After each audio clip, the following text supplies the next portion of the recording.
Shake it up, be cool, work it out, do you.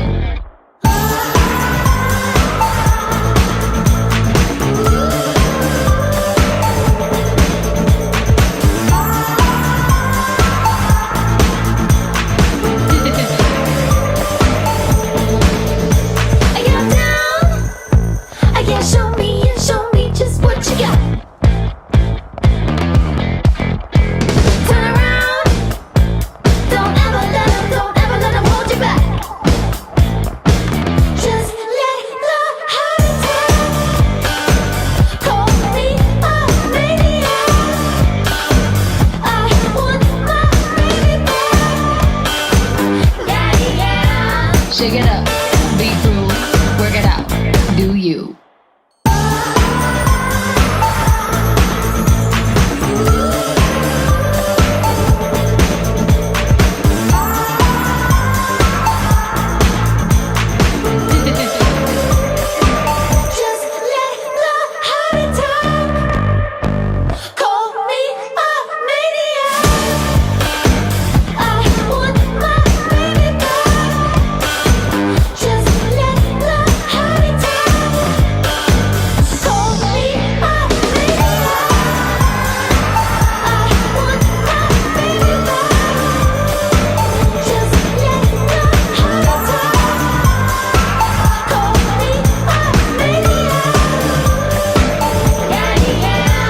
Shake it up, be cool, work it out, do you.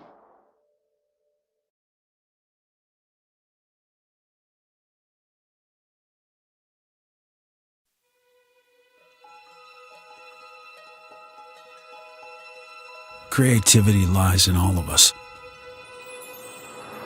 It's what makes us human.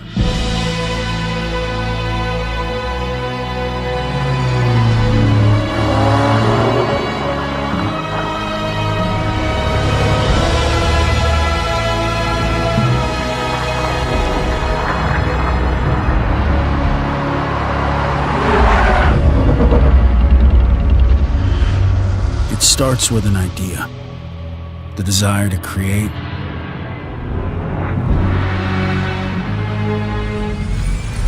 to solve, to play,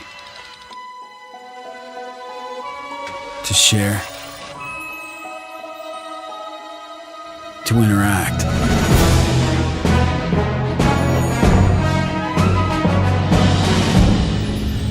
Together we can build new worlds.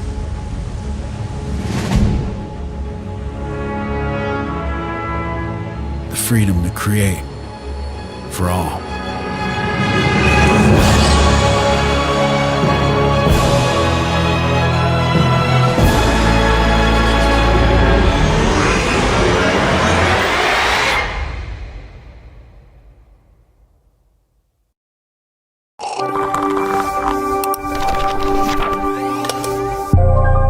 What up, what up? Winbush here, and today I'm excited to tell you guys about my brand new course, Creating the Unreal, a motion graphics guide, the Unreal Engine. I'm going to show you guys how you can integrate Cinema 4D so you'll be crazy comfortable in no time. So we're going to start by exploring the marketplace, and then from there I'm going to show you guys how to set up a scene. We're going to get familiar with the content browser, the viewports, how to set up the sequencer for the timeline, and then from there we're going to get into lighting, texturing, rendering. I'm going to show you how you can integrate Quixel Bridge with Unreal so you have access to that full library of surfaces, and 3D models and everything else that they have on there. And so if this sparks your interest even a little bit, then this course is just for you. So go to mograph.com, click on classes to sign up, and I'll catch you on the flip side. Let's create the Unreal together.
Makes waves with amazing deals and fast and knowledgeable customer service.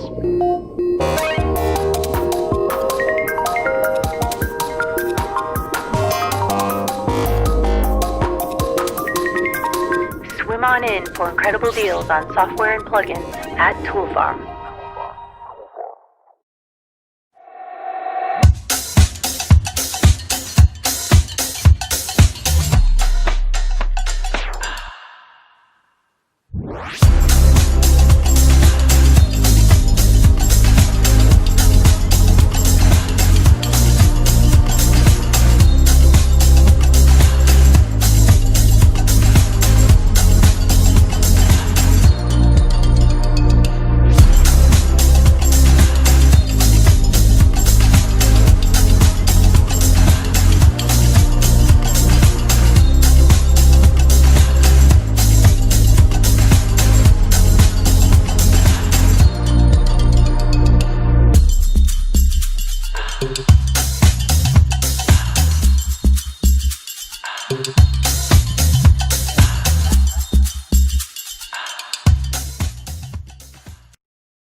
Yeah, show me just what you got.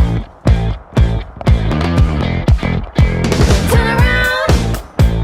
Don't ever let 'em hold you back. Just let the heart attack. Call me a maniac. I want my baby back. Yeah, yeah. Shake it up, be cool, work it out, do you.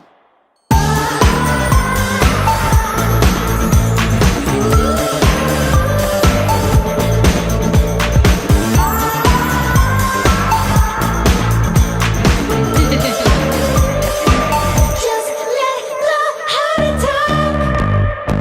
Call me a maniac.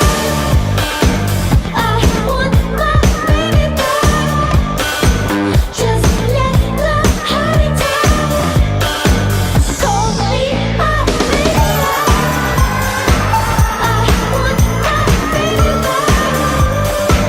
Just let the heart attack. Call me a maniac. Yeah, yeah. Shake it up, be cool, work it out, do you.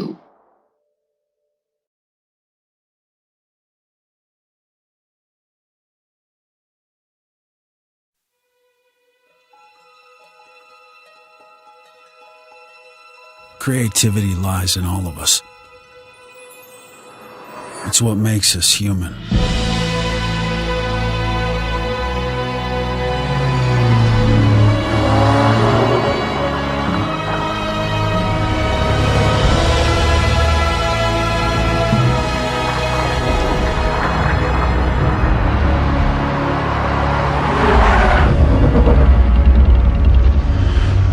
It starts with an idea, the desire to create,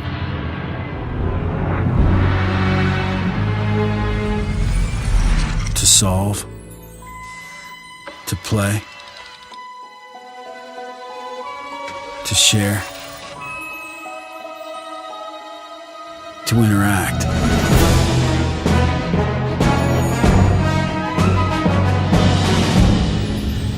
Together we can build new worlds.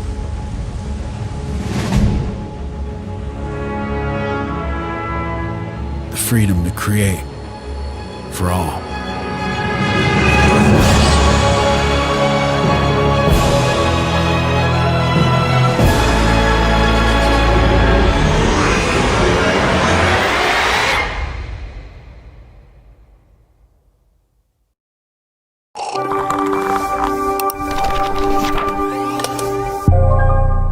What up? Winbush here, and today I'm excited to tell you guys about my brand new course, Creating the Unreal, a motion graphics guide to Unreal Engine. I'm going to show you guys how you can integrate Cinema 4D so you'll be crazy comfortable in no time. So we're going to start by exploring the marketplace, and then from there I'm going to show you guys how to set up a scene. We're going to get familiar with the content browser, the viewports, how to set up the sequencer for the timeline, and then from there we're going to get into lighting, texturing, rendering. I'm going to show you how you can integrate Quixel Bridge with Unreal so you have access to that full library of surfaces, the 3D models, and everything else that they have on there. And so if this sparks your interest even a little bit, then this course is just for you. So go to mograph.com, click on classes to sign up, and I'll catch you on the flip side. Let's create the Unreal together.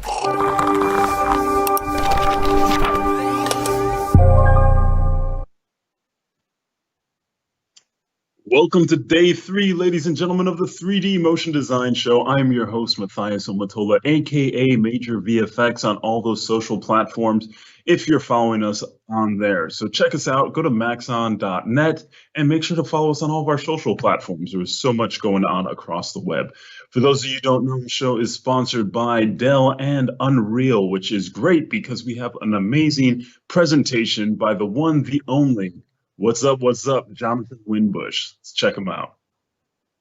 Hey, yo, what up? It's Mixmaster Mike here. They call me the Serial Wax Killer, representing Copeland Entertainment, Beastie Boys, Invisible Scratch Pickles, Cypress Hill, and Metallica. I want you to check out my man Jonathan Winbush's project right now. Peep the method behind his madness and the layers upon layers upon layers of next level stuff.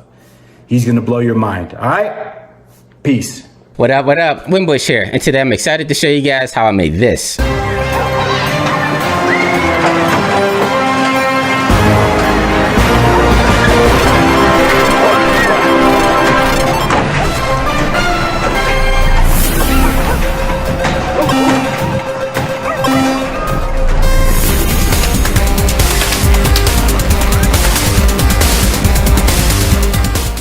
Now this video comes a part of my epic partnership where I take the Unreal Engine logo and animate it in a variety of different ways. In the first video, it's called Naturalistic. I showed you guys how we take the Unreal Engine logo from Cinema 4D into Unreal Engine, and then we use mega scans of different assets from the marketplace to kind of really make this thing look like it's inside of a cave.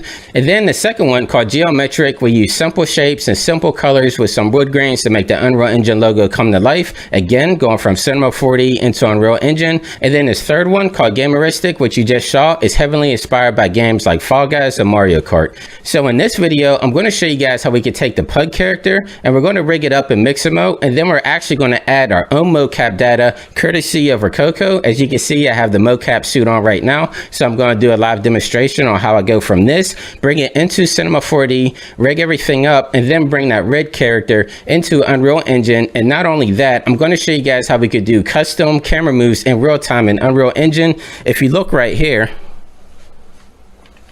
see, I actually have an arm mount right here. I have a shoulder mount and I have an iPad hooked up to it. And what's cool is I could hook this iPad up into Unreal Engine in real time, and we could do handheld shots and get the shots. So it's kind of like a selfie 3.0, like I'm doing the mocap and I'm directing myself in the camera. I mean, there's really cool stuff coming up. And to kick everything off, I do have a special guest. So without further ado, EJ, let's get right into it. What up, what up? It's not Winbush, it's just me, EJ, and I'm going to be showing you how you can fix your Mixamo weights. You can apply other mocap animation to it. So let's go ahead and check it out. All right, so here's our dancing pug, and you see we have a lot of work to do, some really janky geometry, and this is going to mean that even if we apply different mocap animation to it, we're still going to have all this weird jankiness to it. So we need to fix the weighting. Let's go to our pug body mesh here, and let's go to the weight tag. And the weight tag basically holds all the information of like what joints are influencing which vertices. And to see that visually, we can bring up the weight manager by holding the shift key down and double clicking on this weight tag, and there's our weight manager. And I'm going to bring up the joints and the commands tab here by holding shift and have both of these tabs open at once. Now if I click on the weight object here, you can see all the weights visualized. You can see which joint is influencing which vertices by what color they are assigned, and you can see that the hips joint, if I select the spine and then like the left shoulder and the right shoulder, we have this very drastic transition from one joint to the next, and that's why we're getting this overlapping janky kind of animation. We need to smooth out the weights here. So what you would typically do is like, okay, I'm going to select this weight object here, and that will then select all of the joints underneath it, and then just go and say, you know what, I just want to smooth out the influences between all those joints. So I'll go to smooth and then just hit apply all a whole bunch of times, and you can see that voila, we fixed a lot of things, and that's a quick fix. But the problem with that is that we have the arms kind of bending oddly, like they don't have a sharp bend anymore because we just smoothed everything out. So what I'm going to do is undo all those smooths. And one thing I recommend is, instead of like, if you're smoothing things, you want to ever go back to the current weight setup, you can always save weights and then load them up later. So I can save this weight setup and then load up that weight setup later on if I ever need to go back. Okay.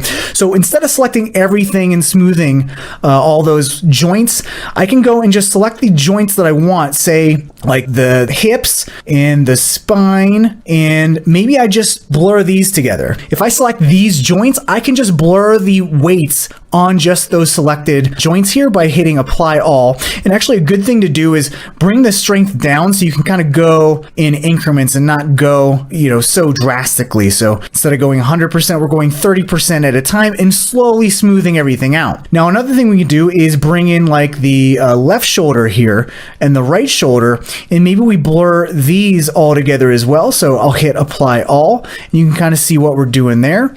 And then I can go to see if that fixed the hips at least, and it looks like it did. We got a little bit of sharpness going there. So let's select the weight tag on this object again, and let's see what's going on. So it's definitely the hip and this left shoulder. So let's go and apply all here a couple times, and then let's see if on the other side we can select the hips and then the right shoulder, and that side actually looks pretty smooth. Okay, I don't think we need to futz with anything over there, so I think that's looking good. So now we're just going strategically selecting different joints and smoothing them out. So in addition to the smooth mode, there's also a few other interesting modes like bleed, and what bleed allows you to do is allows you to have a joint joint's influence kind of bleed out into other vertices. So if I choose the head here and maybe bleed this out 15%, hit apply all, you can see that that influence is bleeding into the other surrounding areas. So if I have the left shoulder and apply all, you can see that that's also bleeding into the arm. If I do the left arm, apply all, you can see that's bleeding or like growing the influence outwards, which is really cool. Now let's just say we had like our left shoulder, our left arm, our left forearm, our left hand, like all smoothed out and looking good. And basically we did all this work on the left side. We need to mirror it to the right side. So what you can do, and it's very easy, is we can mirror from the positive side to the negative side by literally just selecting the joints we want to mirror and then hit the mirror plus to negative, and you can see that that updated on the right side, and now we have mirrored weights. Now all we have to do is go ahead and apply some subdivision surfaces here to smooth everything out before I hand it over to Winbush. So all these objects I'm going to apply a subdivision surface to. So I'm going to hold the Alt or Option key down and choose the subdivision surface, and that'll automatically make the subdivision surfaces a parent of all of those objects that I had selected. And now we have a pretty nice dancing mesh. Now, Winbush will need this character to be in T-pose. So what I'm going to do to get this character in T-pose is select all of the weight tags here and then go to Reset Bind Pose. And then all I need to do is just go to my timeline by hitting Shift F3. And let's just turn off that animation track. And then we just literally just delete all these keyframes here and save this out. All right, now Winbush, you're up. Thank you for that, EJ. Always a pleasure working with you. In this next step, I'm going to jump into Rococo Studio. We're going to do some custom mocap, export this out, and then bring it into Cinema 4D where we can rig it up on that character that EJ just sent us. So this is Rococo Studios, just as a quick overview. Right here where it says actor profiles, like you can have several different actors in here. I have a Winbush one here already. And as you can see in here, all you have to do is go through these different measurements here, put in your different measurements. It has a roller right next to the character so you can see what you need to measure. And once you're ready with that, you just hit save body profile, but I already have mine made up. And then from here, I'm just going to open up a new project. And I'm just going to name this one tutorial. Click over like that. And then this is Rococo Studios. I don't have my avatar in here because I have to hook up my battery pack, which is all USB charged. You can use like any third party. I got this one from Best Buy, but let me hook this into my suit right here. All right, cool. Once everything is powered up, you saw my avatar pop into the screen and you can see I'm moving and everything, but it's not exactly calibrated. And so I have to tell it that we have to use the Winbush profile. So right here where it says add objects, I'm going to click on this blue W for Winbush. And then right here where it says S49, this is actually the smart suit. So I'm going to click and drag this under Winbush and this should turn my avatar blue like so. And now you can see it's starting to get a little bit better, but we have to make one more step to calibrate this correctly. So right here where it says perform straight pose, I'm going to click on this and then I'm going to go into a straight pose. It's going to do a 3 count and then it's going to have everything calibrated. So let me click this here.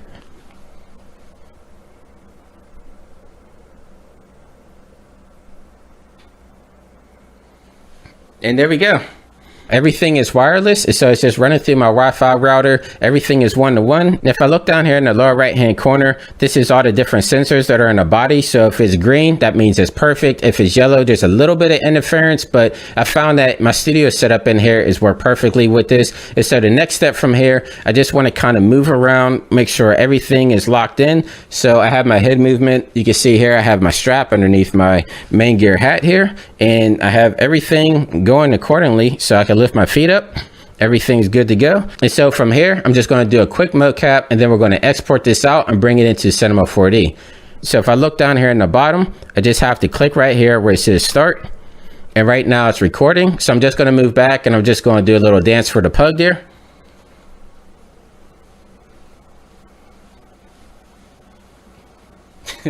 Wish I had some music, but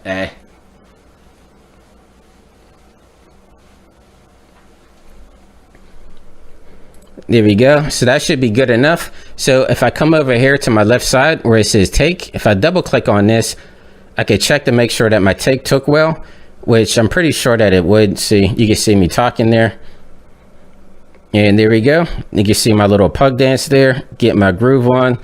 So right here in the lower right hand corner where it says export, I'm going to click on this. And you can see that we have a whole plethora of different options here, but the coolest one that I think we have is right here where it says skeleton. We can actually export a Mixamo skeleton, which is Cinema 4D artists. I know a lot of us out there are using Mixamo, so I think this is perfect for our needs. So right here where it says mimic file hierarchy, we're going to leave that clicked on because our naming conventions will be the same for our Mixamo skeleton that EJ sent over to us. And then from here, I'm just probably going to export this out to my desktop. So I'm going to click OK. And then just click export here. And there we go. The next step from here is to bring it into Cinema 4D and to rig it up to our character. So right here we have Cinema 4D open. This is the pug character that EJ sent over to us. Everything is weighted. We have the Mixamo skeleton here that he weighted everything to right here. So the next step from here is I want to bring in that mocap data from Rococo Studios. So I'm going to come up to File, Merge Object, and then I'm going to go to my desktop.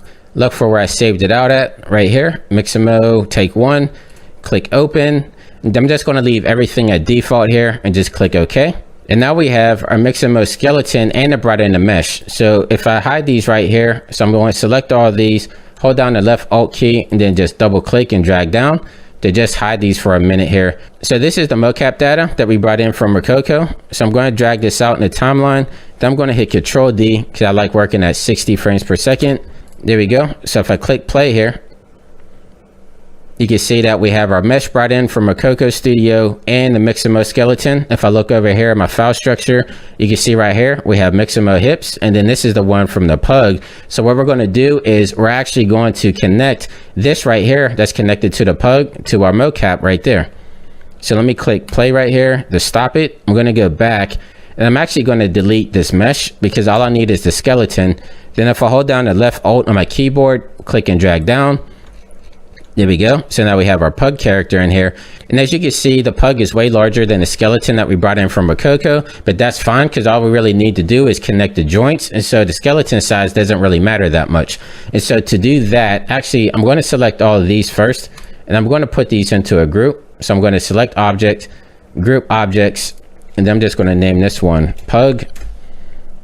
And then I'm going to come down to here, and I don't want to get these mixed up. So I'm just going to double click on this. And I'm going to name this one Pug Mixamo. And that's just so I have a difference between the two skeletons. And then from here, what I'm going to do is I'm going to click on tags. And then I'm going to come down to rigging tags. And right here where it says constraint, I want to click on this. And so this is going to be how we connect this skeleton into our mocap skeleton. So what I'm going to do right here, while I have this selected still, is come over to PSR, click this. And then I'm going to click the PSR tab here in the attributes window. Click on offset. And I want to make sure that I have maintain original. I'm going to click this on, and that should be everything that we need there. So what I'm actually going to do from here is I'm going to click back on my pug skeleton. I'm going to come down to view, and then where it says folding, I'm going to unfold selected, and so that it just unfolds everything in here. And the reason I'm doing that is because I have to manually take each one of these constraints and connect it to each one of these joints. And so what I'm going to do from here is I'm just going to hold down the left control on my keyboard, just click and drag it to each one of these joints here. And so this gets kind of repetitive, so I'm just going to show you guys how we could get the first couple of done. And then I have a pug that's actually already all linked up, but I just want to show you guys the process so you know exactly how you do this. And so now I have a constraint connected to each joint. So from here, it's just as easy as kind of connecting this to the correlating mocap joint. So right here where it says hips, I'm just going to select this hips and drag it right here to target. And if I click play, let me scrub through this a little bit. You can see it's actually moving our pug. So you can see exactly what it's doing. So we just have to connect the rest of these joints here. So I'm going to bring this out right here. So I'm just going to click the plus button up here. And then we're going to go through the spine here. So I'm going to click this one, click and drag the spine over, select that down. And then right here where it says spine 1, just going to click and drag this over. So remember inside of Rococo Studio, whenever we said we wanted to have the same file hierarchy, this is exactly why, because it's easy. We don't have to do any guessing. We know like the neck goes with the neck. We know that the head goes to the head, etc., etc. So I don't want to bore you guys going through each one of these joints. I actually do have one that's all rigged up and everything and ready to go. So let me show you that one and what the final outcome is going to look like. So this is the final pug from the animation that we have. We have our Rococo mocap data here. If I click and drag these out, you can see that each one of these joints are connected to one of the joints from a mocap. And then if I just click play on here, I'm just scrubbing through just so you can see it. So our pug character is dancing with our mocap data. And then if I come over here, actually let me pause this.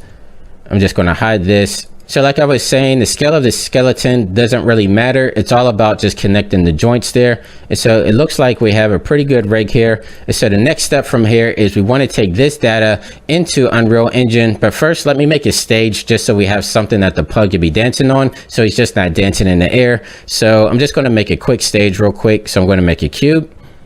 Maybe just drag this out like so. And bring this right below his feet there. Somewhere around there. There we go. That should be good. And I'm just going to drag it out a little bit. Then maybe let's do a fillet here, just so we have some rounding edges. So something like that. So something like that should be cool. And then I could just click and drag this. Actually, let me just make a new material, because whenever we bring stuff into Unreal Engine, we want to make sure that we're just using simple materials from Cinema 4D. So I'm going to bring in my reflectance as well. I'm going to remove the default specular, add a GGX. And then I'm just going to bring this down to like 1% just to add a little bit of gloss in there. But Unreal Engine for right now, it's only going to take the default Cinema 4D materials. So no third parties or anything like that. But there we go. So we have a nice platform for him to dance on and everything. And so from here, I want to make sure that I have my group here selected, because I just want to export everything that's selected in this group. So I can actually hit this right here and it's going to select everything in there. And then I'm going to come over to File, come down to Export, come down to FBX. And then I want to make sure that I'm using the latest version, so 7.5, which is 2016. And I want to make sure that I have selection only selected, because I want to make sure that I'm only exporting my pug out as an FBX. And then for my platform, I can export that out on its own as a Cineware file. But for now, I want to leave everything else as it is here. Then I'm going to click OK. Then I'm going to find a folder. There we go, FBX, that I want to save it to. I'm going to leave the naming convention as it is. Click Save. And there we go. We actually have our pug saved out as an FBX. And now I want to save out my platform, which I'm actually just going to delete all this stuff right here. And that's because I just want to export this out as Cineware. So if you go to my YouTube channel, or if you see my course, you know exactly what I'm going to do next. But if you don't, what I'm going to do is I'm going to save this platform out in a form that Unreal Engine can recognize. So if I come over to File, come down here to where it says Save Project for Cineware. I'm going to click on this, and then I'm just going to find somewhere that I can save it. So I'm actually going to make a new folder, just name this Cineware, double click on this, and then I'll just name this one Platform underscore UE4, so that I know that this file is going to be going to Unreal Engine. Then I'm going to click Save. So now that we have everything saved out, the next step from here is to finally get into Unreal Engine, where we're going to bring everything together. So I have the Epic Scam Launcher open right here, and from here I'm going to come over to Library. And then I'm going to use version 4.25.4. I'm going to click Launch here. And then from here, we have the Unreal Project Browser. I'm just going to come down to Film, Television, and Live Events. Click Next. And then I'm going to start off with a blank slate. So I'm going to click Next again. And then down here, where it says under My Projects, I'm just going to name this one Pug. And then I'm going to enable ray tracing, because I do have a card that can handle it. And then I'm just going to click Create Project. And then from here, we're going to get into Unreal Engine. I'm going to show you how we can import everything. All right, so we have Unreal Engine opened up now. As you can see right now, I don't have the Datasmith plugin here at the top. So I'm going to show you guys how to enable that so that we can import a Cinema 4D files. So if I come over here to Settings, come down to Plugins. Then if I come down here where it says Built-in, I'm going to click on this, and under Search, just type in C4D. And then right here, I'm going to click Enable, and it's going to make us restart our project, which is fine. I'm just going to click Yes, click Restart Now, and this should just take a few moments to restart here. So now that we have Unreal restarted, the next step from here is to come up to where it says Datasmith. I'm going to click on this, and then I'm going to look for where I imported that stuff at. So let me find my platform. So it was under Cineware folder, platform underscore UE4. I'm going to click Open. Then I'm going to click on the content folder, click OK. And then I'm just going to import everything. Just leave it at default, click import. And there we go. Now we have a platform in here, which I could take this platform that's default from Unreal. I'm just going to delete this one. And now we have our platform in here from Cinema 4D. If you look up in the top left right now, it says lighting needs to be rebuilt, but we could use all dynamic lighting. So everything's going to be in real time. So if I click on my light source here, then click on the details panel, Right here where it says stationary, static, and movable. If I click on movable, now our light's going to be dynamic, and we don't have that in the upper corner, so we don't have to do any bake or anything of that nature. So down here in my content browser, I'm going to click on content, and then I'm going to right click, and I'm just going to make a new folder, and I'm just going to name this one Pug. And this is where I'm going to import that FBX file that we saved out of Cinema 4D that was rigged with the mocap data. So I'm going to double click on this, click on import, and then I'm just going to find that FBX file, which is right here. So I have my rigged Pug right here. I'm going to click open. And then down here, I have a few settings that I just want to click on. So where it says animation, import animation, I want to click this one right here. And then where it says animation length, I'm just going to leave it at exported time. And then I'm just going to leave everything else at default here. And I'm going to click import all. And now it looks like our Pug's imported. I'm going to close out the message log. Now if I look down here where it's like underscored purple, if I click and drag this Pug into my scene and just drag them up on the platform a little bit, let me swing around here. If I come in a little bit, we can see that we have our Pug here, and he should be rigged up. And so in order to see him dancing and everything, we have to make a sequencer, which is a timeline in Unreal. So it's real easy to do. If I come up to cinematics, click on this, click add level sequence, and it's going to ask us to name it, but I'm just going to leave it at default under new level sequence. Click save, and you can see right here, now we have a timeline editor in which all I have to do is click on my Pug, and then over here on the right where it's the world outliner, I'm just going to click and drag him into the scene. And then right here where it says animation, I'm just going to click on this, and you'll see that we have our animation sequence already there ready to go. So if I click on this, you can see our Pug kind of went to the side there. So I'm just going to scroll through my bar here a little bit. I'm going to click on my Pug, come down to my details, and where it says transform, I'm just going to rotate it on the x-axis by 90 degrees. Now if I scroll through here, we should have our Pug playing in here. And if I click on this and I click G, that would take away all the different icons and everything in there. And I could drag them up a little bit. But if I click play down here, now we can see that we have our Pug dancing in the scene. And I'm going to just drag it over a little bit because that looks like that was the intro to the animation. So I can actually just come down here to the sequencer and just drag it to a point where I like it. So somewhere around there. And then down here where it says no looping, I'm just going to click loop, click back to the start, click play. And there we go. We have our dancing Pug in Unreal Engine. So we have our cool dancing Pug and everything in Unreal Engine. So the next step from here is we want to do some camera moves, which is really cool. I could hook up the iPad to Unreal Engine and actually do some handheld camera shots. And if you do want the step-by-step how to hook up your iOS to Unreal Engine and be able to do this next step, make sure you go to my YouTube channel, youtube.com/Jonathan Winbush, where I give you the step-by-step how you hook it up to your router and the IP address and be able to connect it. But in this video, I want to show you guys, once we have everything connected, how we can use it to make some slick handheld camera moves. And so if I come down here into where it says World Settings, I just want to come down here to where it says Game Mode Override, and then I want to click on Virtual Camera Mode. And this is after you already have everything set up. So I have my iPad already connected to my Wi-Fi router to allow me to do this.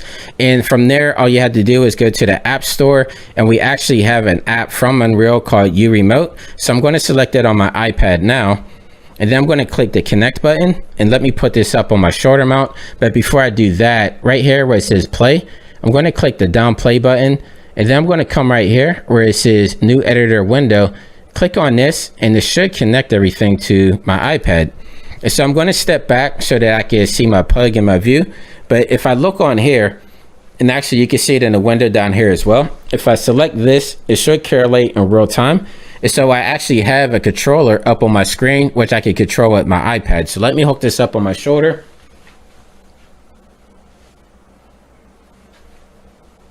And what I'm doing is I'm actually moving back right now.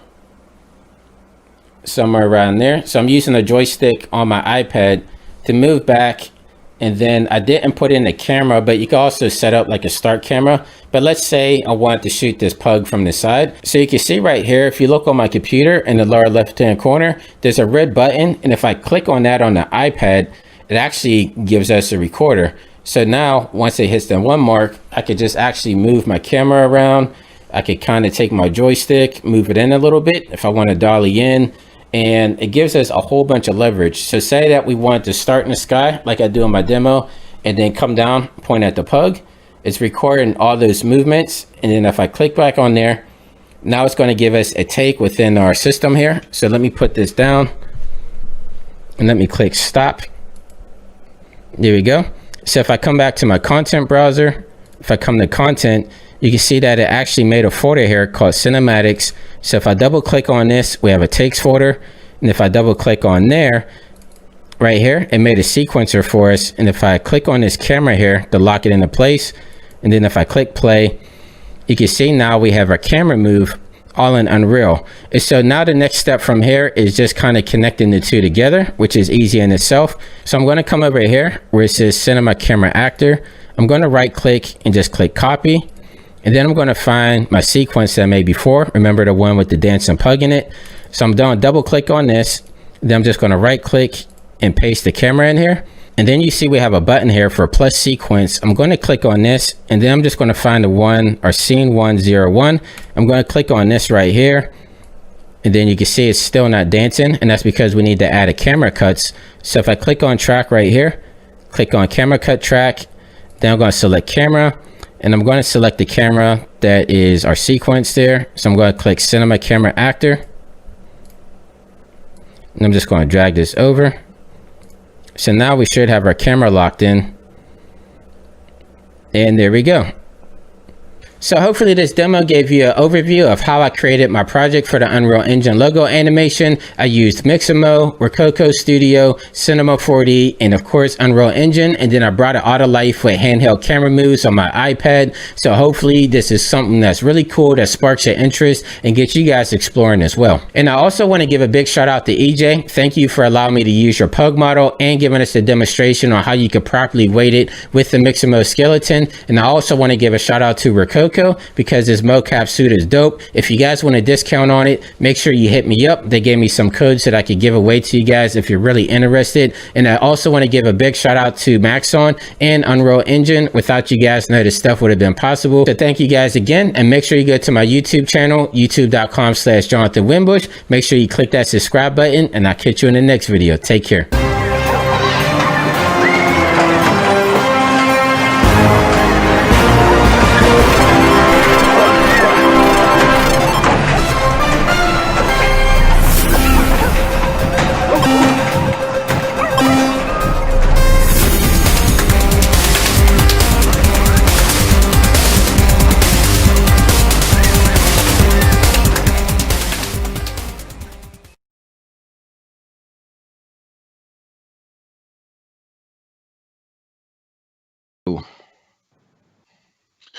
Welcome back to the show, ladies and gentlemen. I'm here from our sponsored presentation by Unreal with the one, the only Jonathan Winbush. Welcome to the show, brother.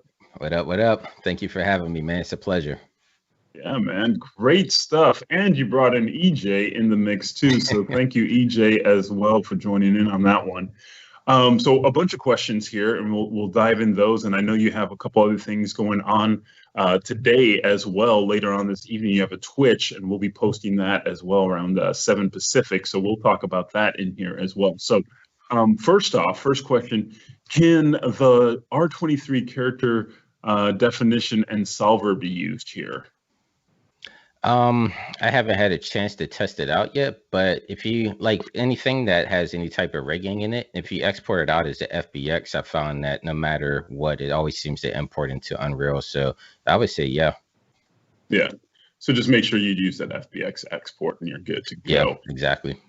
Somebody was wondering, doesn't Unreal support Octane, or was that just Unity? No, so Unreal does support Octane, and what's cool about it is if you're working inside of Cinema 4D and you're using Octane materials, you can export it out as a Orbx file. I think that's the format, the ORBX file, and then you can import that directly into Unreal. There is some caveats there that I found, like the animation doesn't quite work up to par, but if you're using straight Unreal and you use the Octane within Unreal, then you don't even have to use Unreal materials. You can use, you don't have to use Octane materials. Like Octane instead of Unreal uses the Unreal materials, and you can navigate everything that way as well. So it does support it. I believe that it is free for Unreal. So all you have to do is go to their forums and download it, and you're off to go. Nice. So it saves you a little bit of time on materials. Yeah. That's always fun. Somebody is wondering, I'm just curious about the C4D importing workflow into UE4 on Mac. You know anything about that on Mac? So on Mac, I believe it's the same instance. To be totally honest, I know that Unreal's performance on Mac isn't quite up to par. Like I don't have a Mac, so I can't, test it out. This is just stuff that I've heard other Mac users say. And so it works, but you're not going to get the same type of speed and, quality that you're going to get on a PC system. Yeah, just grab another computer. Grab a Dell, grab something else. Just grab another computer. Honestly, like I ran compared to years ago. I have like a 6-year-old laptop here with a 1070 mobile on it, and it runs Unreal fine. So I mean, you could run it on like a mid-level system, no problem. There you go. Get more hardware, folks. All right. Somebody's wondering, will Cineware for Unreal work with R21? It actually does work with R21. That's what I started with. So it actually works all the way back to, I want to say R18 or 19. Like back in those previous versions, it was called Save Project for Melange. And then at 20, they changed it to Save Project for Cineware. So yeah, I believe if you go all the way back to 18, you can still use the same exact process. Yeah, just Save Project for Melange. Yeah, that's back in the day. All right. Yep. Somebody's wondering, can you import animated C4D files?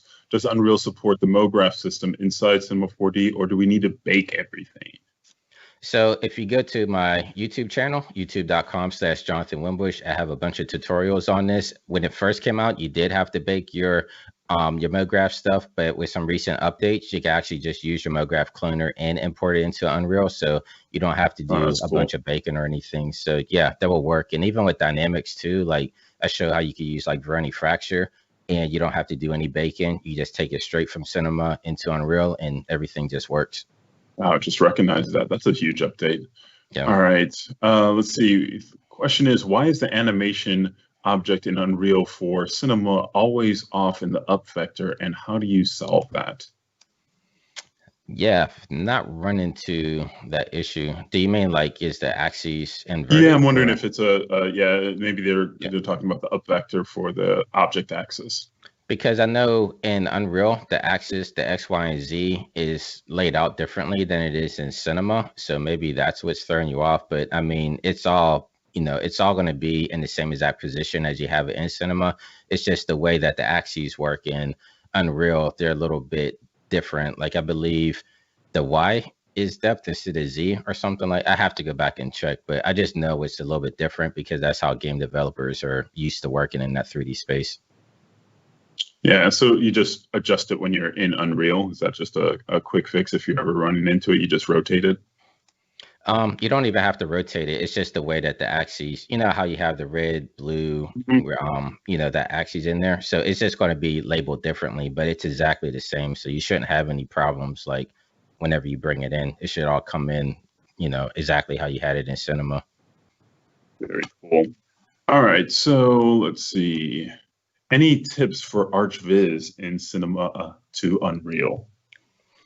So there is, I know you were talking about this program that Epic actually bought called Twin Motions, and that is, that's exactly for ArchViz people. And what the cool thing is, ArchViz or Twin Motion recently, they had an update that would allow you to use Unreal with it. So if you have any type of ArchViz models, you could bring them into Twin Motion, and you can even use like all your Unreal materials and stuff from the marketplace. And then whenever you're ready, you can either render it out of Twin Motion, or you could bring it into Unreal if you had any type of reasons to bring it in there. So I know I would look up Twin Motions because that's that's focused more towards ArchViz people.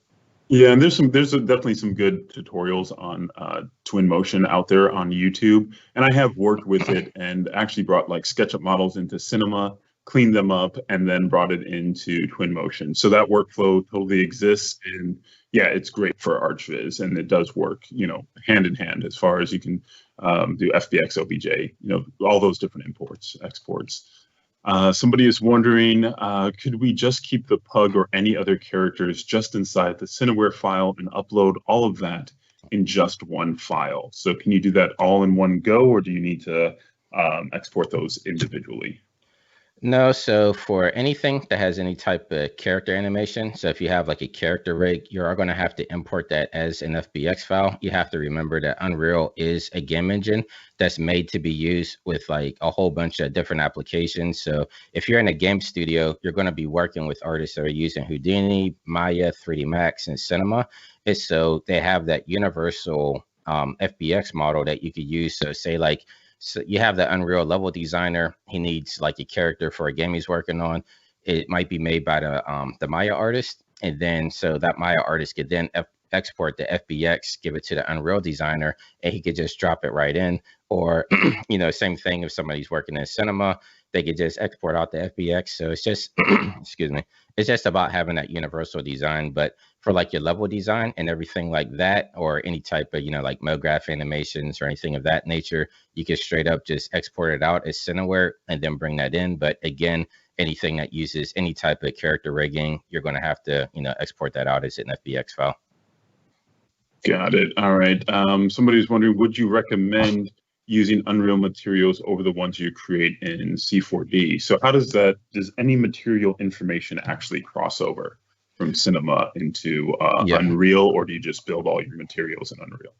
So it all depends on what you're doing. Like for this project here, I actually used all Cinema 4D materials. And then once I brought it into Unreal, I just added like a normal map to it just to kind of give it a little bit of texture and everything.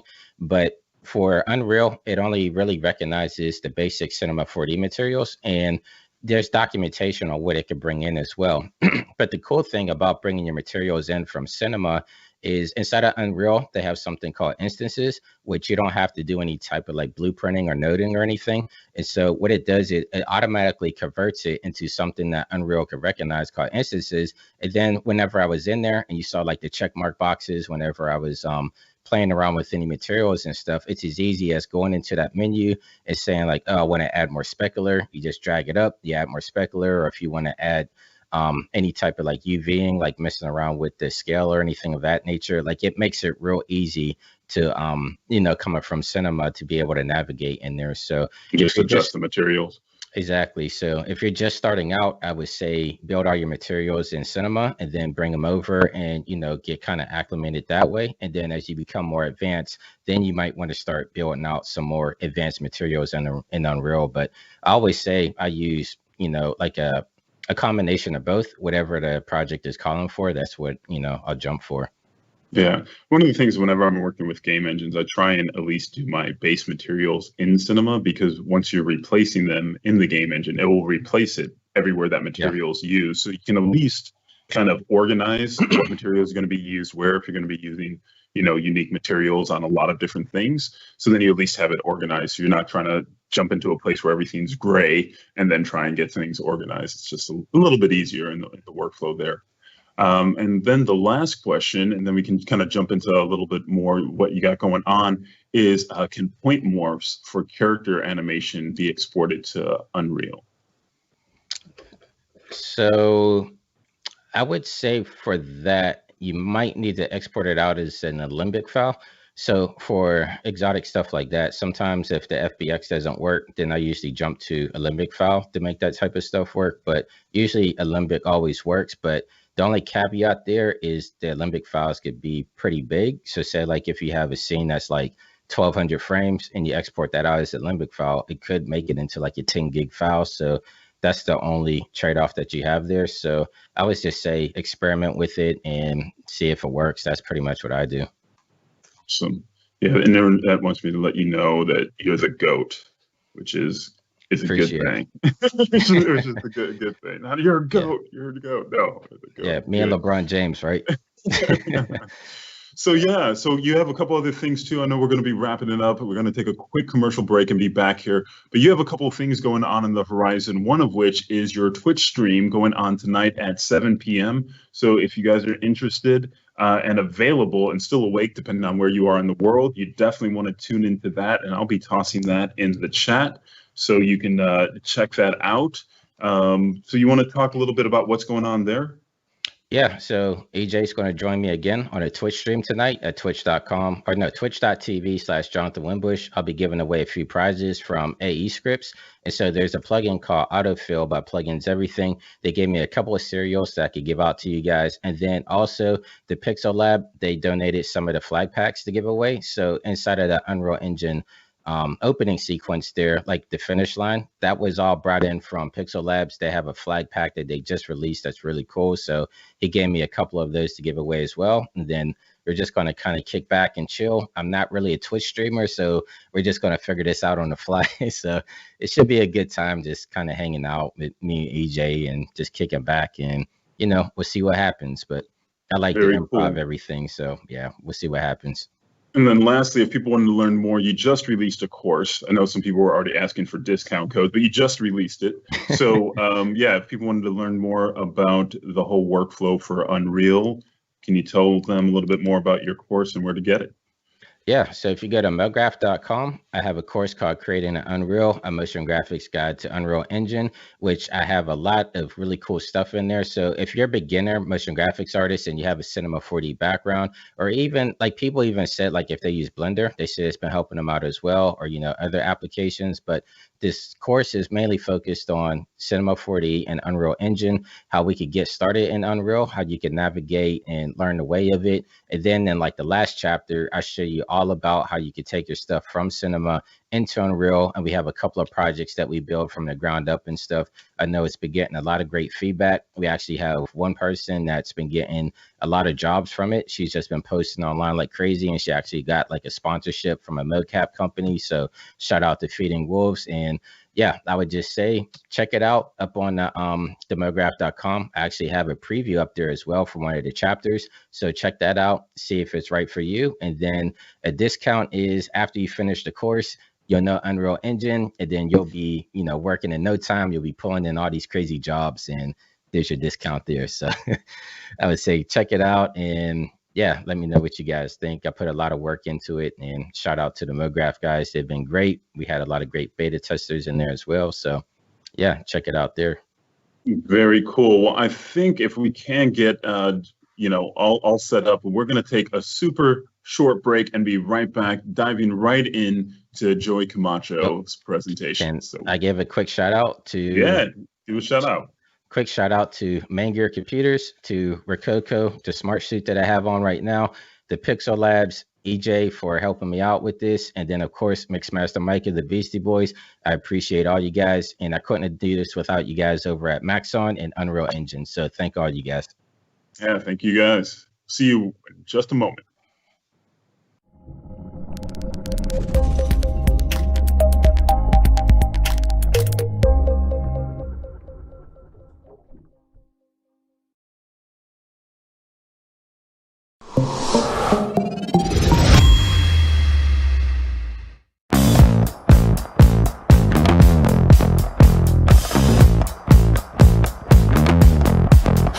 I said you heard me on the stereo, and it's so smooth. Got that rhythm, got that groove. Just let the heart attack. Call me a maniac. I want my baby back. Yeah. Shake it up, be cool, work it out, do you.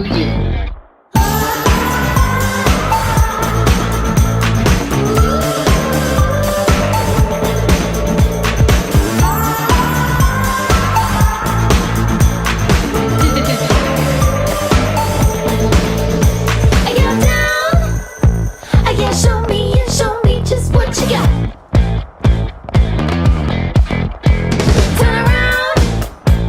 Don't ever let 'em hold you back. Just let the heart attack. Call me a maniac. I want my baby back. Yeah. Shake it up, be cool, work it out, do you.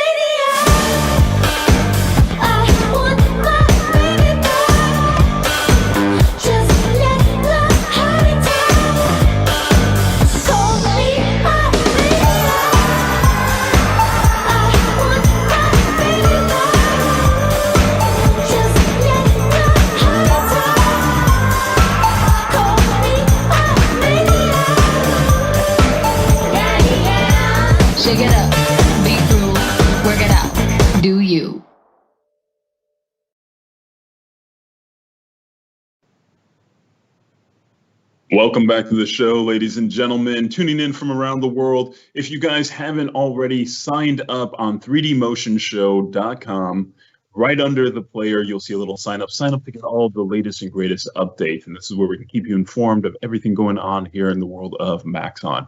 So up next, back for more, is our good friend Joey Camacho showing you more amazing techniques from Cinema 4D and Redshift. Check it out. Everyone, my name is Joey Camacho. I'm a 3D artist and motion designer from Canada. Just want to say a quick thanks to Maxon for having me, and a big shout out to everyone on the live stream today. Here are some examples of my personal work. I try to experiment as much as possible in order to develop unique and ownable visuals that convey interesting concepts, technologies, product features. Since I started creating digital art, I've seen the benefits of daily practice. I've been lucky to work directly with clients, create a large body of personal work, and have licensed a lot of it to reputable brands around the world. So that said, I'm also the founding artist of Avant Form, which is a dedicated licensing platform for CGI and digital artists. It's home to some of the world's leading digital creators, helping them to license their work at scale to clients around the world. So if you're a digital artist looking for, a way to make passive revenue while also being part of a pretty rad community of talented artists, you can definitely feel free to apply at the link you see here. So for this project, Aveda wanted to showcase a new technology that transformed damaged hair by using a powerful plant-based molecule. This video is 60 seconds of 4K animation that went from concept to completion in just over 30 days. I was responsible for everything from the storyboards to final compositing and edit. The challenge was communicating something very scientific without feeling overly scientific. The piece needed to show technology and tell a story in an exciting way. With the short turnaround, I needed to create something beautiful in an efficient, manageable way. Here are some frames that show key moments, and in this presentation, I'll be breaking down some scenes and techniques created using Cinema 4D and Redshift that brought the whole thing together. Let's check out the final piece.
So here's the first scene that we're going to take a look at. This hair animation was a major component throughout the video. It needed to go from a normal state, damaged, then to coated and strengthened. You can see here that there was a variety of shots that use this setup, and I kind of built it out in a flexible way. I just want to take a quick second and give a quick shout out to Noseman, who helped me with this method. His tutorials on YouTube and Cineversity are some of the best. Okay, so here we are in Cinema 4D, and I've got this hair, well, actually this is a hair cuticle, is what it's officially called, and I'm just going to take you through how I kind of set this up step by step. So I've got a displacer set up here, and I'm just got a noise shader on it that I've reduced the scale to, and it's set to intensity so that the effect of the noise only pushes outwards on the cuticle, and so I've got a fall off field here, which is set to linear field. It's a short little field that you'll see, and I've just animated this manually to kind of create both a healthy and damaged state, which you can see here. So that field is actually using the displacer to push the cuticle outwards. So I'm just going to create my healthy state here by clicking on the Connect Objects shortcut that I've docked here. And now I'm going to create a damaged state. So I'm just going to move this linear field down a touch. And I'm just going to look up the shortcut here for Connect Objects. And you'll see it pop up here. So type in Connect Objects.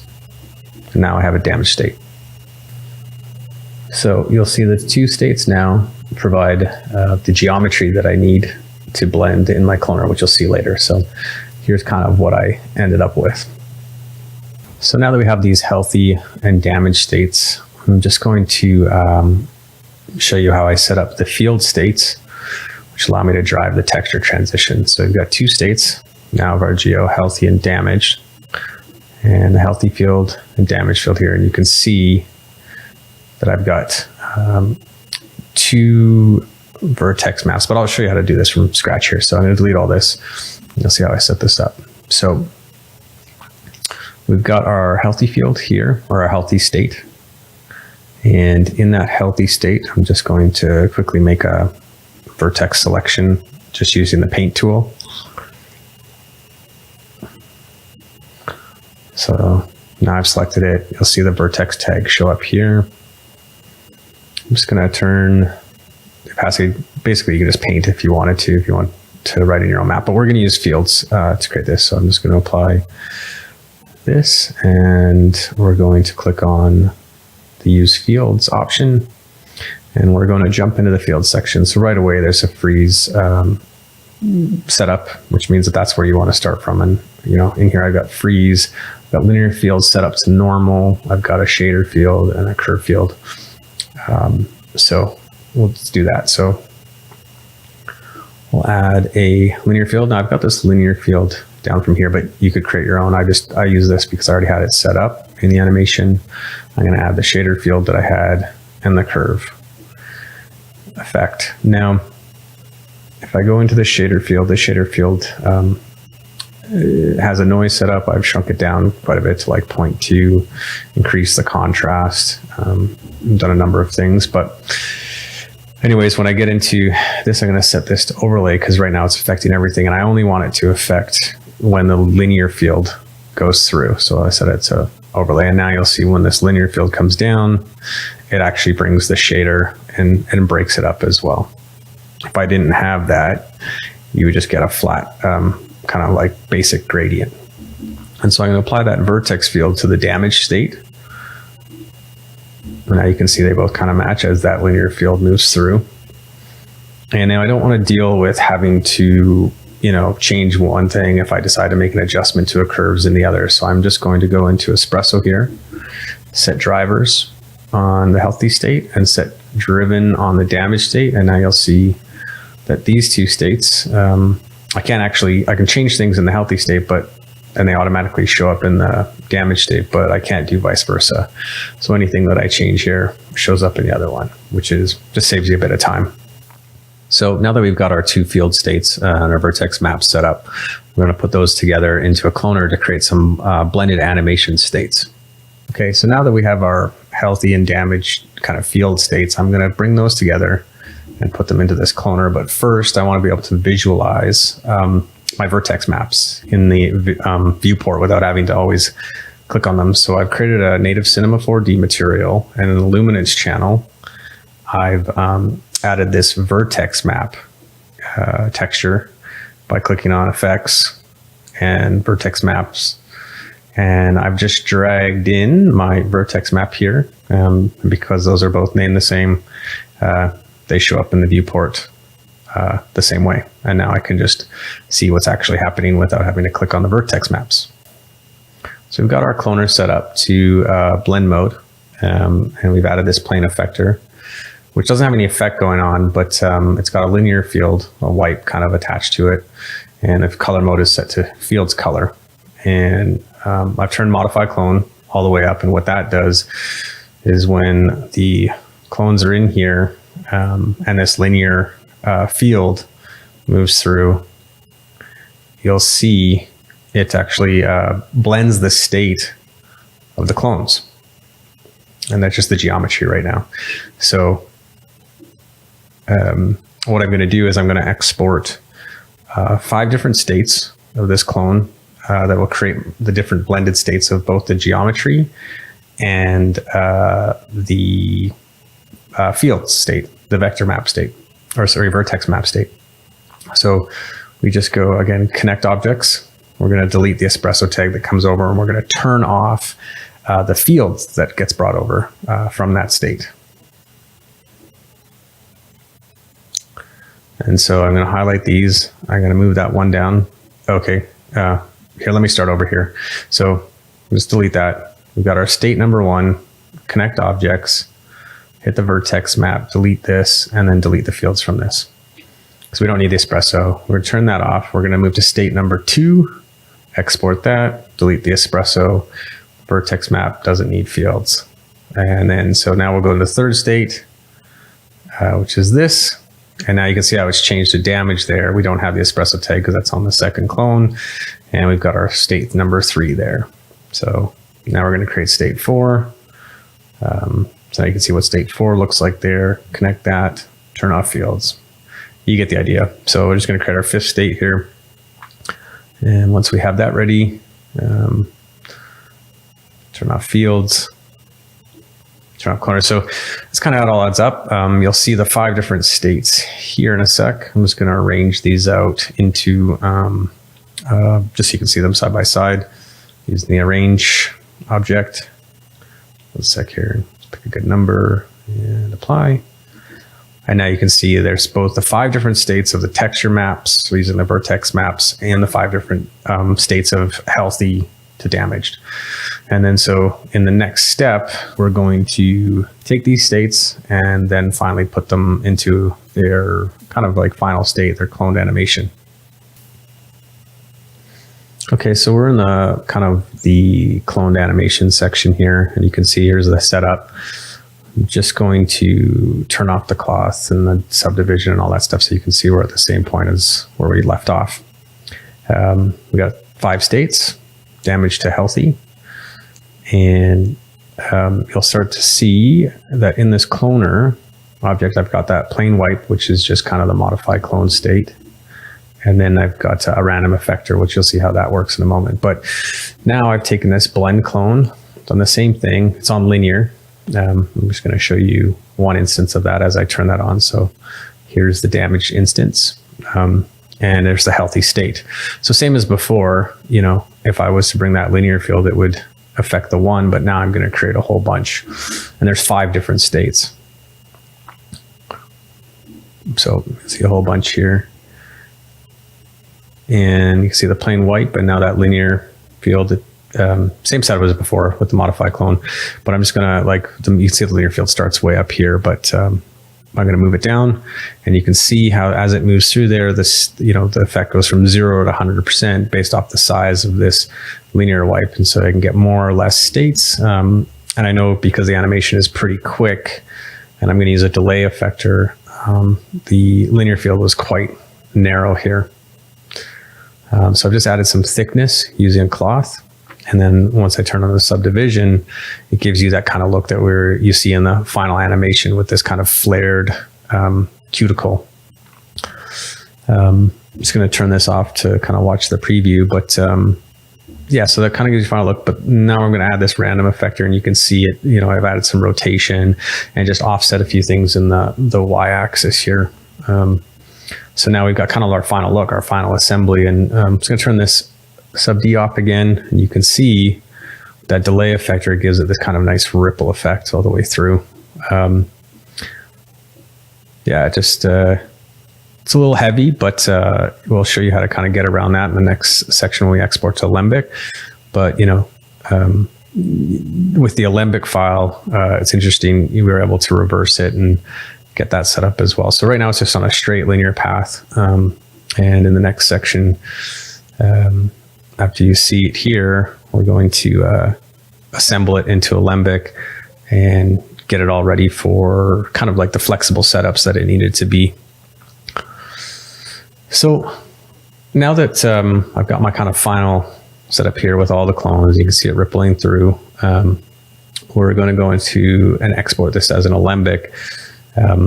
And, you know, I won't go through the process of like exporting Alembic. There's lots of tutorials out there, but I want to show you in the final animation, the Alembic allows for, you know, reversing, you know, wrapping it along splines, putting it into other setups. So I've got this helix spline here.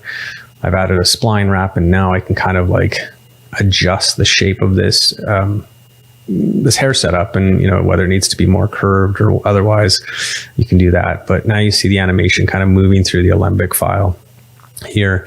And what's great about this is that you can export it without the original delay effector, and you can add a delay effector after, so that if you decide, let's say, to reverse, like the timing of this Alembic, the delay will, work in the opposite way. So, if I want to reverse this time remapping and have the, the cuticles close up versus open up, I can do that. And then the delay effector will still apply, in the correct manner. So this allowed me to make quick iterations to, the textures, if the hair was going from a healthy state to a damaged state, or a damaged state to a healthy state. So it was really powerful setup. So yeah, there you have it. That's kind of setting up this cool, cuticle hair animation using, Cinema 4D cloners, fields, vertex maps, Alembic files, and just,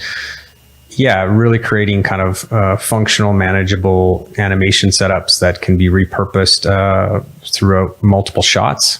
And really was critical in meeting, some last minute requests, some animation changes, while not having to go back and continuously update animation. So cool rig. Hope you guys got something out of it and can apply it to your own projects in the future.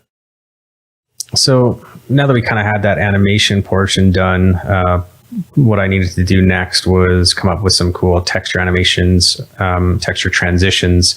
And these were all based off the idea that, they wanted the hair to look, microscopic, but not grotesque. There was this level of like kind of nod to plants and making it feel botanical. So texture transitions were really important. There was going to be multiple states, again, like a damaged looking state of the hair, healthy, coated, and then this kind of strengthened state. Again, these setups needed to be flexible, but, wanted to drive both, the textures and geometry for believability. And here you can see some of the shots where different texture transitions were used, but a lot of them kind of are based off the same setup. So the principles of this can be shown here. Basically, I'm going to create some geometry, and it's going to be pretty high in density. I'm going to create like 75 by 75 segments, which will give me more geometry to create a believable effect. I'm going to add a displacer and make that a child of the plane object, and I'm just going to label this with fields because it's going to be affected by fields. A number of those fields will not only affect the displacer, but will also have the fields also affect a vertex map, and that vertex map will drive texture. So I'm going to make the plane editable. Again, we're going to add a vertex map, vertex weight tag, and that's going to give you your freeze state right away, and we're going to set that freeze state to average. I'm going to put in 1 centimeter here and 75% here, and you want to make sure auto update is on so that it updates as you're playing back in the viewport. So right now we got our freeze state, which tells us that's where we want to start from, and we're going to create a spherical field, and this is going to act as the trigger to our animation. So we're just going to put this down to like 0.5 centimeter. Just going to drag it up here, and we're going to animate it just a couple keyframes. It's going to start away from it, and then it's going to be intersecting the plane and triggering this vertex map. So now that we have the spherical field in here, it's set to max. We're going to just crank up the inner offset just so that it's 100% all the time when it goes through, no fall off. And now once we have that set up, we're going to add a curve effect, and we're just going to crank this up quite a bit. First, let's set it to add, and I'll just get some more room here. I'm not sure Just gonna make some room. There we go. Okay, and then just gonna crank this up. And what that's gonna do is just kind of like basically push the levels or the contrast of this state. So now obviously this moves pretty quick, and for a texture transition probably wouldn't work. So we need, first we're gonna put these in a folder, just to kind of stay organized. And this is gonna call our kind of our growth effect or whatever. So throw these into a folder. And then what we're going to do is we're going to create like kind of like an offset effect, which is going to fight this growth in a kind of an interesting way. And this is seen in like some other tutorials out there, like reaction diffusion, etc. But we're going to use that as the basis to create our growth effect. So we're going to randomize and subtract that growth, subtract from that growth. So now we're seeing like how it's kind of going off to one side here. The growth is moving away. So we're going to go into that random field, which is set to subtract, and we're going to just reduce the scale of it. And now you'll see the randomness is slowing down, or the random field is slowing down that initial growth setup. And we're going to add some more to this. So, you can play around with the scale of this. You can play around, with the seed and a bunch of other attributes there. But we're also going to freeze this state, and then we're going to change it to average. Again, auto update. And this is kind of like create a new paused state. So you'll see once I change this to subtract, it kind of doesn't do anything. It kind of like just like chokes up a bit, which is kind of how reaction diffusion works. It's like, it's growing one way, and then it's offsetting another way, and it's kind of fighting. It never kind of wants to intersect with itself. So we're going to set it the same way up here. This curve is going to crank up, and now we're starting to see that familiar reaction diffusion type setup, which is interesting, but it's not exactly what we're going for. So I'm just going to make some small adjustments here. And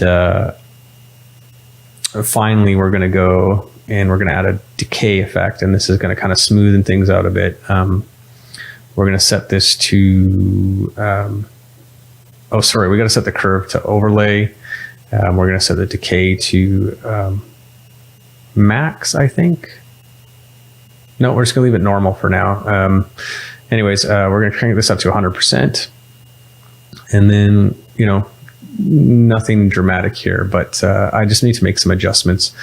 So one of the major things, again, first stay organized, but one of the major things we need to do is kind of like let more of the growth rate through. See, there's none, full effect, and there's with and without our kind of what we call as our slower group, which slows down the animation. So now that we have this kind of setup, I'm just going to go into this freeze effect and make some adjustments. I'm going to reduce the effect strength to 50%, and then change the radius a little bit here to kind of see if it affects. Now that once you click subfields only, that will change the rate of growth, which means it's only affecting the fields below it, or the fields within it, I guess. And now you'll start to see, as we change the effect and we change the radius, the growth rate will slow down or get faster depending on some of the changes that we make. So a lot of this for me was experimentation. I don't really know the values too much. I just kind of tinker until I find something that I like. I change the rate of the random field, change the rate of the freeze. You can adjust the curves. So there's a lot of things in here which will affect the overall look and the overall transition. But once I've created something that I like, I can then go in and kind of tweak and adjust it as I deem necessary, I guess. So I kind of like that. I'm going to leave it there, and I'm going to go into the next step, which is now transferring that vertex map information over into our displacer. And so I'm just going to set it up so that this kind of, this plane looks a little more interesting. We're going to add some noise to it, and you're going to see how this vertex map information can then smoothen or wrinkle out whatever geometry you're working with. So right now it's just the texture information that's moving across this plane. But you can see there's kind of some irregularities in it, and we want those irregularities to be smooth as this transition occurs. So I'm going to go into the displacer object, and I'm going to pick something that looks a little bit more interesting. With the noise, I'm going to reduce the overall amount here, and yeah, just let me find something that looks a little cooler. Okay, that's pretty good. Now I'm going to go into our vertex map, and you'll see here, once I carry this vertex information over into the fall off tab, it's pulling this vertex weight map. And now you see there's something happened. And now our yellow area is displaced, so red area is not displaced. And you can see the effect of the growth, which is kind of the inverse of what we want happening. But you can see here now, not only the texture can change, but the actual geometry is changing. So what we want is the actual opposite. So I'm just going to go into this vertex fields or fall off area and add an invert node. And now red is displaced, yellow is smooth. And that's exactly what we want. Now I'm also going to, just for effect, add a delay effector. I didn't really use this. I use it in some areas, mainly when the iridescent liquid hits the surface of the close-up kind of damaged hair. But I'm going to put this delay effector on spring mode, and now you can see you get a nice little kind of like ripple effect. It's subtle, but we can crank this up, and now you get this kind of like wavy feeling, which is kind of cool. You know, if you have some kind of liquid transition, I think it does, it's convincing, and it looks pretty awesome. So yeah, that's kind of how you can drive those textures using vertex weight maps. And here's, if you want to get crazy with it and crank things up, you can see how it really does some cool stuff. So you can apply this setup to any geometry and really, like, you know, really do some cool things with it. To kind of show this in theory or in practice, I'm just going to set up a quick shader to show the material transitions, and, you know, using the fields, the material, create a redshift material basically, and just kind of, you know, I'm going to name this kind of damaged, and then we're going to duplicate that and name this one healthy. And I'm going to, just for ease of visibility, make my damaged node red, my healthy node green, and going to add a material blender. And once we add that material blender, I'm going to put the damaged in the base color, and I'm going to add the healthy node to the layer color one. So now we've got these being split 50-50. Going to make the actual damaged material red, make it rough, and we're going to make the healthy material green, and maybe make it a bit glossy. Okay, anyways, we're going to just then bring in our vertex, redshift vertex attribute node, and this reads the actual vertex weights from the vertex map. So we're just going to bring in our transition node into the attribute area. So just drag your vertex map, which you can see says vertex. We'll change it to transition just so we know we're using the right tag. Bring it in there, and now we'll be able to see it in action. So we're going to use this vertex attribute to then drive the difference between the blend weight here. So I like to create a ramp node just for ease if I wanted to kind of like invert it, or, you know, sharpen it up a bit to create more contrast. I can show you what the regular vertex weight looks like in the redshift render view here. And then you can plug it into this ramp node, and you can actually like tighten it up, or, you know, sharpen it up the other way, or degrade it, basically. Erode it, I guess is a better word. So I'm going to use this and plug it into the blend color one, which is just going to tell the material blender to use these black and white values to show the difference in materials. So now you can see this green. I'm not sure if it's a healthy green, but it's a green nonetheless. Maybe I'll change that. Make it a little, well, now it looks like puke green.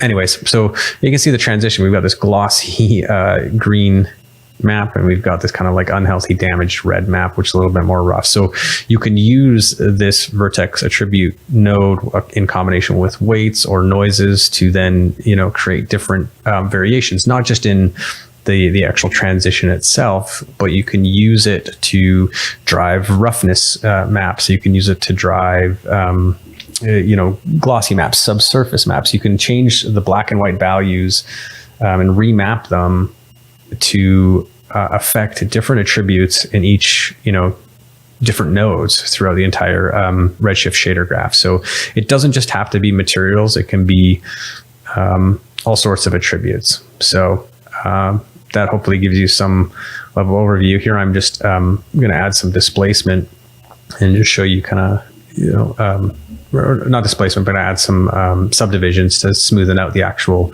geometry so we don't have those janky edges. But yeah, super powerful technique, you know, nothing too crazy, but I think the importance is actually using it to drive things besides just materials. So an example of that here is kind of the final shader graph that I used for kind of the iridescent layer. And you can see I'm using the vertex attribute node here, which has, you know, a similar setup. But I'm plugged into my ramp node. I've got a color invert here, which is saying, you know, it just allows flexibility on whatever I need it to do. But in order to create this map, I actually added a noise texture and mix that with the vertex map. So you can see the edges of the vertex map have a little bit more breakup, a little bit more organic kind of feel to them. So yeah, and then you can bring this up into, let's say, a bump map and remap the range of the bump and say, okay, I want my new max range to be whatever this vertex is driving. So it's just saying like the black areas have no bump and the white areas can keep their bump. And that can be in the same material or different materials. It can also, you could also remap that to like say like glossy values. But yeah, ultimately you can like see even right here, I just like use the same thing to drive like glossy values in the damaged state. You know, it doesn't always have to be a transition. You know, you can see the iridescent state here. And then together, you know, I've made this kind of like puddle look, right? Because the iridescent not only is a different material, but it's lifted up a little higher using the displacement map as well. So that's a look at kind of my shader graph for the final hair material from iridescent to, or sorry, for damage to iridescent and coated. I hope there's something you learn there, and it's a technique you can use in some of your other workflows. So next up is the botanical particle, kind of this explosive particle simulation based around the ingredients that were in the kind of botanical molecule per se. The ingredients, you know, such as like corn, sugar, avocado, green tea, coconut. There was all these kind of natural ingredients packed together in this organic molecule, and it was to kind of explode and release, you know, these different colors, kind of indicating the ingredients, and each one of those ingredients affected the hair in a different manner, where it was coating, protective nature, or whatnot. A lot of the shots in the scene use particles, many of which, you know, used X particles, some used dynamics, cloners. Ultimately, because of the nature of simulations and the complexity, I wanted to keep things pretty flexible. So, you know, creating this massive explosion and multiple shots, I made sure that I set it up in a way that I could repurpose it. So let's take a look at how I did that. So here's a look at kind of the setup. This is, you know, a similar simulation that I did for the project. We're going to start from scratch, but you can see kind of what this tree looks like. So let's turn all this off so we can start fresh. I'm going to go up here and create an X particle system, which will kind of give us our hierarchy. And we're going to create an emitter object. This is going to be our source emitter, which is going to be advecting the particles. We're going to set it to sphere, knock this down to 8 centimeters or so. And then we're going to create, actually, we're going to change this to shot mode. We're going to shoot maybe about one burst of 50 particles. And right now you can't see much in the viewport, I don't think. Yeah, you can't really see anything. So I'm going to change the display to squares here. Just maybe make them white and kind of see them. I'm just going to bump them up to maybe 200% here, so you can just so make sure we can see everything. Okay, so I'm going to turn the speed down a bit. There you go. You can see our kind of little advecting particles. Now we're going to set up the particles that we want to be advected. These are the part of the small kind of dust particles. So in order to do that, I'm going to, again, change this to shot. We're going to turn the speed down to 0. And I actually want these to be advected on the surface of a sphere. I want that to be, kind of advected in a way. I'm doing this so that I can actually use a texture to advect these particles in a kind of a more organic manner. So change this sphere down to an icosahedron. I do that just maybe for a more even distribution. I don't think it really matters. I'm going to actually make this, add a display tag and make this see-through. We're going to put it on lines, and I'm just going to make it X-ray so you can see through it. Perfect. And now I can see my inner emitter and my outer emitter. Now I'm going to emit my advected particles onto that sphere by going into the Object tab and adding the sphere as the emitting source, emitter source. Now I'm going to add a texture by selecting texture. I'm going to drop down and select a noise. And in that noise, I'm going to crank up the contrast and lower the brightness and change the scale maybe to 150. And now you can see, I don't know if you can see that because those are also dots, but we are going to be adding these to groups, so I might change this display later. So let me just set up basically our 3 other particles. So we got green, yellow, and white. And so this is our white particles. I'm just, staying organized, keeping everything visual in the Object Manager. And this is our yellow particles. And now each one of these is advecting a bunch of particles on the surface of the sphere using a texture map, which is driven by the noise shader. Now I'm going to create 3 different groups. First off, this is going to be white. And then change that to white. And these are, I'm going to use this. So now the groups take over, and the groups I can use to create the display mode. And that display mode is also going to be squares. And I'm going to change the speed down to 0 because I don't need, these particles don't need to be going anywhere. They're going to be advected. And I'm going to add that white group into the emitter group. And I need to change, I want to see some variation in the viewport. So I'm going to change the white group to be a ramp. And that ramp is going to be like a light gray to a white. And that's going to be mapped from 0.25 centimeters to, let's say, plus or minus 0.1 centimeters. This could be auto. So just that way we have some variation in the viewport. Now I'm going to duplicate this white group. I'm going to change that to green, and then I'm going to change this to yellow. We can do the same thing. I'm just going to add some variation in the viewport. So I'm going to get like a light warm green, or sorry, a dark warm green, and a lighter, let's say, lighter green, yellow.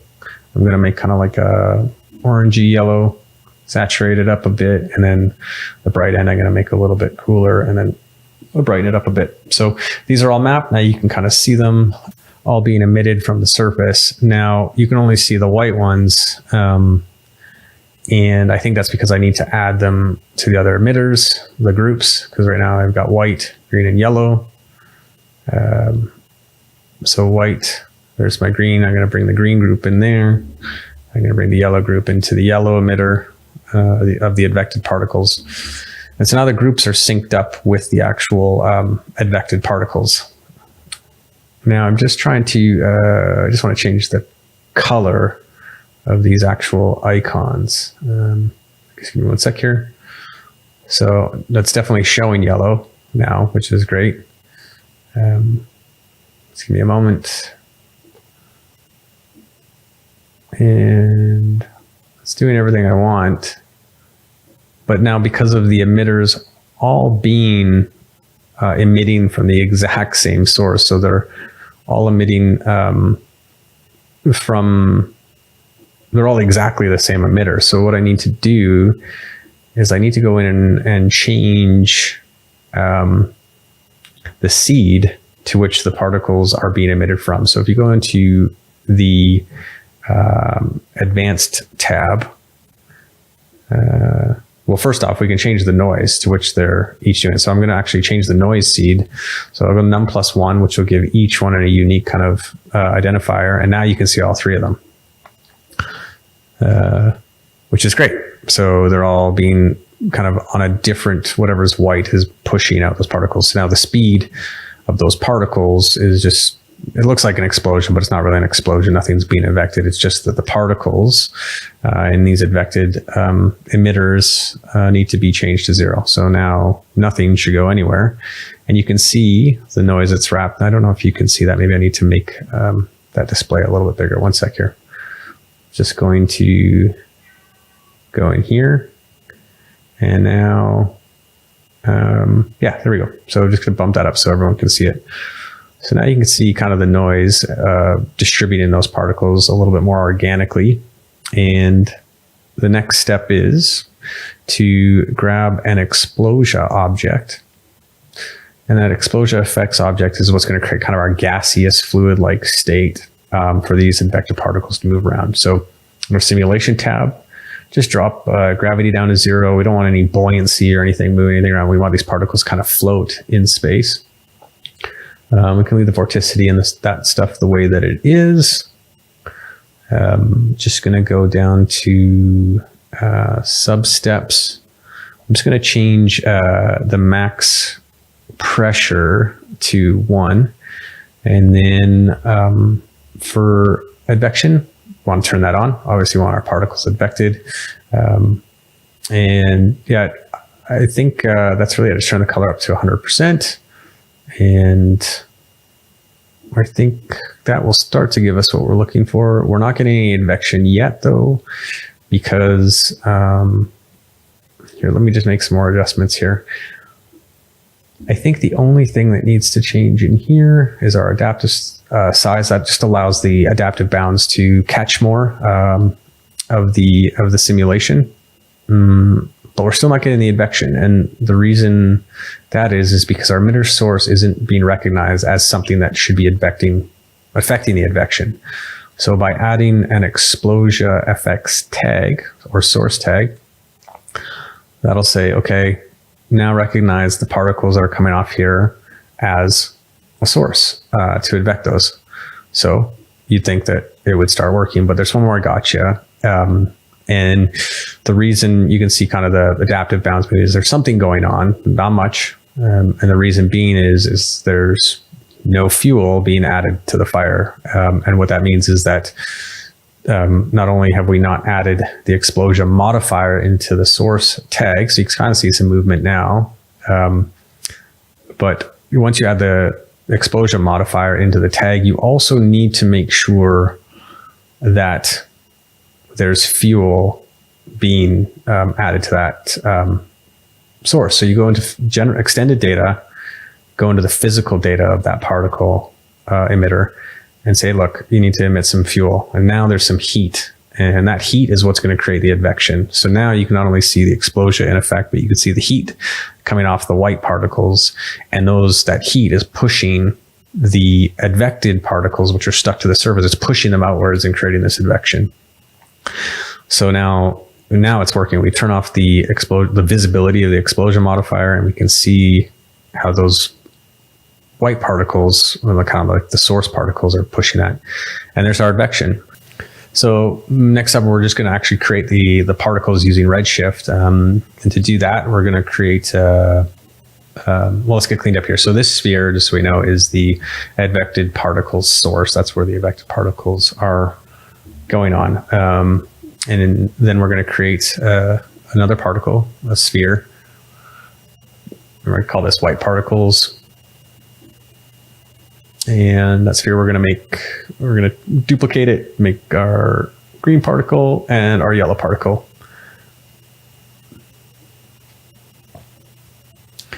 And once we have those set up, we're going to change the size of those, obviously, to something a lot smaller. And we can change this later on in the Redshift tag, but we're going to add that tag here. And you'll see, because these are attached to XP emitters, a particle tab is visible. And we're going to highlight those. And I actually just want to highlight the white one because we want white to go in white, yellow to go in yellow, and green to go in green. So here's our yellow tab. Here's our green, yellow. Oh, sorry. Change that and turn this on to custom objects because we want to use custom objects, which are these spheres. So yellow particle, green particle, and then our white particle. So now that's all set up. And those particles are now attached to, or sorry, those spheres or instances are attached to the X particles, advected particles. So I'm going into what we had created for our materials. I had just basically used a color, our Redshift color user data node, selected, just walk you through that. It's just the color user data node, nothing crazy. And inside of that, I just selected the X particles or particle color node, and that pulls in the color data that's being used on the particle. So we used kind of random arbitrary, we used a light gray, green to white. So it's pulling in that data. But then what I did is I'm using a ramp node to remap it to different colors. Whatever size that particle is, based on how big or how little it is, it's going to be mapped to different greens. It's going to be mapped to different yellows, be mapped to different whites or different shades of white, because you can't have different whites. So, so now you can see here's a green particle. I just turned off the other two. And for some reason, we get this massive blob. Let me just check to see what I did wrong here. So we got our 3 particles. I'm going to just reduce the size of these. Okay, that reduces them down. And just going to do some troubleshooting here. So let's turn off our source sphere. We got some pretty big particles there again. I'm going to use the scale the scale multiplier here to in the Redshift tag to make those even smaller. Okay, well, we don't have different objects, so I don't need to pick a different mode. That's fine. Okay, let me just troubleshoot. So we've got a green particle, and I'm just going to see why this isn't registering. So yeah, I've got it in here. I'm going to double check, make sure it's attached to the proper object. So my materials are attached to the right one. This is in here. Everything seems to be connected. I'm guessing, okay. Oh, so for some reason now it's showing up on yellow and the white one. So there we go. So I think it was just a refresh issue. Let me just start the sim over again. Well, let me just make sure that these are also the right size. Okay. Okay, I'm just going to reset everything to make sure we're on the same page here. Okay. So now you can see the green particles. And you can see the remapping going on, right? So you've got this, dark green, this really kind of like vibrant green, this mid green. And basically I can just punch in. So those are the colors, now that I've attached directly to the color user data node, those are the colors derived right from the green group itself. If I got rid of that, now you see bright green. So one's for the visualizer, or sorry, the viewport, and the other one is actually the colors you want to go with. So, you could go in here and you could add another color to the ramp and introduce that into the mix of your particles. Really flexible. Again, just derived off the radius of the original particle. So that, however big or small that particle is, it'll map to the colors that you have in your Redshift ramp. Okay, so now that we have that working, finally, just going to duplicate that into our other particles. Make sure that these are all the correct size, 0.25. 0.25. Again, I'm not sure why that's, there we go. So again, refresh. We're good. Now we have the particles emitting the way that we want. I'm going to attach the yellow, which is, you can see the color ramp there. And then I'm going to attach the white here.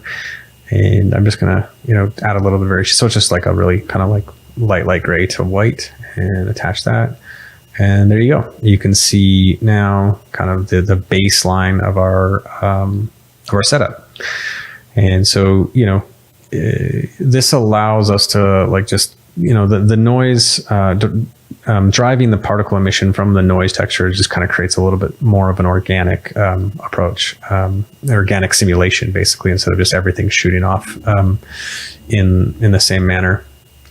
So yeah, I'm going to change the size of the advecting particles, and you'll see now the size of them, if they're bigger or smaller, changes the power of the actual simulation. Now, if I change the voxel size of our explosion object, you can also see that changes the detail. It changes the detail in our simulation. So you can see the simulation runs pretty quick, but there's not a lot of particles doing a lot of things. Let me show you how that looks like in here. So I'm going to change the display mode of the explosion object to back. You can see the squares. The squares are that size in purple on the back. So that's kind of the resolution of the sim. I'm going to change that down to 2. Now it's pretty dense. And now the particles are like, doing a lot more because they're picking up more resolution, and the simulation is more detailed. So I'm reducing the size of the advecting particles, changing the speed variation of them so that now, you get kind of like this more organic burst or explosion of particles. And so in our kind of like, before we kind of finish this up, I'm going to cache out, a kind of more dense simulation. So once we go into, these groups, or sorry, the advected particles, I'm going to crank this up to, let's say, 10,000 each. So maybe about 30,000 particles, nothing crazy. I think for the end, we did, what was it? I did about 100,000 particles each, and then reduce them so they really had that kind of dust powdery type look from afar. I'm going to make some adjustments to the variation of the advecting particles. So some will push out further, some will push out less. And yeah, you can start to see kind of the density picks up here. And you can change random seed. So now like my advecting particles are going to come out in a different pattern, and you can play around with these in order to get kind of the explosion looking, the way you want. You can art direct these a little bit, And so, yeah, let's cache these out, I think, soon. I'm going to crank these up. So now we've got 100,000 per. And we'll choose a cache tag, and we'll come back here after I cache this out, and we'll see what it looks like. I'm going to click only the same system here so it doesn't cache the other particles in our original setup in the hierarchy. So, all right, so we've got this cached setup. It's looking good. It's pretty dense, a little different than the original one, but that's fine. So I'm going to turn off the explosion objects because it's always running in the background, and now we can just run with our sim. So composite, you can move around. You can take a look at what that looks like. And yeah, I'm pretty happy with that. I'm going to pop open my live view here and see what we look like. Make sure our particles are looking a little bit dense, a little bit thick. So I'm going to go into my scale multiplier and reduce that down to about 0.5, maybe a little bit higher. Yeah, so 0.75, that's looking pretty good. Now, in the final piece, what I did on the final shots, we needed, to put together a number of different shots showing the individual ingredients, so yellow, white, and green particles. And what I did is I just ended up creating multiple cameras, trying to find unique shots and repurposing the original sim. And then would find an angle that I liked or a shot that I would like. And then I would just go in and turn off the other advected particles. And then that let me kind of move around and just deal with one at a time and, frame it up the way that I wanted to. You can add some depth of field to get kind of that microscopic look. And it's really it, honestly. It was just about using the tools and the integration between Cinema 4D, Redshift, X particles, and finding ways to work efficiently and smart in order to meet some tight deadlines, but still create something beautiful that push me outside of my comfort zone. But I'm really happy with the results. I really hope you guys got something out of this today, and just wanted to say thanks again to Maxon for having me. And if anyone has any questions, please don't hesitate to reach out to me on Instagram at @rawandrendered. And I look forward to the rest of the presentations today. Thanks, guys. Welcome back to the show, ladies and gentlemen. I'm your host, Matthias Omatola, aka Major VFX, here with the one and only Joey Camacho. Joey, welcome back to the show, brother. How are you? Good, man. How are you? Good, man. Great presentation. I saw a lot of people tuning in, really sharing a lot there. So thank you so much for that. The whole scaling on the hair is amazing. The weight maps and showing that whole technique, as well as everything in Redshift. So we have several questions coming up, and I'm sure more are going to come in. If you guys have questions online, just make sure to add Matthias Omatola, just so it shows up bright and orange, and then myself and my team can grab it and put it in our little doc here to get everybody's questions answered here. So let's start it off. Somebody was asking about Avant Form. And what are the requirements to get in, or guaranteed application, or what does that whole thing look like?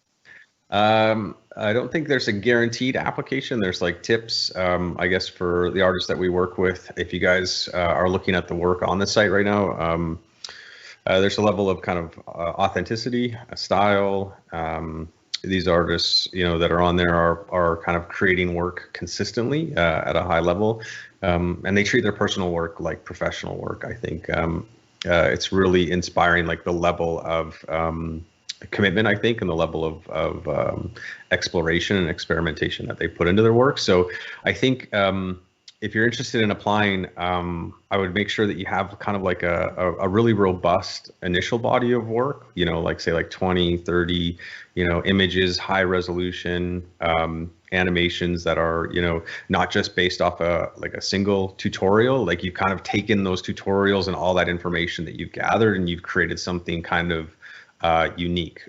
So those would be just some tips. I think, if you're doing everydays and stuff like that, like, making sure that those everydays are pushing the envelope of what's already out there, and not just kind of like a replication of, of something else that you've seen or that someone else has done. So I think, yeah, if you're going to apply, I encourage everyone to apply. If it's a no, it's not a no forever. It's more of like, maybe we can connect and see how you can grow and develop as an artist. I believe everyone should have the opportunity to make passive revenue, make money in their sleep, while they're sipping margaritas on a beach. I think that's the goal. So I encourage everyone to apply for sure. Yeah, definitely. So it sounds like uniqueness of style and quality as in everything. So yeah, if I was to summarize it, it's like consistency, like just you're consistently devoting time and effort and to your work. You appreciate good quality, and you put work out there that is good, high quality, and you have like some authenticity, like you found a little bit of your artistic voice, I think is what's important.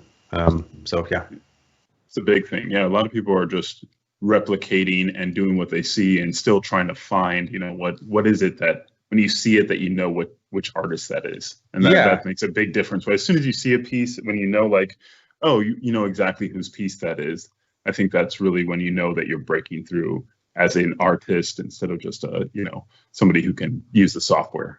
Yeah, it's like closing the gap, right? They talk about closing the gap between like what you see, like what you want to make, and then taking the time and energy and effort and focus to close the gap. So not only can you make that thing, that you've seen that's out there, and you're reaching that level of fidelity or quality, but then you're actually taking it one step further and making it and owning it in your own way, So yeah.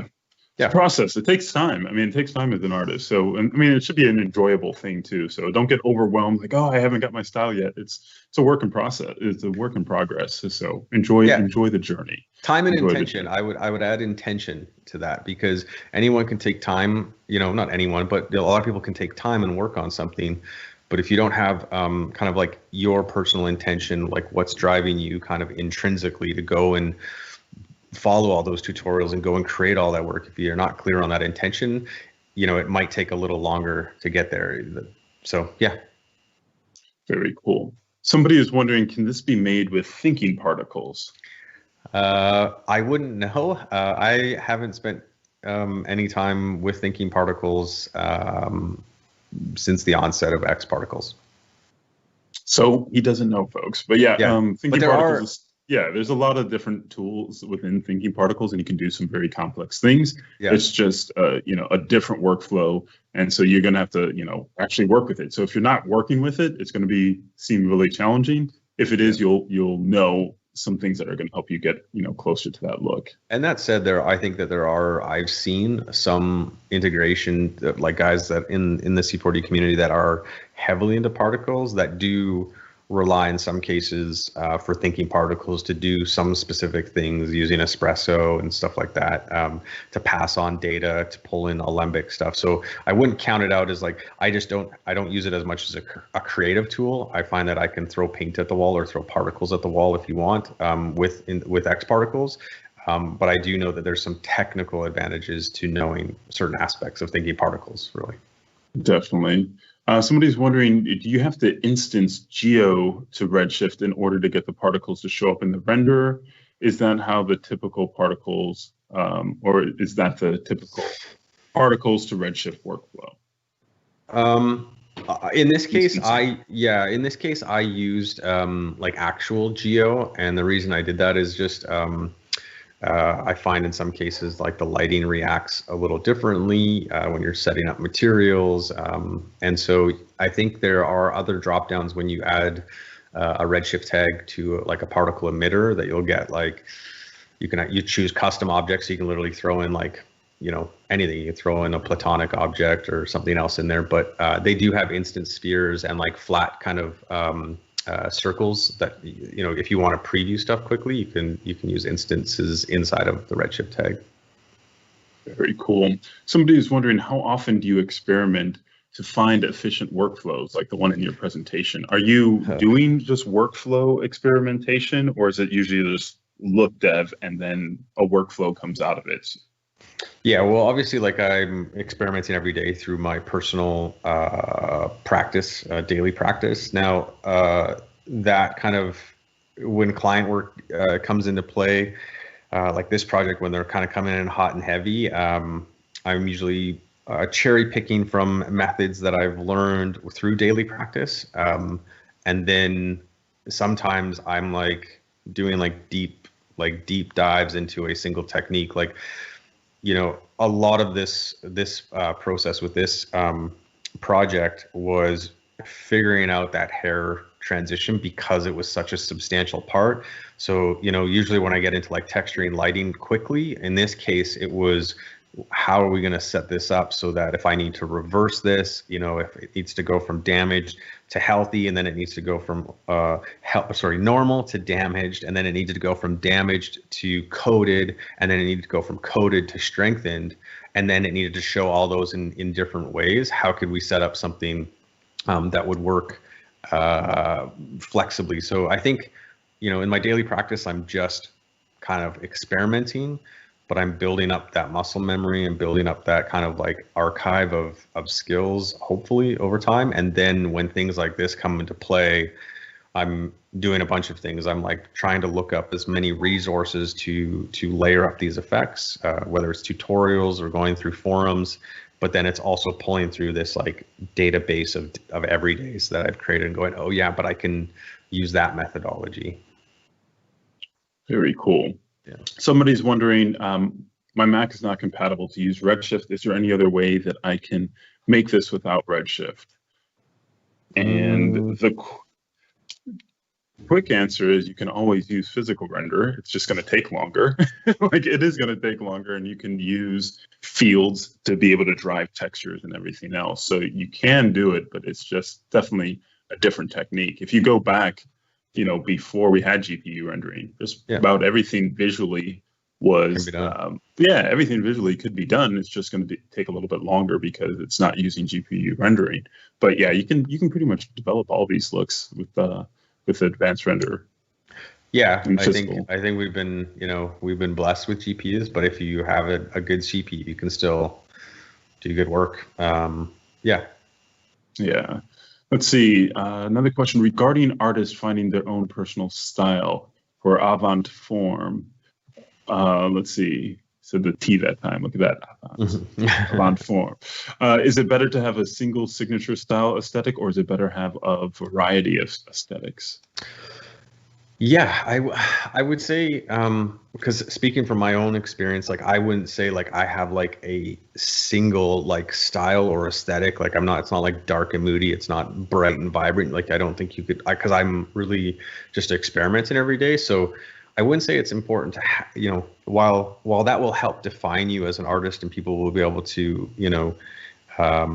identify your, look. I think it's just as important that if you're going to have different looks or different aesthetics or different things that you're working on, that the quality, because you're experimenting, the quality and the consistency of those things, the quality doesn't degrade just because you're trying different things, right? If you're going to do particles and you're going to do that for a couple of days, that whatever you make looks like something that a client would want, right? And then all of a sudden you decide to do some hard surface modeling, that whatever you create is something that a client or a commercial kind of like aspect or some type of unique aspect is created with that. So it makes a lot of sense. Yeah, I think you don't want to, there's value to doing wireframe renders for sure, because you can spend more time maybe learning how to animate, and not worrying about the lighting. You can spend more time. So if you're going to do that,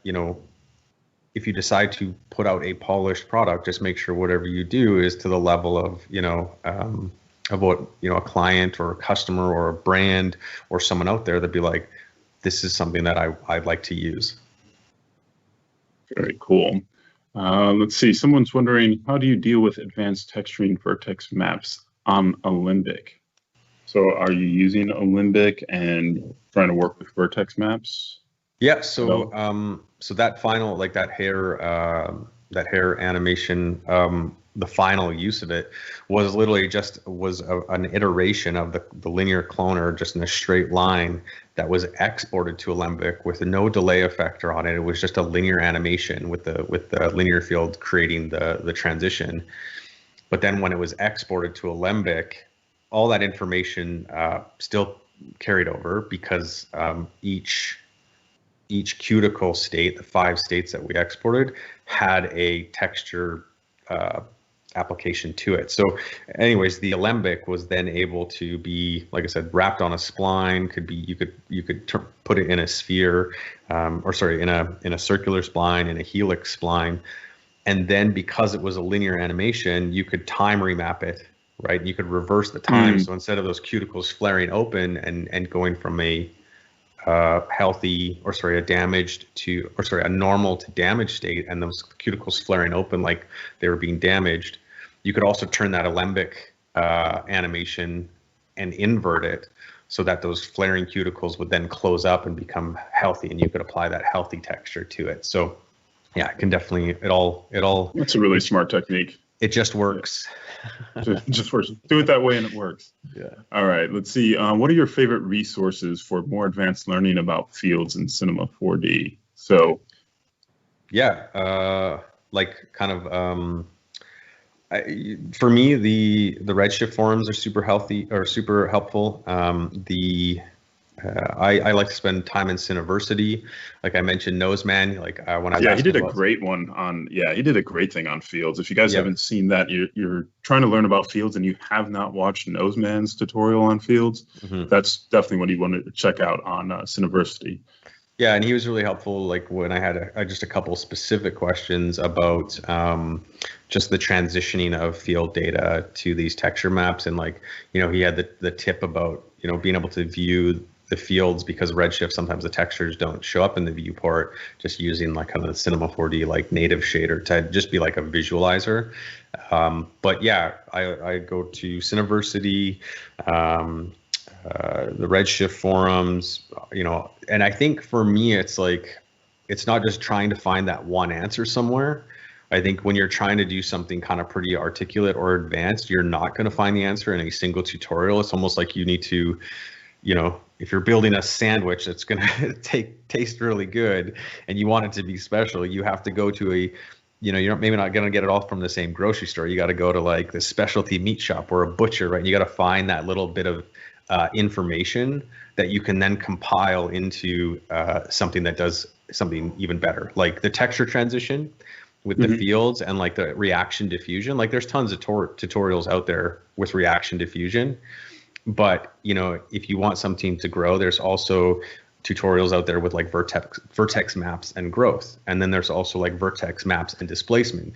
But then once you take vertex maps and texture growth and vertex maps and displacement, and then try and find a way to plug those in together, then you get kind of this cooler effect, I guess. Yeah, no, the combining of the styles really brought it to life.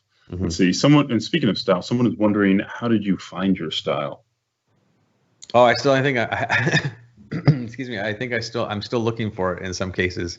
I think getting away from the computer is probably one of the things that I need to do more of in order to do that. But I think artists who really have a clear voice, they know who they are, and they find ways to get away from the computer in order so that when they sit down in front of it, they're just making something that they've had time to think about that wasn't influenced by something they saw on the internet, So I think that would be my impression of my style. Somebody is wondering, and this is always a good one, are there artists that you admire or that you really like as a style, both past, present? Yeah, I think,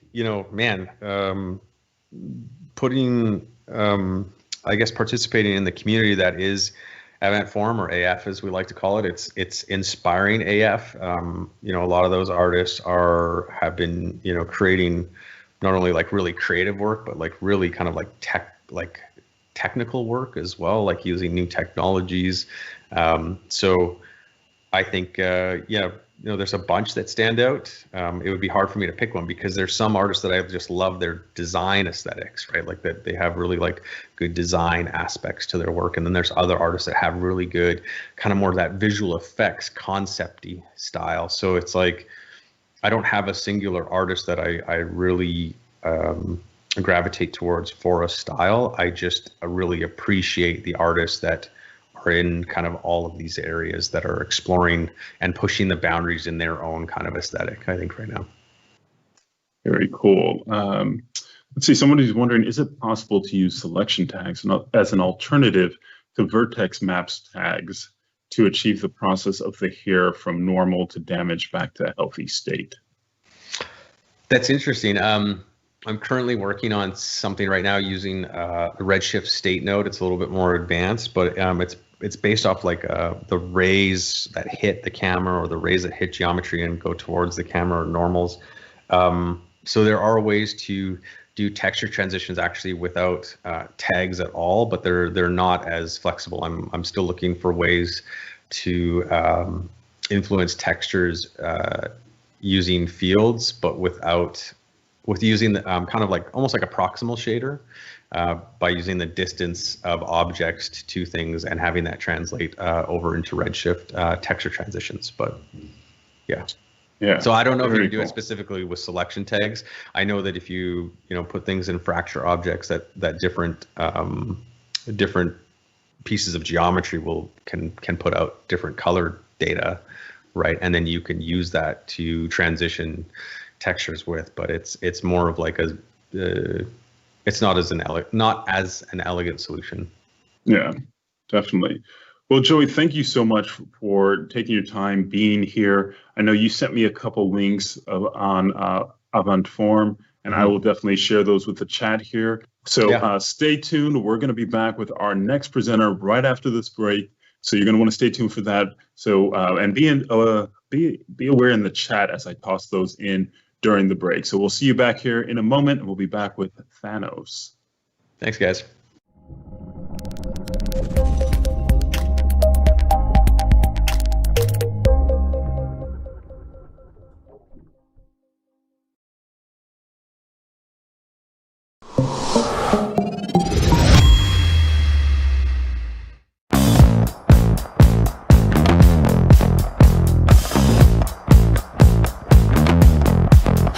I said you heard me on the stereo,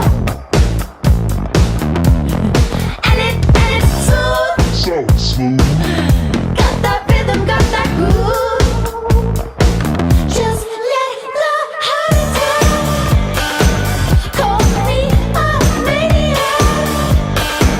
I want my baby back. Yeah, yeah. Shake it up, be cool, work it out, do you.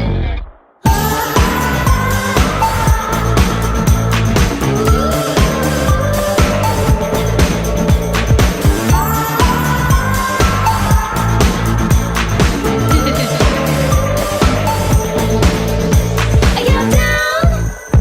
I get show me just what you got. Turn around. Don't ever let 'em hold you back. Just let the heart attack. Call me a maniac. I want my baby back. Yeah, yeah. Shake it up, be cool, work it out, do you.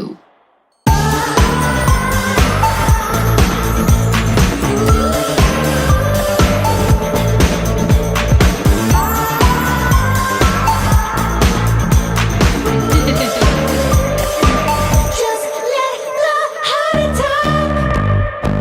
Call me a maniac. I want my baby back. Just let the heart attack. Call me a maniac. I want my baby back. Just let the heart attack. Call me a maniac. Yeah, yeah. Shake it up, be cool, work it out, do you.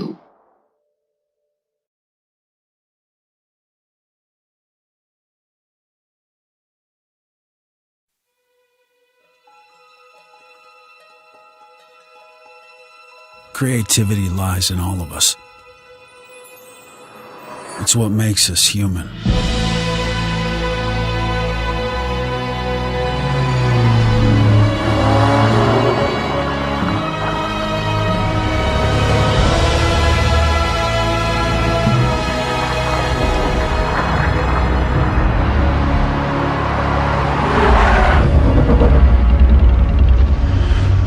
It starts with an idea, the desire to create,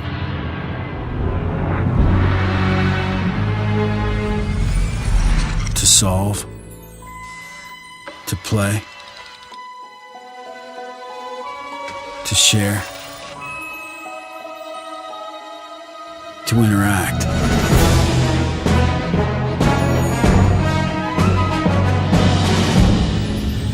Together we can build new worlds.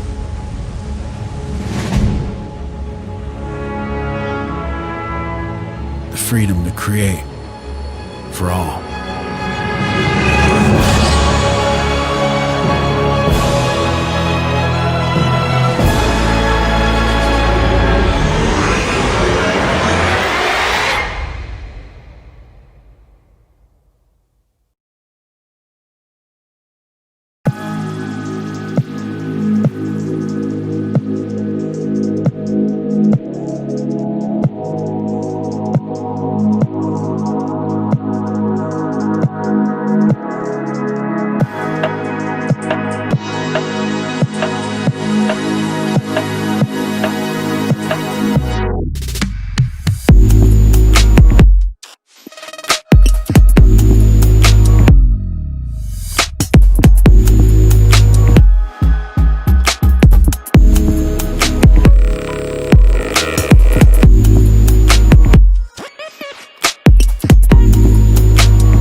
makes waves with amazing deals and fast and knowledgeable customer service.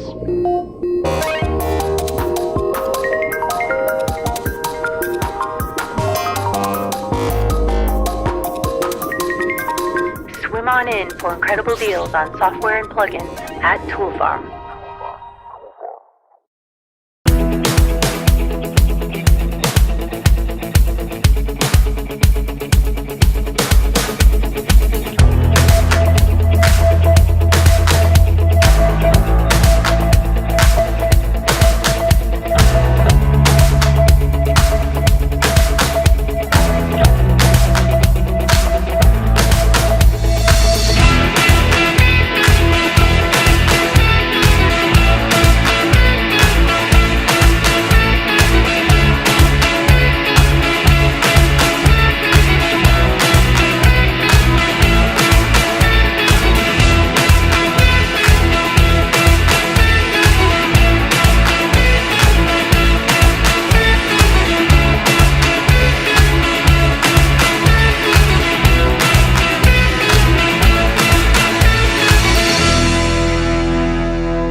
Social distance Halloween, scary samples, ghostly greebles, and client horror stories. Join us October 30th and call in with your favorite spooky renders and client stories from hell. Subscribe and sign up for alerts to join the fun.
Do you?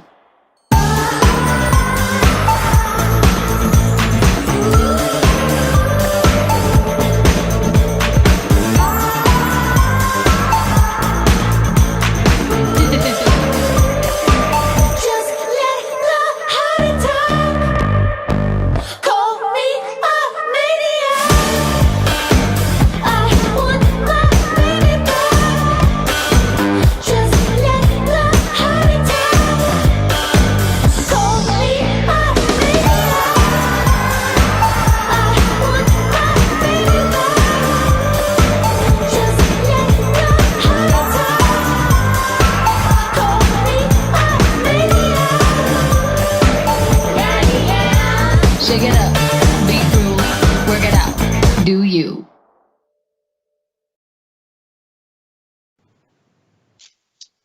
Welcome back to the show, ladies and gentlemen. I'm your host, Matthias Omatola, here at MAXON Los Angeles, and we are accompanied for our next presentation all the way from Greece, Thanos.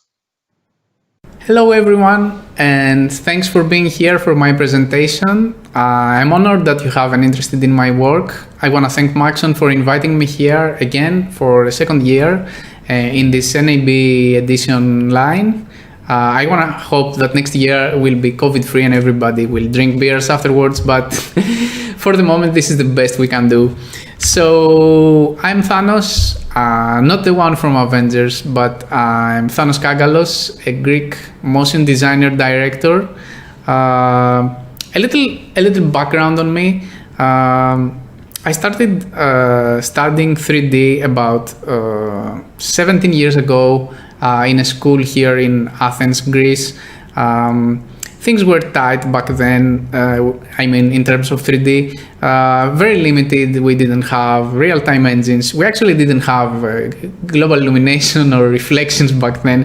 It was pretty weird, to be honest. There were no resources, no tutorials, no YouTube. YouTube wasn't even invented, you know. It was crazy times back then. And you had to push very hard through books and everything to gain access to all these resources, the ones that like Maxon is presenting today. So I studied 2 years, some graphic design and some 3D animation, and then I took a 10-year break, and at about the age of 32 I started getting interested again in 3D animation. Back then I was a 3ds Max user. I was using Max and V-Ray a lot, not a lot actually, all the time. I was a heavy After Effects user, doing a lot of typography, motion design stuff. And I freelanced for a few years till 2015, where I met my friend Tony Zagoreos, and we freelanced again for till 2 years ago actually, where we co-founded Yeti Pictures. Now I'm not talking as a representative of Yeti Pictures, but I found my new path again as a motion punk. Motion punk is my new brand. It's my alias as a freelancer, and I'm trying to do a collaborative studio with artists from all over the world. Now it's a great opportunity since COVID has I know it sounds strange, but since the online and the, how is it called, the remote, let's say, work is everywhere, it's much easier for me to collaborate with great artists and not just look people that live in my town or next to me or can come to the office. Everybody's home now, unfortunately, is the office, but that's also a good opportunity to make new relationships and new networks with people. So that's motion punk. And let me show you a quick show reel that I prepared. It's mostly jobs from Yeti Pictures and some new stuff of mine, but it's not actually that new, but I had to show something, so take a look to see what I'm actually doing.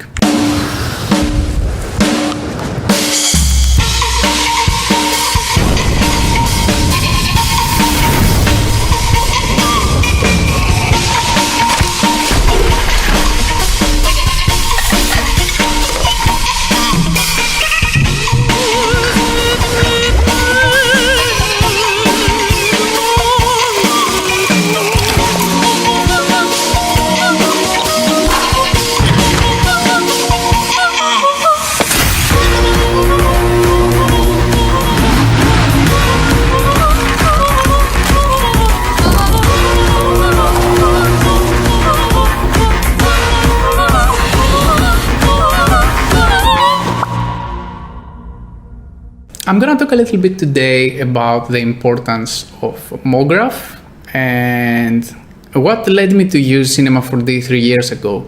In 3ds Max I was feeling pretty limited because I had to pre-design and pre-plan everything, and it was actually a hard software with a lot of crashes and everything. I'm sorry. I just want to be fair with my experience here. So I felt that the MoGraph module of Cinema 4D that could combine the dynamics and everything and cloners and scatter and all that would be ideal for me. So I started using Cinema 4D and Octane back in 2017. You've probably seen one of our first projects that I did with my buddy Tony called Mad Scenes. And this is my very first entry within the world of Cinema 4D, which there I try to use everything, particles, all the plugins to see what's going on with the software, why it's so famous and why people love it. And I immediately fell in love and I started doing stuff like this.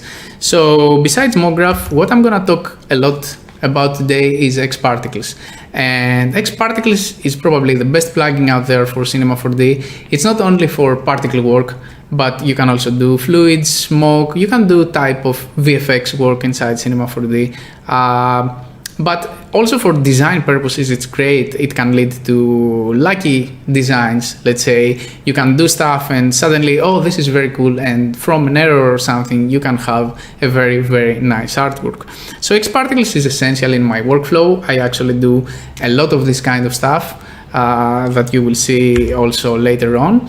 And I'm gonna start by showing you a project that we did last year with Tony, a personal project. And this is called Fruitless.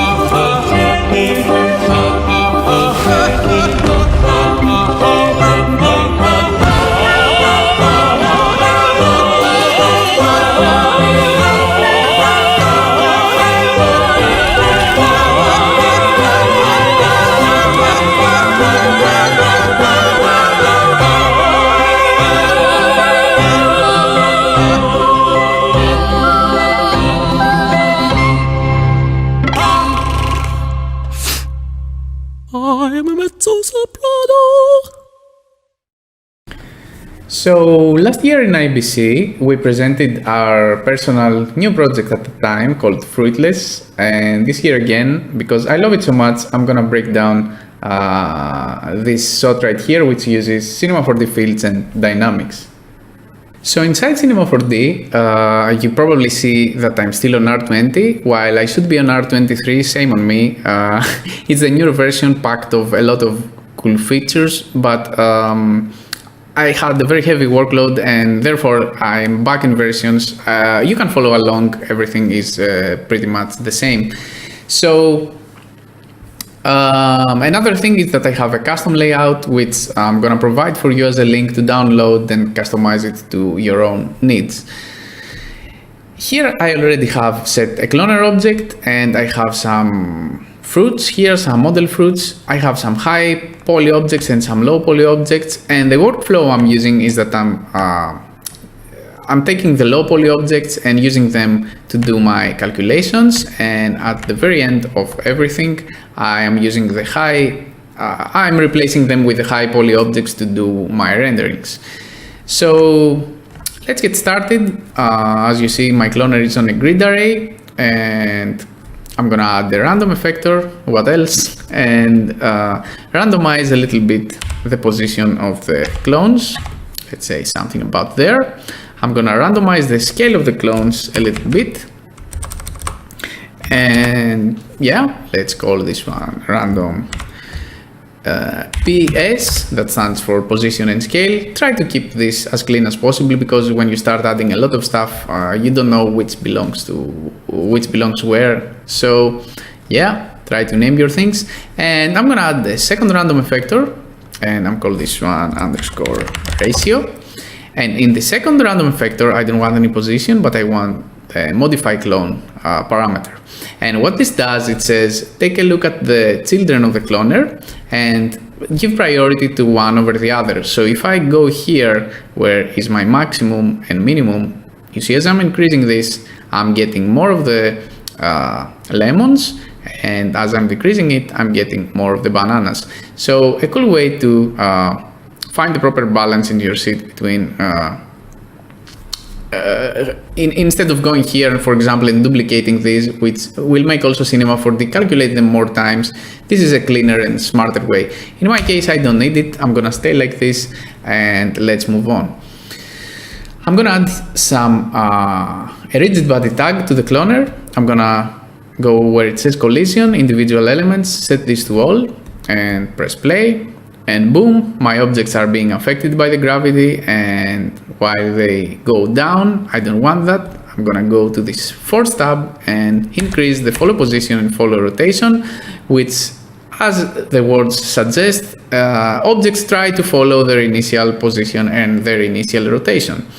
What I also did in my project, I had a little bit of drag, so yeah, as they're first colliding and exploding a bit, they settle down very quickly with the drag. So I'm gonna introduce now some turbulence and increase it a little bit. And I'm gonna increase the timeline a little bit so you see the turbulence clearer. So this wavy force here is just our initial turbulence. Just a little bit to make things a little more alive, let's say. From there, I duplicated this turbulence and I increased the strength to a ridiculous amount of, to a ridiculous strength, let's say. And I have this crazy effect, which is not at all what I want. But what I can do here in the second turbulence, I can go to the fall off and introduce some fields. And fields are areas that define where this turbulence takes place. In my case, I'm gonna use a torus field. And if you see, let me go here on the side, wherever this torus field is, the fruits are being affected by the second turbulence, and so on and so on. So I'm gonna stay here on my top view again, and I'm gonna keyframe this. I actually gonna make the torus 0 by making the radius and thickness to 0. Going a few frames later, make it thick again. So there it is, thick again, and go a few frames later and make the radius to cover all of these fruits, and therefore creating this nice shockwave that we had in our project. So let's take a look how this affects things, because this is actually the basis of this effect.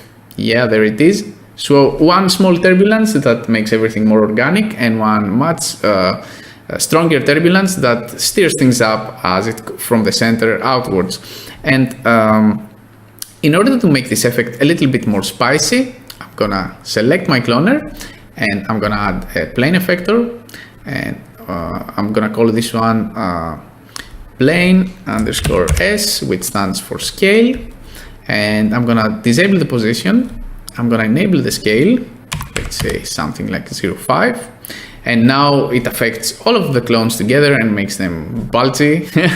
And what I want though is to connect this with this torus field. So here there is a small issue that I want to clarify. Prior to R23, when you have dynamics and cloner and effectors, I'm sorry, after the dynamics, the effectors only work on the initial position of the clones. What I mean by that, if I share in this plane effector in the fall of this torus field, which is down here, and the initial position of my clones is here, take a look. The plane effector will have next to 0 effect right now, because it's not actually going to the initial position of the clones.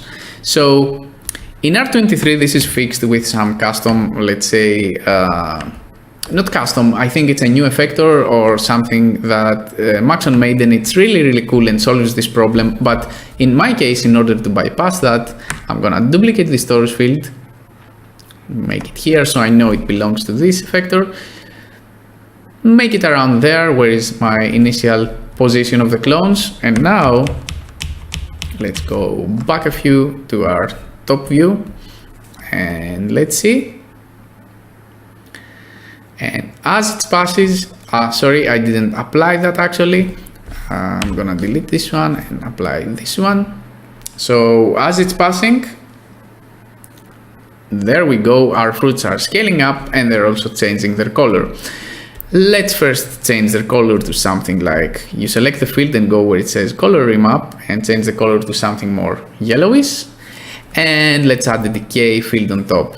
And what the decay field does is it fades out the effect of our fields, I'm sorry. So they are delaying a little bit on the scale down, and if I enable also this icon, the color will also delay a little bit. It will drag behind from the torus, you see, like it's fading out in this nice and organic way.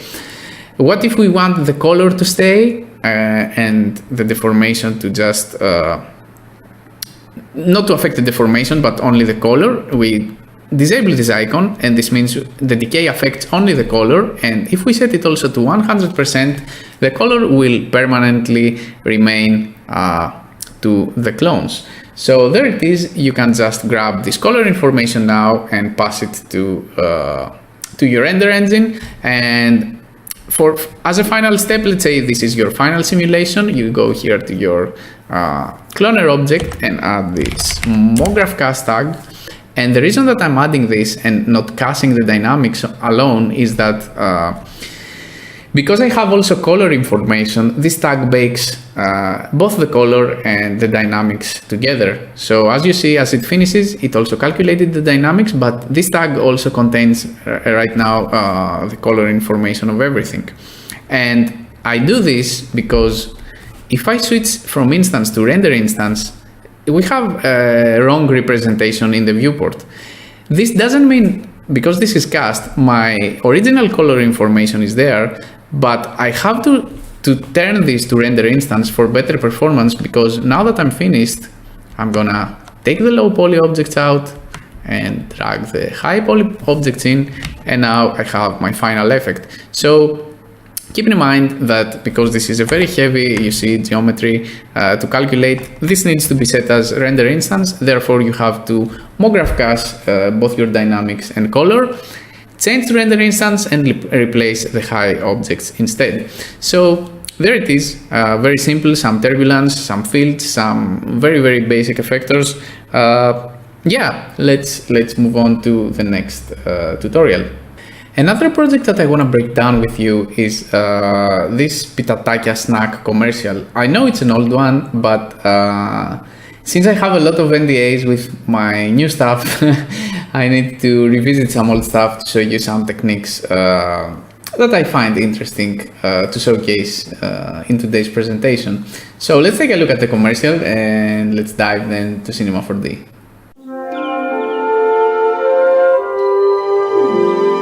Πιτατάκια, τραγανά φύλλα ζύμης.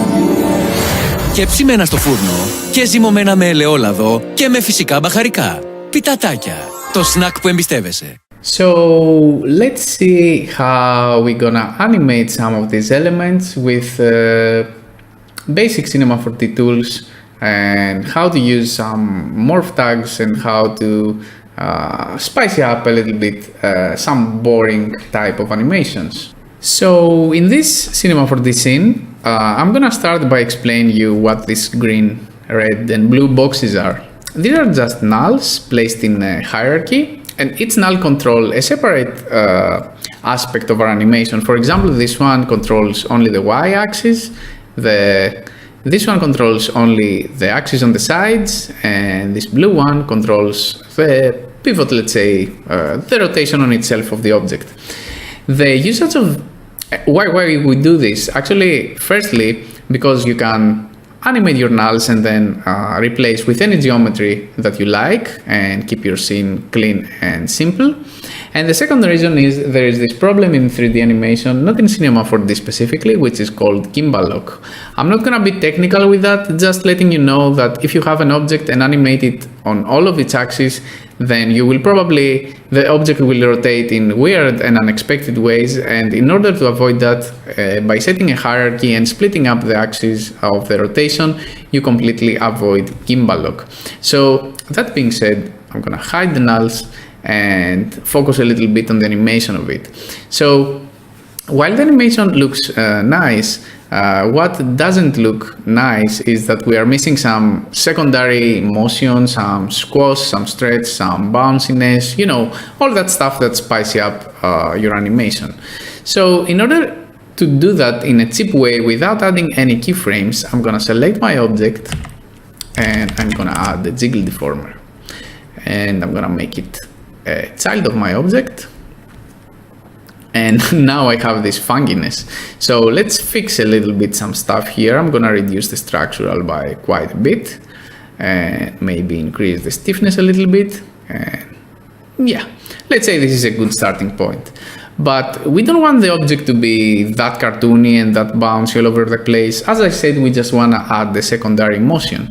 So here in the jiggle deformer, in the fall off, if I add a linear field, let me go out of my camera, and sorry, because this scene is quite a small scale, so if I am here, let's say, sorry about that, if I make it like this, the linear field, what I'm saying is that below here, below this point, I can actually make it a lot smaller so you see better. So what I say to this linear field is that below this point use no jiggle, and all the way up your jiggle is 100%. So by doing that, take a look. Now the object spins on top as a secondary motion. As it bounces, there is no overlapping on the bottom, which is what we want because it should stand on the table. But on top, we have also the follow-through animation. So this is pretty nice, and of course, you can keep playing with the jiggle. You can just reduce the stiffness and make it to, whoa, much more loose, whatever. It's completely up to you. Increase the drag a little bit. So yeah. There you go, a cheap way of adding some secondary motion. So let me disable the jiggle because it doesn't update very well in the viewport as I'm scrubbing back and forth, because I'm gonna show you one other thing. I already have this open package modeled here on the side, and we're gonna animate the opening and the closing of our package. So by selecting our package, I'm gonna add the pose morph tag, and I'm gonna say I need the points. I'm gonna delete the pose 0, and I'm gonna drag the open package as an absolute, so I press yes, as an absolute pose. So this is the second pose. We have this opening and closing. But in my video, if you remember, it was opening from this side to this side. It wasn't opening like this. So the solution is quite simple, actually. There is another deformer called morph deformer, and you probably wonder what is the difference with morph deformer and the pose morph. The morph deformer uses the pose morph, it's already applied in here, and it can use a fall off, in our case a linear fall off field. So let me make it something like this. Let's take a look what this does. So whoop, you see the effect right here. So you can start like this, let's say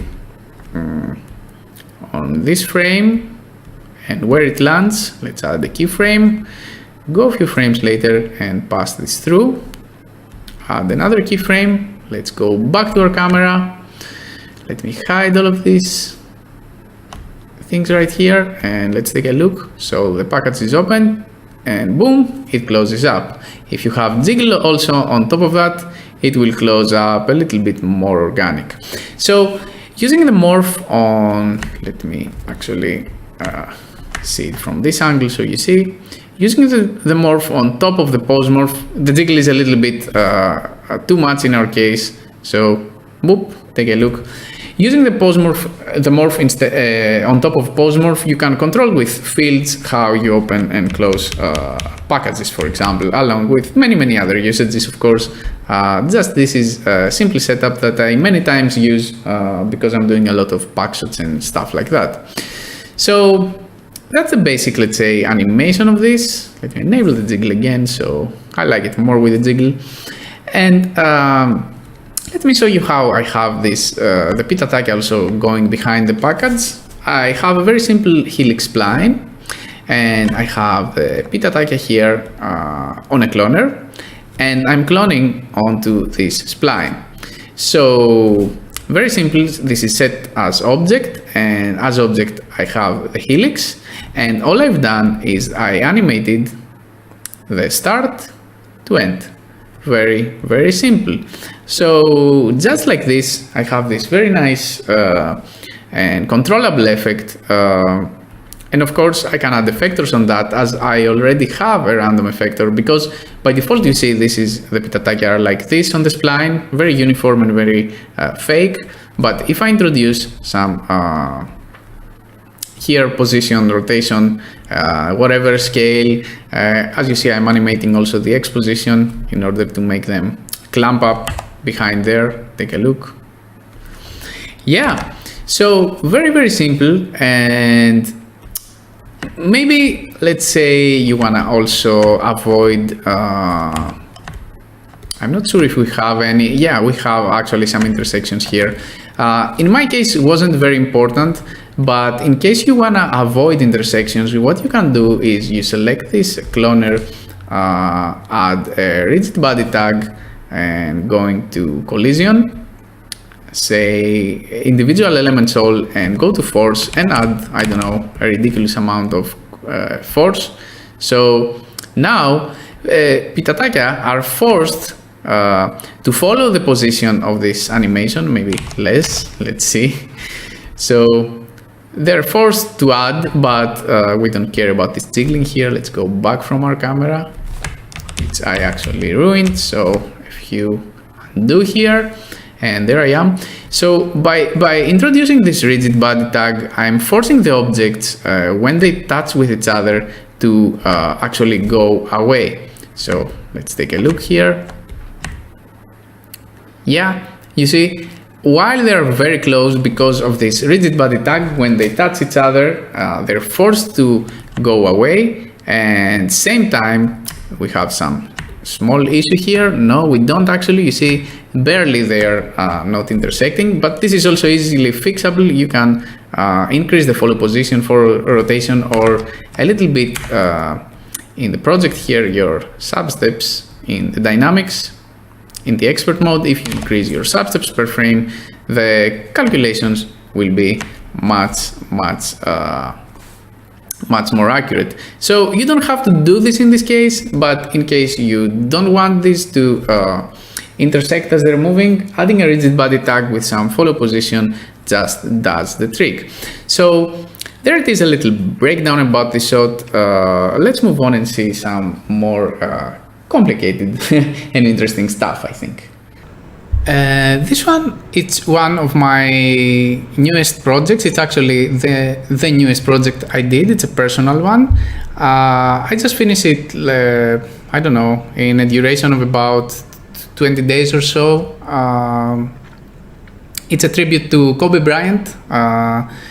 It started out as an exercise with some animation timing and particles, etc., and it became a whole project. So let's take a look.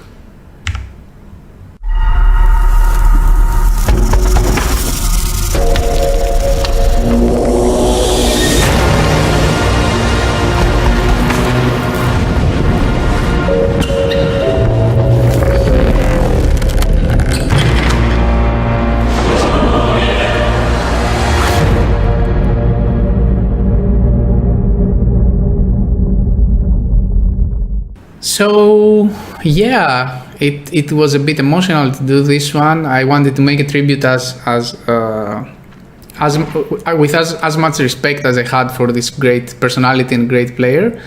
I hope I achieved that. And here's a scene that I'm gonna discuss about how I did this nice particle flow here at the end by expanding again what we saw before. So adding up techniques with X particles can lead to greater and greater results, as you see. So let's see how we're gonna create this very fine and organic movement. This is a method that is called particle advection, which means in simple terms that we use smoke and fire simulation to drive the movement, the color and the velocity of our particles. So this method is very common and can give you great results and great shapes, as you see here, very organic and very they look like liquid or something. I don't know. I was always attracted to effects like this with particles. So let's dive right in and see how we can create something like this very quickly from scratch. So I have my number 8 here. I'm gonna hide it and I'm gonna create a new XP system. I'm gonna go to the emitter, set this to, I'm gonna leave it as rectangle actually, and turn it like this, 90 degrees on the side, and let's press play. And I have particles emitting on the side here. I'm gonna change a few settings. I'm gonna make them appear as circles. I'm gonna go to emission and make them short. Let's say maybe 12 particles and some speed variation, some, I don't know, some radius variation. Yeah, there we have it. Particles emitting with various speed and various sizes. So we're gonna use these particles to emit smoke from them. And this is doable in the dynamics. I'm gonna create an XP Explosia effects object, and within this Explosia effects, we try to confine it around our simulation. This is where the simulation will get calculated and take place. So you don't need extra space if you don't gonna use it, because it becomes calculation intensive. So let's say this is fine for now, and let's go to our XP emitter and add this XP Explosia effect source.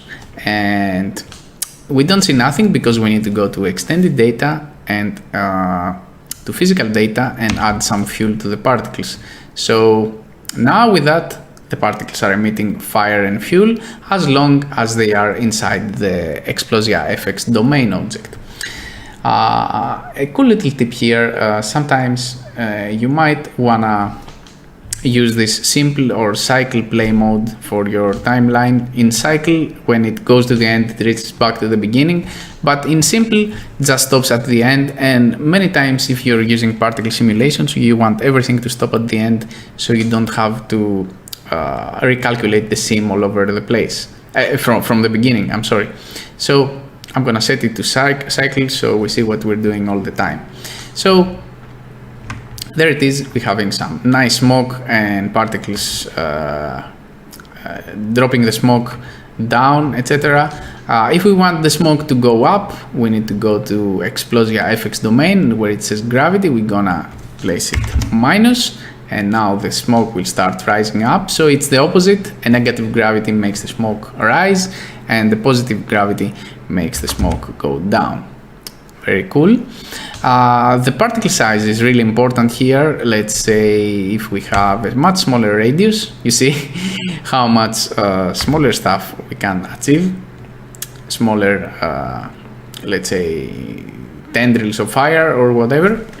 And another thing that is important, it's in the tag itself. It has a velocity, and it's the velocity of the particle. So if I increase this to 400, you see that as the particles are being born, they are pushing the smoke in front of them just a little bit. So maybe this is something you want or something you don't, completely up to you. Sometimes helps a little bit to drag the fire a little better along with the particle. So let's say we like this. Let's place it, let's go to our top view, and let's place it very close to our wall right here. Okay. And let's actually make this wall a closed boundary, so the particles, when they hit on the wall, they stay there and react. So if we go to our Explosia object in the solver, it has this container. So I'm not sure which is, this is Z-axis, I think it's Z+, but I click both of them and, I click both of them and let me try and see what happens there. Yeah, the particles seem to slide on the wall. Very nice. What we need to do from here, I'm gonna enable my 8 again, and let me place this emitter a little bit more carefully, maybe there, because I want, this is one line that goes to the right and takes particles to the right as well. So yeah, something like this, very cool. And I'm gonna create a new emitter.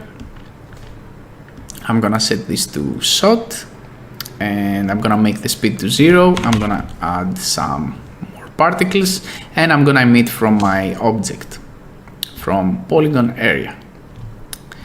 So now we have two sets of emitters, one that it's sitting still on the number 8 and one that it's emitting fire and goes to the right.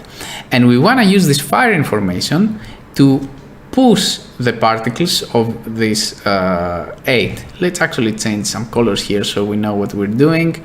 Let's go to display and make these particles yellowish. So we know that the yellow particles are the smoke and the green ones are on the 8. So we need to move the green ones based on the smoke and fire movement. And in order to achieve that, you need to go to your Explosia object where it says advection and enable advection. And let's see.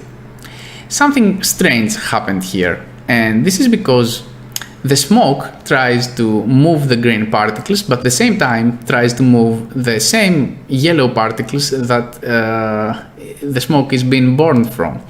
So this is like a loophole, and in order to avoid that in the yellow particles, let me call this actually, sorry, this is not the emitter, it's this one. Let me call this one smoke.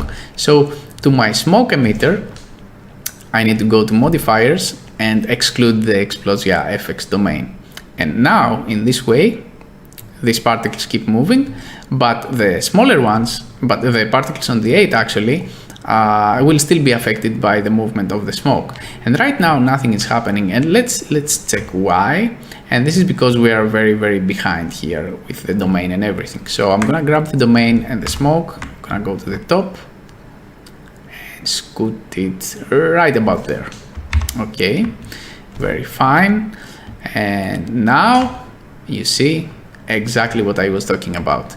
Whenever the smoke collides with our green particles, you don't have to see the explosion anymore in the viewport. Whenever the smoke collides and whenever the green particles pass through, the yellow particles pass through the green, we're having this very nice and organic effect. And if we increase the amount of our particles to a much bigger number, we're starting to have much finer detail. Take a look, I'm gonna pause it right here. Take a look at the shape. How else would you be able to make shapes like that? So all I did in my 8, I used various emitters in various positions in order to art direct this nice burst here and there. And on top of that, I went to display and I changed the color mode to gradient parameter.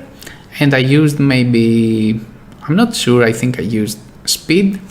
So based on the speed of the particles, some particles will be colored white and some particles will be colored blue.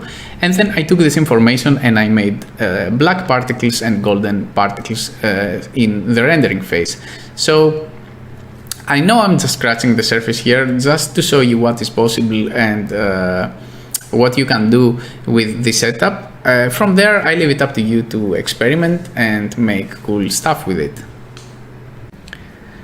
So where would I be without my ident? I mean, I'm playing so much with dynamics and particles and everything, and I had to put everything together in my ident. So as you see here, I'm having, again, a lot of, it has a lot of advection and particles and smoke and dynamics and all that cool and fancy stuff. So I'm as you see, my style is tends to be a lot experimental. I love doing not that abstract, but mostly accidental type of designs via other means instead of the typical artworks you can draw in a paper and go and copy it in your screen. So I'm not gonna break down any of that for today because I don't have much time and I wanna show you other cool stuff. So I'm gonna move on with another aspect of my work, which is style frames. I do a lot of style frames,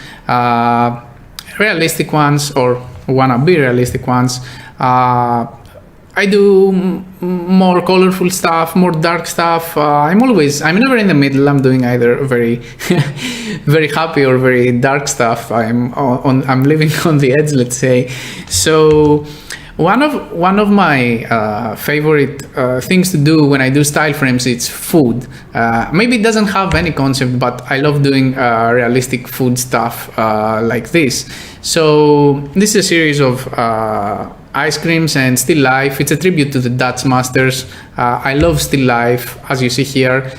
Some frames are from commercial works, and the top left is one frame, one of my favorite that I did 2 years, I think, ago as a personal experiment, and it ended up really well. And since then I try to, whenever I have time, to do something like this to keep up with this style frame collection. Another project that I do, going from the dark side to the bright side, is called Silly Juice. It's a commercial project I did with NHS Studio a few months back. It's a set of style frames to set the mood of the brand, and these are all based on a very famous designer called Peter Tarka. I love his compositional style, his colors and everything, so I decided to do something quite similar, trying to make some nice layouts with the fruits and everything. I also love food, as you see, so this was kind of an ideal project for me, and I had all the creative freedom, to try stuff. Okay, this is not probably the most original thing you can see, but for example, I love to do artworks like this. Continuing again with the dark side of things, I'm coming back to a project we did again with NHS in February. It was a pitch for the Amazon Originals logo. Unfortunately, we lost the pitch due to the geniuses in Panoply, London. A great studio. You should definitely follow them up. But these are some of the proposals that kind of worked for the client. They needed heavy particle work again, and this was a great opportunity for us to showcase some of our X-particle skills and do also practice with cloners and dynamics, and try to see how we can creatively apply abstract techniques to big brands like this. Because it's always a challenge, when you try to work with brands like Amazon or clients like this, abstract is a bit tricky because the art direction is very, very specific sometimes, and the requests are also very, very specific. So I'm gonna break down one scene here, and let's take a look. So let's see how to achieve this nice effect we have here with the splines and all. Let me jump into a new scene. Let me grab very quick this arrow and let me show you how it all started. I have this Amazon arrow right here, and I'm gonna add an XP system. And in my emitter, I'm gonna go to emission, and I'm gonna leave it to rate actually. And in the object mode, I'm gonna set this to object and emit from my arrow. So if I press play, sorry, I have this animated texture here as well. So if I press play, particles are all over the place with various speeds from my arrow. So this is quite cool. But we want to do something else. We want to make particles go and hug the arrow, do a better effect than this one. Well, turbulence in this case doesn't help us, but what can help us is in dynamics there is this new cool object called XP flow field. Not very new actually, but it's new to our tutorial session right now. So This flow field object is actually a set of vectors. These lines are vectors that define speed and the velocity of particles. So in order for this to affect everything on my arrow, I have to make it as big as my arrow is. That simple is that. And again, the same with as with advection. In order to avoid unnecessary calculation, keep this as close to your object as possible. We might have a 2D representation here of those lines, but these lines are everywhere inside this box. In order to see where they are, there's this display mode, and where you say XY plane, you set these to voxels, and now you see that these are everywhere. But your viewport will run much lighter with the less of them you see in here. So by introducing this object, if I press play now, well, not much happening. Some more turbulence in here, but not much happening. And this is because in the object tab, it has a strength. If we increase the strength to 100, now you see that particles, let me hide the arrow. Now you see that particles are trying to stay around the arrow and follow these vector shapes right there. And whoever particles escape continue their route to the unknown. Very cool. So this object is kind of limitless. A lot of possibilities and a lot of potential. By default, this is set to random, but here it has a lot of other modes. Before going to other modes, I'm gonna show you also another basic setting, which is the cell size. And the cell size, if I decrease it, it makes the voxels much smaller, and therefore a smaller level of turbulence in our case. Much more resolution, exactly as the voxels in the Explosia domain. I'm gonna set this back to 30 or so. And of course, the smaller the cell size, you have decreased performance in your computer. And another thing here is the field. The field can be either direction. So if I go to my emitter and the particles have 0 speed, nothing will happen because the flow field affects only the direction. But if we say to the flow field, I affect velocity, now takes over this the speed of the particles, and you can play with the speed here and increase how fast or how slow your particles will go, how much acceleration and everything. So keep in mind that even if your particles have 0 speed, you can take over the speed here in the velocity in the flow field. In my case, instead of random, I delete that, and I went and used this mode called surface tangent. And what surface tangent is, it awaits for an object, and let me drag my arrow here, in order to, you see, let me actually hide my emitter. You see now the arrows, the lines of the flow field that are trying to follow the direction of the arrow. Let me increase the resolution a bit so you see this a little bit better. So it takes a while to update. You see, now we're having our arrow in here, and our arrow is the velocity field itself. So all particles are flying around will try and follow this arrow completely. Let me unhide my emitter and let me press play. And there you go. I have this very, very nice movement. I have some settings here. Some of them are important. For example, the strength, as we said, the higher the strength, the more things will stay in there. And here we have a fall off. And this fall off, if I disable it, now the particles will be affected completely by the arrow. If I enable it and play with the distance, if I decrease the distance, particles are more free to escape here and there. It means it reads the distance around this arrow and either attracts particles or lets them go. So let me disable it completely so we have particles running here. And in order to have better performance, let me hide this flow field. And let's improve this a little bit. So in my XP emitter, I'm gonna go to object, to emission, and increase the particle rate by a lot. Let me go to display and change this back to dots, so we have some more finer detail. And let me increase again particle by a lot. And now we're starting to having some very, very interesting shapes. And as with the pitatakia before, if we go to our object and instead from polygon center say texture, and in the texture, drag this animated noise that I had before, you see what happens? Particles are being born all over the place and leave some very interesting gaps. So if I go here and actually disable the animation speed because now this noise was animated, take a look. I have some very, very fine shapes like right there. So let me increase the speed a little bit so particles feel faster and increase the timeline a bit. So there you go. Of course, you have the shapes that are escaping from the box. You can kill those particles, etc. It's not a problem.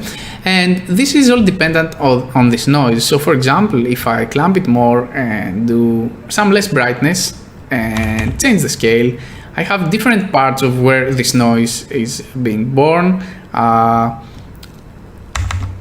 You see, I can art direct it and have something that looks very, very unique. And of course, here in the flow field, if we enable the fall off again and find the proper distance, some particles will escape and some particles will, you see this effect right here, and some particles will stay to the arrow.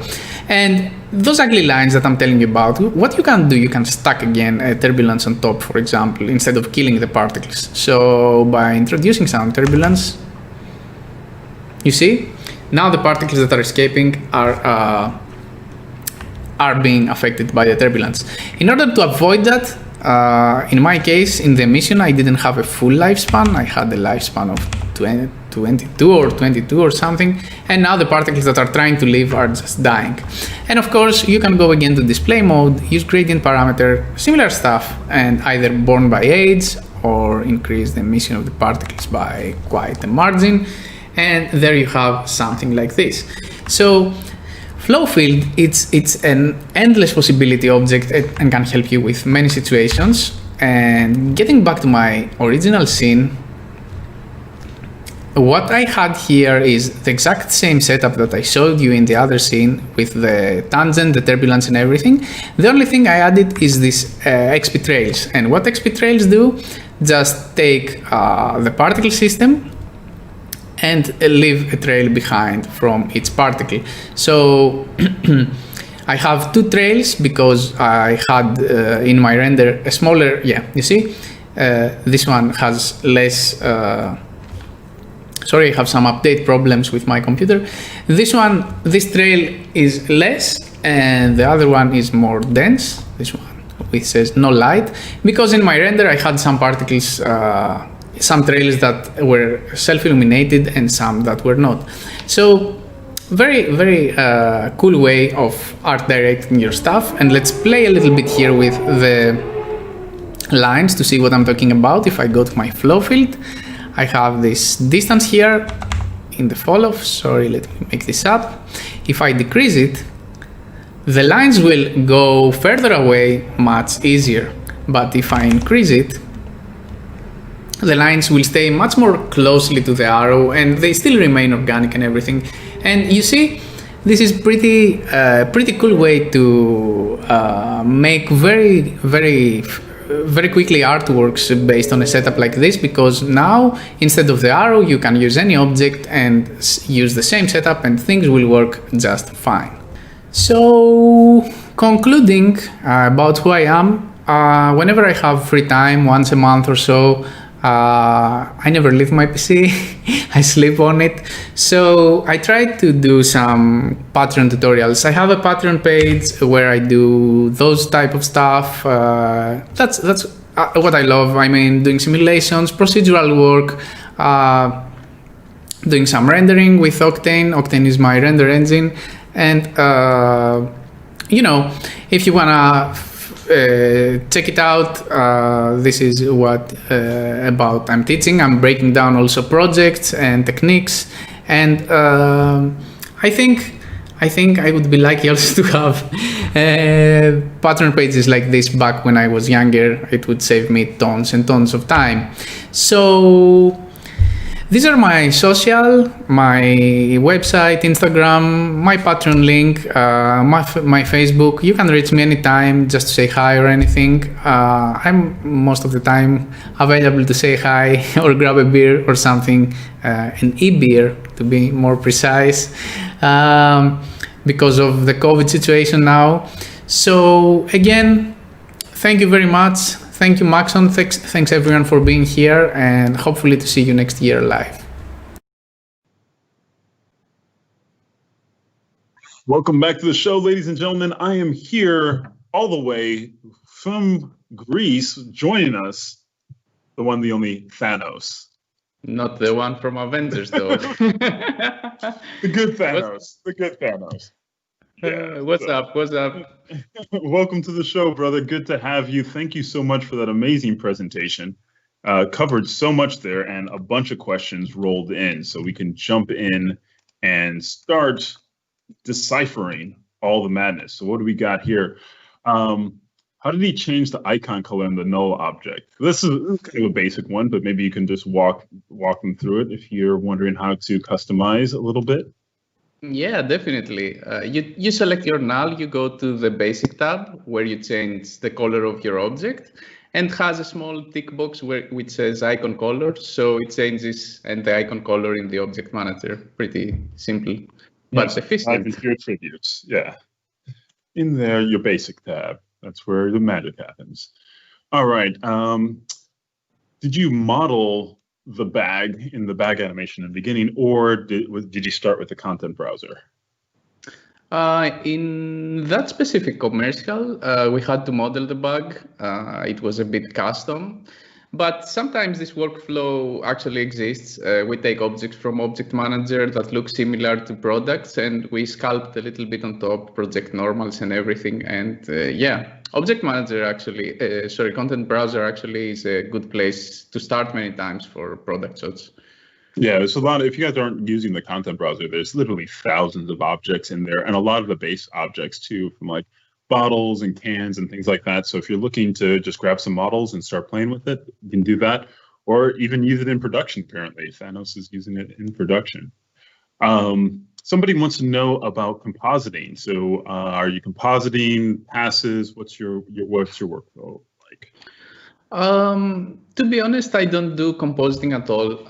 Since I started using Octane, I try to do all the effects on camera, also the grading. I add the LUTs there, and eyeballing actually. I don't work in a precise way.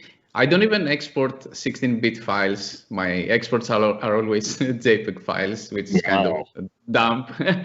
But yeah, it saves me space on my hard drive and makes my life easier. I used to do lots of compositing though in my V-Ray days with passes, rebuilding the beauty from all the passes and stuff. But I found out with the client requests, if you are not a badass compositor, you cannot save a shot. Most of the times you have to re-render. So I tried to simplify the process over the years because it also saves me a lot of time. So Redshift or Octane, they have good, strong camera imagers and effects on camera. So you can use both there to just simplify your process if you can. Yeah, you try and fix it all in post, and you find out, well, I should just re-render. you spend more time just like, yeah. It's too broken. It's too broken. This is just beyond repair. And also important note here, because depth of field never looks good on compositing with GPU engines that are very fast. Try to use depth of field from camera. It's much more realistic. There you go. Heard it here, folks. Get it in camera. It's funny. That's usually what's said in practical effects. But now we're saying it, get it in camera for GPU rendering. So are you using a render farm at all, or do you, what are the specs are you using on your home machine? No render farm. I have here a workstation with two ATTIs, two cards, and these are enough, actually, very strong cards to do look development. And from there, I have two more machines with four 2070 each, which is enough to do, again, commercial projects overnight. yeah, especially for MoGraph, I don't think much more horsepower is needed. So no experience with render farms whatsoever. Wow. So you're just getting all by for, so your final renders are just 2070s and you're getting it done. No, it's the 220 Ti's on my workstation, and 2 machines with 4 2070 each. So it's eight cards. Okay. So you got a little mini GPU farm. So that's pretty powerful. Okay, that makes more sense. All right, somebody's wondering about let's see, the why was I saying it right before? I was saying it right before. Pitatakia. Yeah, Pitatakia. The Pitatakia scene. They were wondering, is it practical? Were any shots practical, or was it all CGI? And what was that rendered in? It's all CGI. It's rendered in Octane, and it's actually a project that the client canceled the first look dev phase after 1 week. So we had 1 week to rebuild everything from composition to rendering. Wow. Okay. Yeah, it was a bit tough there, but no practical. Everything in camera again, on everything CG, etc. So somebody was wondering if you could elaborate more on your pipeline for the Pitatakia. Yeah, definitely. When we have this kind of requests, we usually start by laying out some style frames to nail the look and feel and the composition actually. And we use animatics. We don't do storyboarding. It's something I don't like doing at all, to be honest. I prefer to go direct to Cinema 4D, make some style frames, block items, use whatever models. I don't mind if they're broken or anything. And then edit those, and from there go and refine. After we lock the edit, we go and refine the scene in terms of animation, and eventually, as usually, going with Octane, doing all the shader work, trying to also light as a photographer. I don't use, for example, exclude and include in my lights a lot. Almost never, to be honest. I use a lot of blockers, and bouncers, like you do in a photography studio, because it's a really practical style. More like a practical style, because it gives more realistic results, in my opinion, although the products are not always very polished, which commercial work sometimes require that, but I prefer to leave it more raw in general. Also, my renders are not very clean. I go and I add filmic noise on top of everything to cover it. So I'm a bit of old school in that regard. Very cool. Well, somebody's asking this, and this might be a little bit of a hard one to answer, but maybe somebody else can dive in and figure it out. And that's, can you achieve something similar with particular? But I take it, since you're not using any compositing and you're doing everything in Cinema, that you wouldn't know that one. Well, I've been using After Effects for many years and very heavily also, but no, with particular, I think it wouldn't be possible, not because of the movement that much, but mostly because of you have to hide stuff and do complex masking in there, what's front and what's back. So it doesn't worth it just to use X particles for when you want to show depth in your particles. Also, depth of field would be a pain in there to match it with the to try and match. Yeah. So for my Red Giant folks listening, a couple updates. Let's get that matching depth of field. That would be great. Let's get that. And if we want to replicate any of this stuff, those are some updates, I'm sure. I'm sure. Let's put in those requests. I'm sure it'll happen. All right, let's see here. Somebody wants to know, they're curious about what great brand names of the world, let's see, cinematography or fine art inspire you for film direction and experiments. So is there any brands that you really like that inspire you and how they are doing things creatively? Yeah, definitely. In general, I think inspiration shouldn't come from the industry, should come outside of it. So you don't lock images inside your head. I think a presenter, Rachel, said that the same thing yesterday in her presentation. So I'm trying to look for inspiration outside as much as possible from photography, from real life, from anything. But in the industry, I admire a lot. Man vs. Machine is one of my favorite studios. Tendril, Detroit from Italy, 6 and 5, Yambo because of their design and composition. Yeah, I'm trying to incorporate their style in my work because you probably seen I don't do character work or stuff like this. I'm mostly going on the designer side of things. But definitely a lot of great studios out there that I would be jealous to be part of. Awesome. Well, Thanos, thank you so much for taking the time to join us today and staying up to whatever hour it is where you're at. But we really appreciate it. I know everybody's looking forward to more and more presentations by you. So we'd love to have you back in the future. And until then, everybody definitely check out Thanos and his tutorials, because you have other tutorials out there floating around too, right? I've made some courses for motion design school, a simulation course, a style frame course with my buddy Tony when we were at Yeti, and I also have a Patreon page where I do all those geeky X particles and smoke and fire stuff, the pointless stuff. but it's useful. Awesome. Thanks so much. Well, we're going to be right back after this quick break with our next presenter, Jessica Herrera. So stay tuned here at the 3D Motion Show.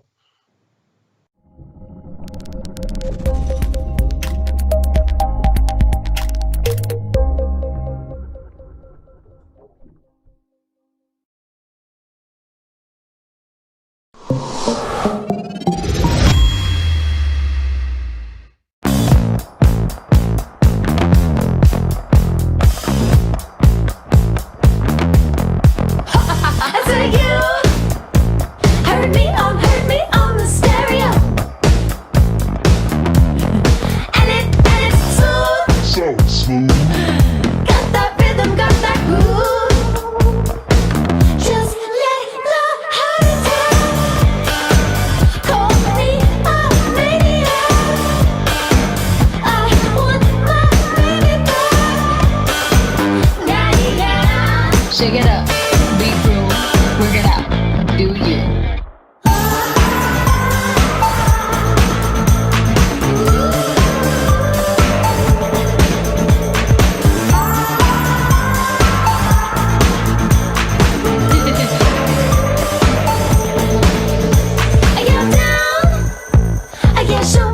Show me just what you got.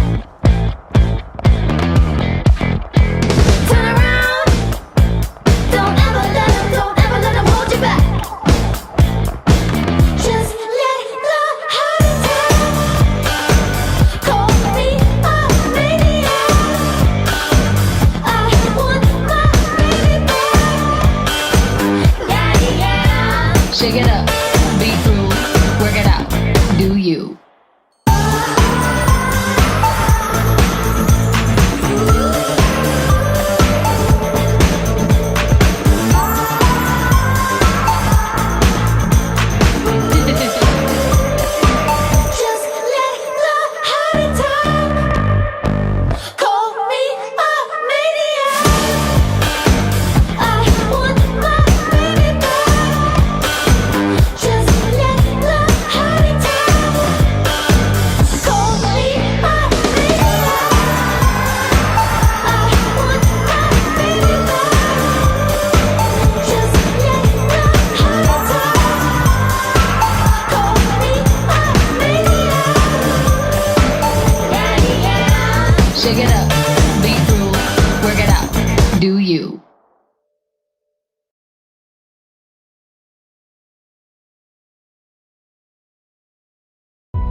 waves with amazing deals and fast and knowledgeable customer service.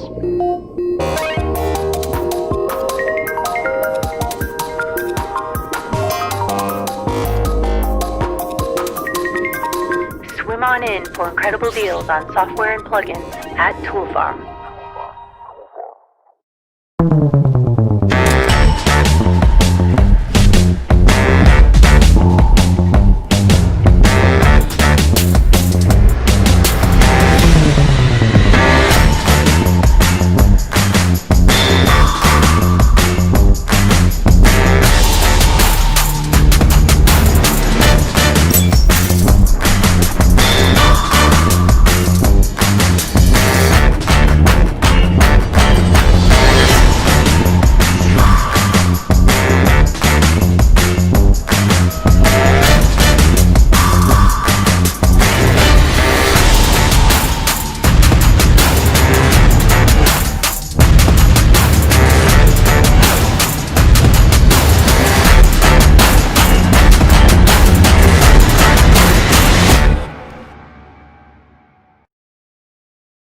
Create without limits with precision mobile workstations.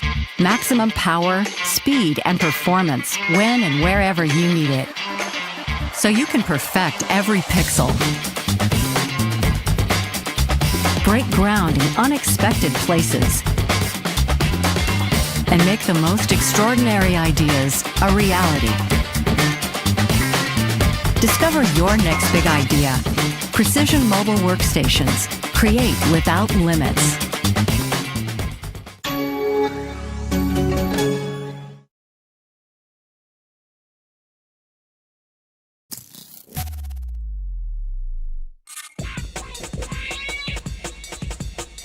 Join specialist sports production instructor Jason Hare for a series of free webinars designing and creating statistics-based MOGAT templates for use in Adobe Premiere. Using real-world techniques he developed for the 2018 World Cup and 2019 Rugby World Cup, Jason will show you how to build templates in After Effects, combining Red Giant Universe, custom expressions, essential graphics panel techniques, as well as data-driven graphic workflows. See how to share these templates with Premiere Pro, helping editors achieve more in less time.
MoGraph.com, an online resource for motion graphic artists.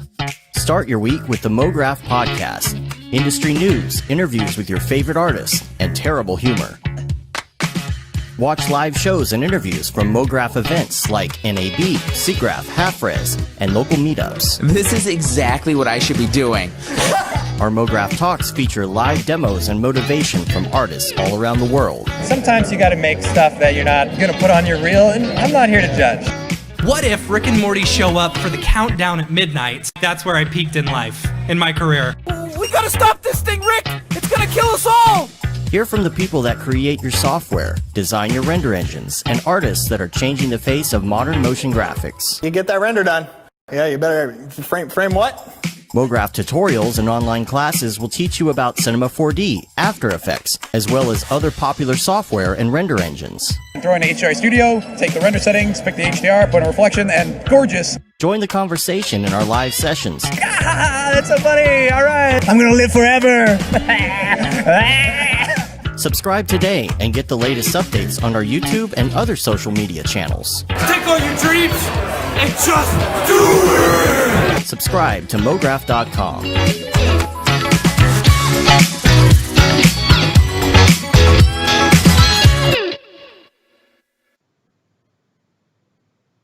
Welcome back to the show, ladies and gentlemen. I'm your host, Matthias Omatola, aka Major VFX on all the social platforms here at MAXON Studios in Los Angeles, bringing you the 3D Motion Design Show. If you're tuning in on YouTube or any place else, make sure you go to 3dmotionshow.com. Right underneath the player, you'll see a little sign up button.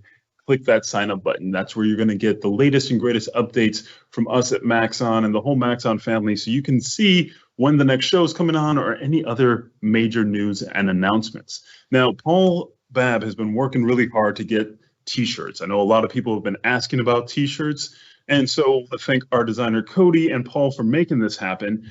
And I'm going to actually share that in the chat right now. So for the first, I think we have 100 of them available, 100 of these coupons available. You're just going to pay for shipping and handling. It's like a $15 shirt, but it gives you 100% off, and you're just paying for shipping and handling. So I'm going to toss that in right now for you guys who are asking. There's a couple different options. So you've asked, we've listened. You've asked, we listened.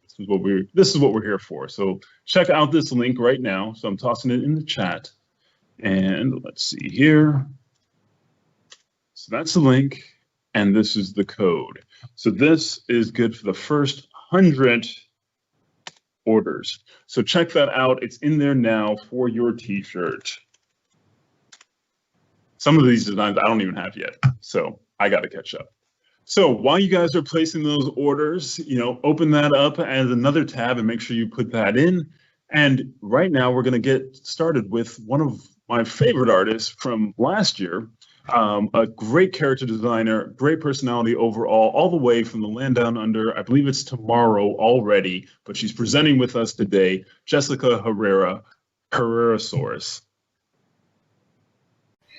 G'day everyone, welcome to the stream. Thank you so much for hosting these events, Maxon, and thank you for inviting me back to talk a little bit about my character processes again. So my name is Jessica Herrera, also known as Herrerasaurus online. Herrerasaurus is a real dinosaur, so if you do look it up on Google, it will come up with a whole bunch of prehistoric dinosaurs. Just a warning. I am a 3D freelancer based in Melbourne, Australia. So I guess I'll show you my show reel first, and then we'll get straight into my tips and tricks for the day. I hope you enjoy.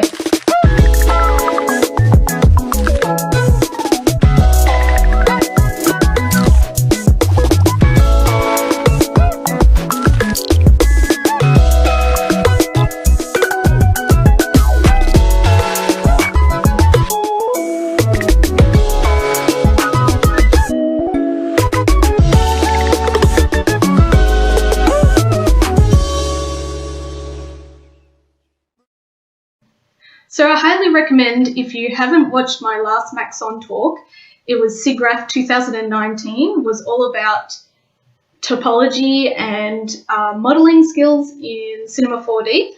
I am not going to go any further into my modeling techniques today, but I do recommend you have a good understanding of good topology when using any of these tips and tricks that I'm going to go through today. Now, I'm going to talk more about using the standard biped rig in Cinema 4D. I'm not going to rig from scratch because that'll take too long, and majority of the time I actually just use the Cinema rig because it's super easy and works really well. I'm going to firstly talk about bone placements and then skinning techniques, and then I'm going to go into pose morphs and bone placements on the face rig. So hopefully you guys will enjoy any of my tips and tricks today, and let's get straight into Cinema 4D, hey? So I'm in Cinema 4D R23. This is a character that I've been currently working with on a really cool project that hopefully will come out in the next coming weeks. She's a lovely pregnant lady in her pajamas.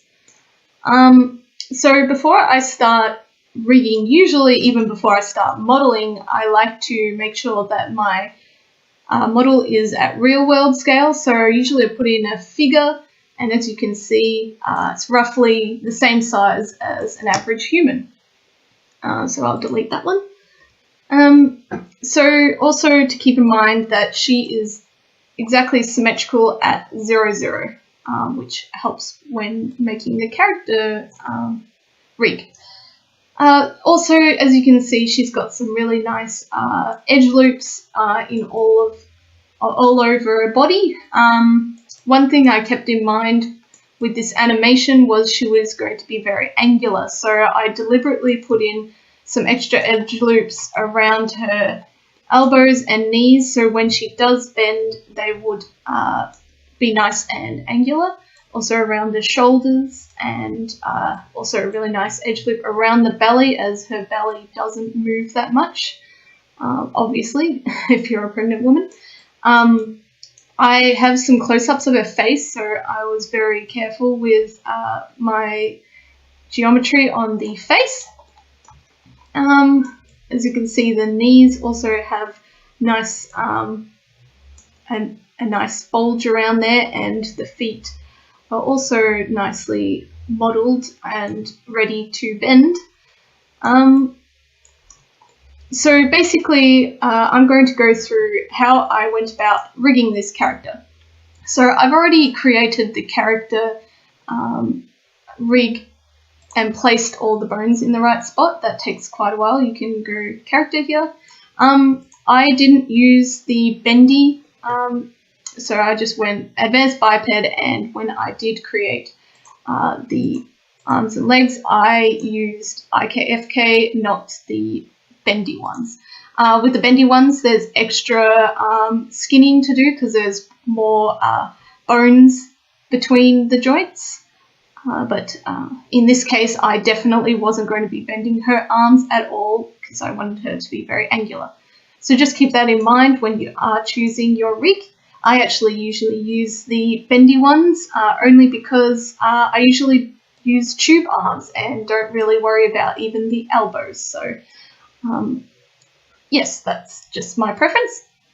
So I'm going to talk a little bit about the placement of where I've put my bones, and this can work with if you're making your own rig. Just think about exactly where your actual bones would be moving from. So for instance, the collarbone would obviously pivot from this point. You can see I've got some nice geometry to emphasize the collarbone there. The chest joint actually, in this case, I always assume this is the base of where your rib cage is. Obviously, your rib cage isn't bendy, but if you wanted your character to be more flexible, just put this up higher. But because I wanted her to be more human-like, her rib cage would probably end around there. Her hips are in her nice hip area, and as you think about like the human hip, you know, you have the hip bone up here, and then the actual leg pivoting from the middle, which is nice.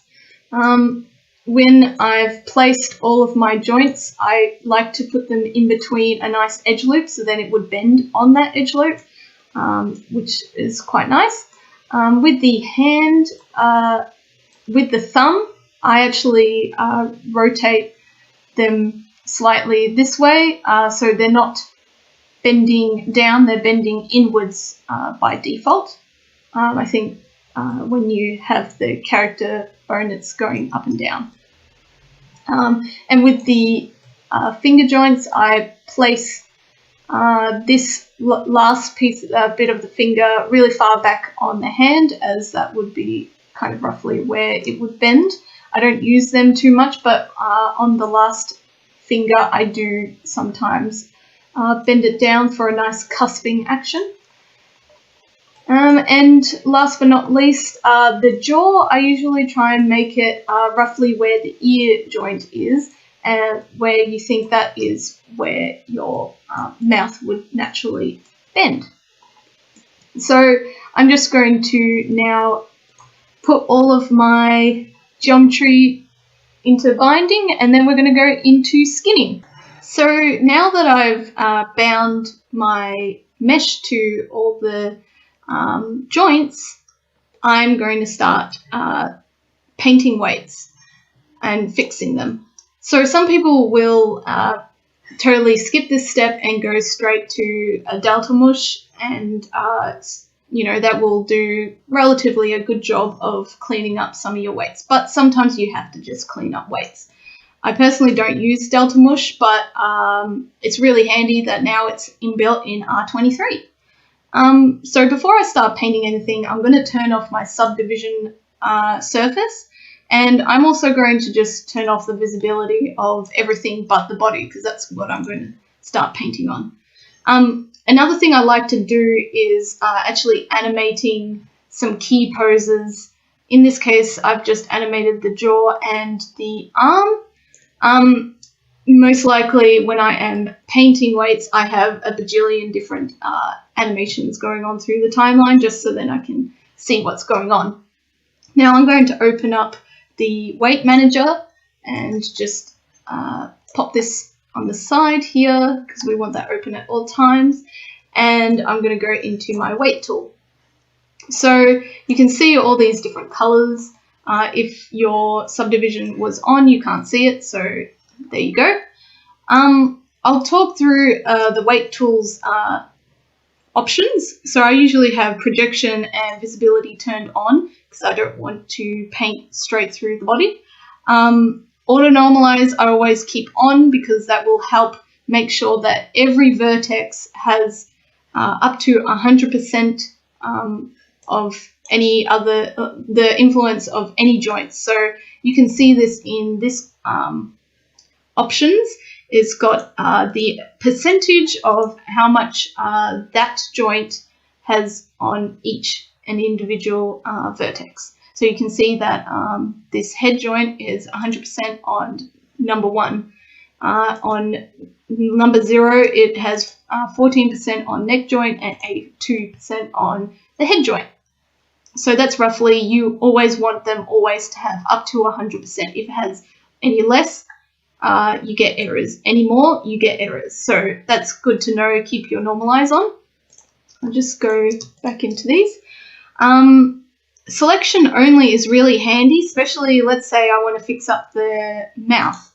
Let's go selected only and go, let's go faces and do UL for my loop selection. I'll select, let's go around the mouth, and maybe I'll just delete this and UF to delete that fill.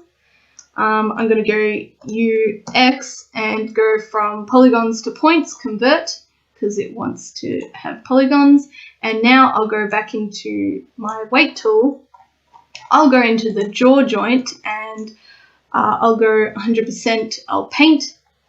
And there you go. I'm not painting on anything else but just those points, and I can smooth them out and everything. So now when I animate, I should get out of points mode, animate. As you can see, very awkwardly, it is now moving with the jaw. Now I'm going to turn that off, so then I can actually just freely paint. So the modes are very important. So right now I'm in absolute, which means that I am painting exactly 100%. As you can see, 100%. Other modes are add. So if I say let's add, I've got 48%. I'm painting 48% every time I'm painting, and it will just add on top of each other. I personally don't like using that because I like to know the exact strength.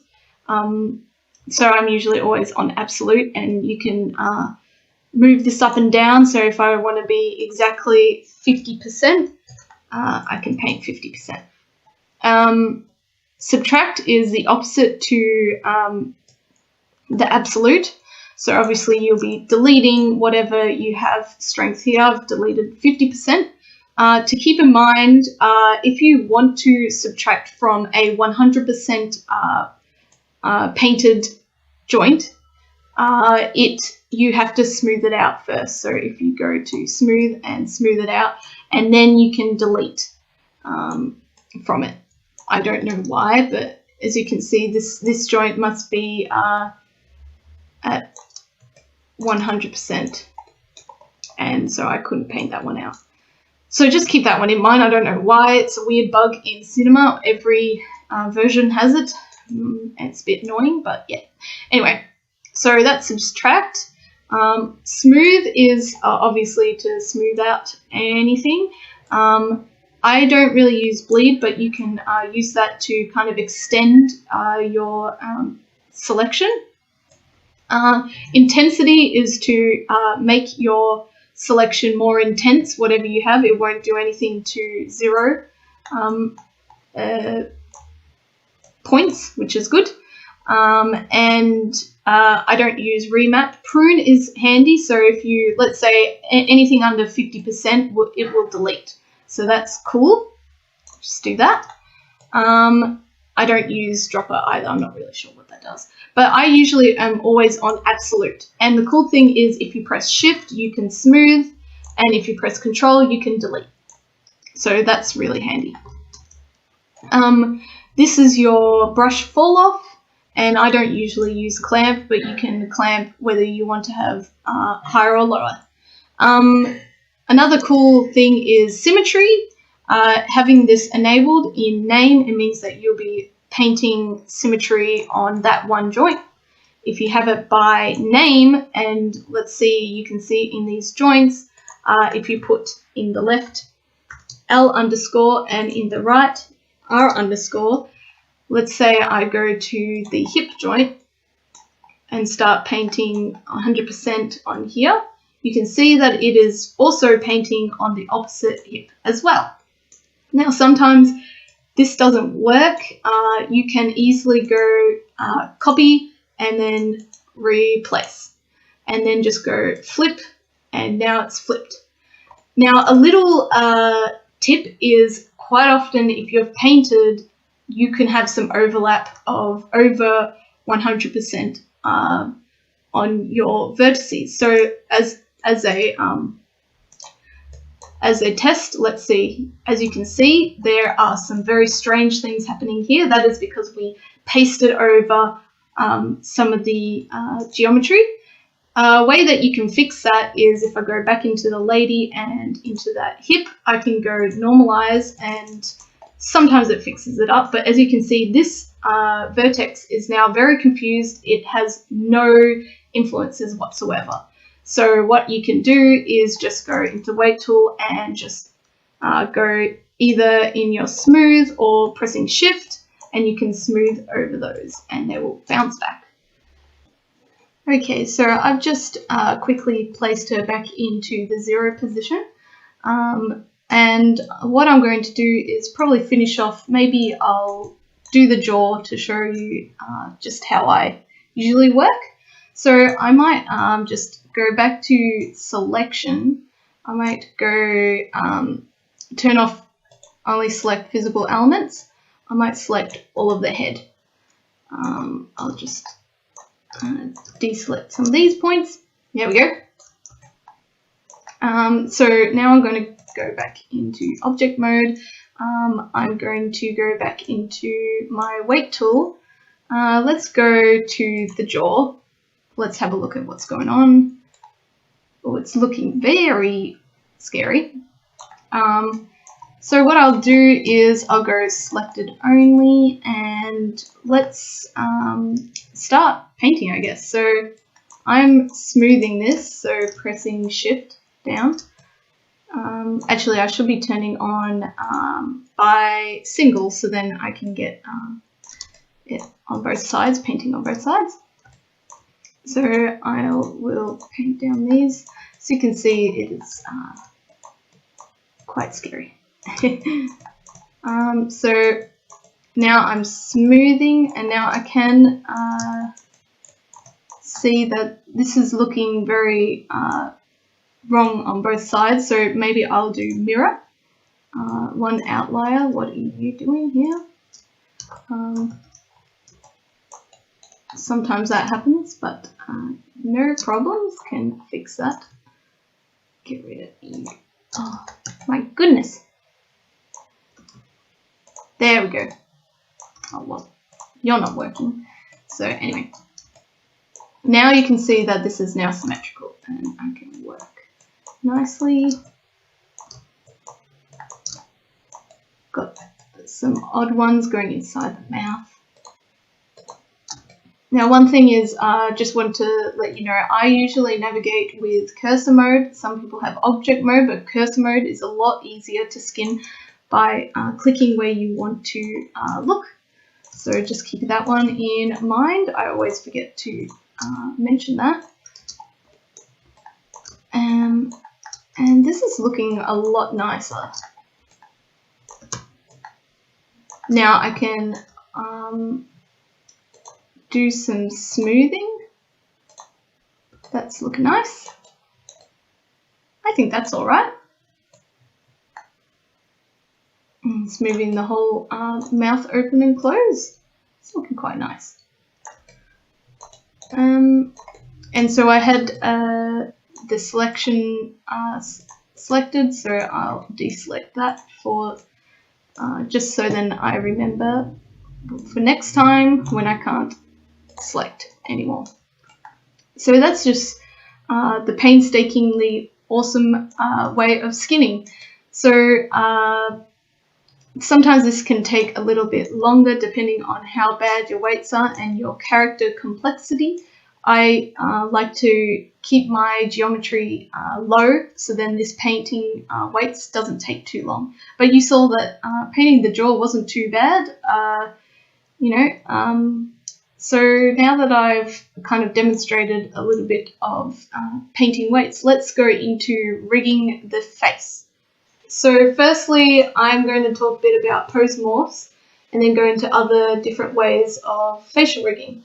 So I'm going to add onto the body a pose morph, which is in rigging and pose morph. I'm going to choose points because I'm going to be moving around points. Occasionally you can use the UV one as well. So I'll go through the interface a little bit more. So as you can see, I've made one pose. I'm going to rename this R smile, as I'm going to make the right side of the mouth smile.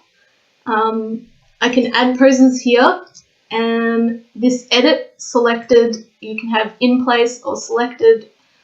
Basically, if you have it in place, you can have multiple pose morphs and they can all be shown at the same time, or you can have it on your selected one that you have.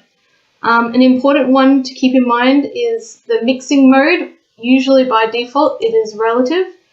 Absolute means that if you have this pose, means if it's at 100%, all your other poses that are in the stack, if you have more, will be cancelled out. So this one will be the only one that's shown. Relative will show a whole bunch of them added onto each other, so you can see them all merged together. Rotational is when you can choose a point or a edge to rotate around. I'll show you that in a bit longer. Tangential ones I do not use. I'm not quite sure what they do. And correctional PSD is when you set driven keys to make poses work, which I don't use this. I do my own espresso set driven keys. This one is a bit buggy for me. So I'm going to go back to relative. This is obviously the strength, so if it's 0 to 100%, that's what you're going to be animating. You can also have a duplicate of your body that's got the pose morph on it, and you can sculpt it and you can just target from there. Also, you can have one from external files, which I have never used. Anyway, so I'm going to start moving points around. I'm going to select one point and I'm going to go into my soft selection. I might change this to 1.5 centimeters and I'm just going to move it about. This is very rough. I would usually take the time to make this look really nice. So that looks pretty smiley, and so I'm going to copy this one and paste. I'm going to rename this one L, and then I'm going to flip X. There we go. And so if I select in place, you can see both of them smiling at the same time. But two selected. Now, this interface is pretty terrible to animate with. You don't really want to have to deal with these sliders on a tag on the body. So I personally like to have controls on the face. So I'm going to add in just a regular circle. Go into. This is way too big. We don't want 2 meters. We'll have it at 1 centimeter. I'll move that up to the face.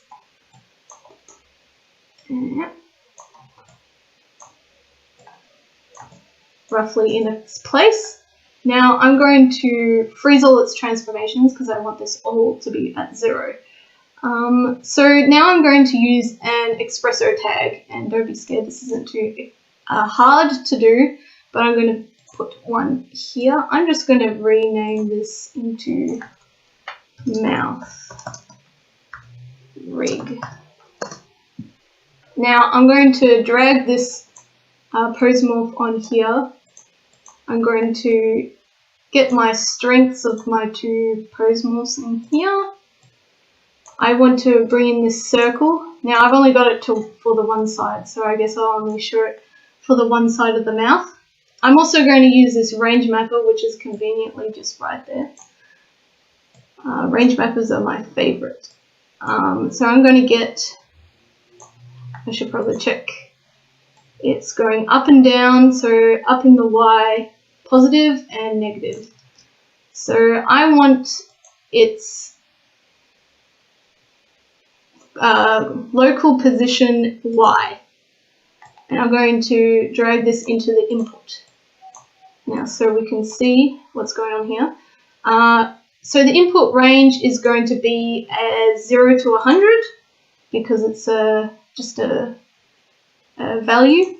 And the output is going to be a % because that's what our pose morph is. So I want the input upper to be 1 centimeter. So basically when I move the Y up 1, it will cause my pose morph to be 100%. So I'll put that into our smile. And let's see. There we go. Isn't that nice? Now, I don't like to have it so freely moving. I actually usually put the clamps on so then it stops moving. You can also put a, where is it?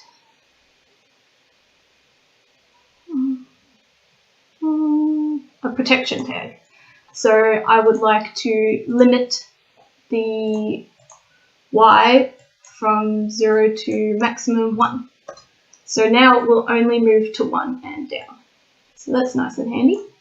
So you can do that to make it frown, you can make it go in and out, you could even rotate it and it can change pose morphs. But that's kind of how I do a very simple mouth rig.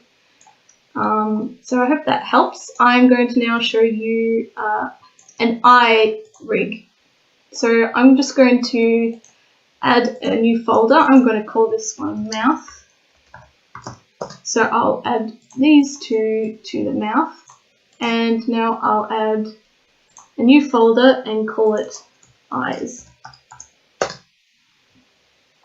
Now I'm going to add a pose and put it in the eyes. I'm going to call this one our upper eyelid.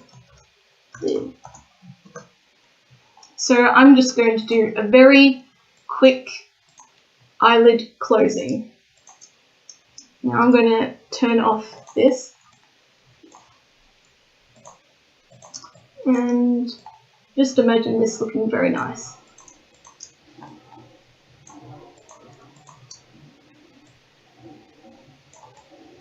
So the eye is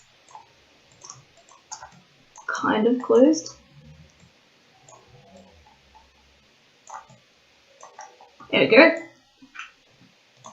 Now, a cool thing that you can do, so obviously with it and relative, the eyelid is going to smush the eyeball basically, and you don't want that to happen. But a cool way to have it rotate is have it on rotational, which I was talking about earlier. You can have a point or an edge. So I'm going to choose this edge to rotate on. I'm going to say from edge, and now it's going to rotate nicely around that edge in a rotational way. So that's a lot nicer. That's a great way to do an eye rig, because between the it doesn't have just a linear form between the two morphs. So that's another way you can use the pose morph. So now I've jumped to a completed strategy using the woman's pose morph rig on her face. As you can see on her pose morph tag, there is many different pose morphs. And then if I open up the Espresso, you can see that I've used a whole bunch of range mappers and to many of the pose morphs and all of their controllers. Now I'll just show off some of the controls. If it lets me select something, there we go. So this one can rotate, and it can move up and down.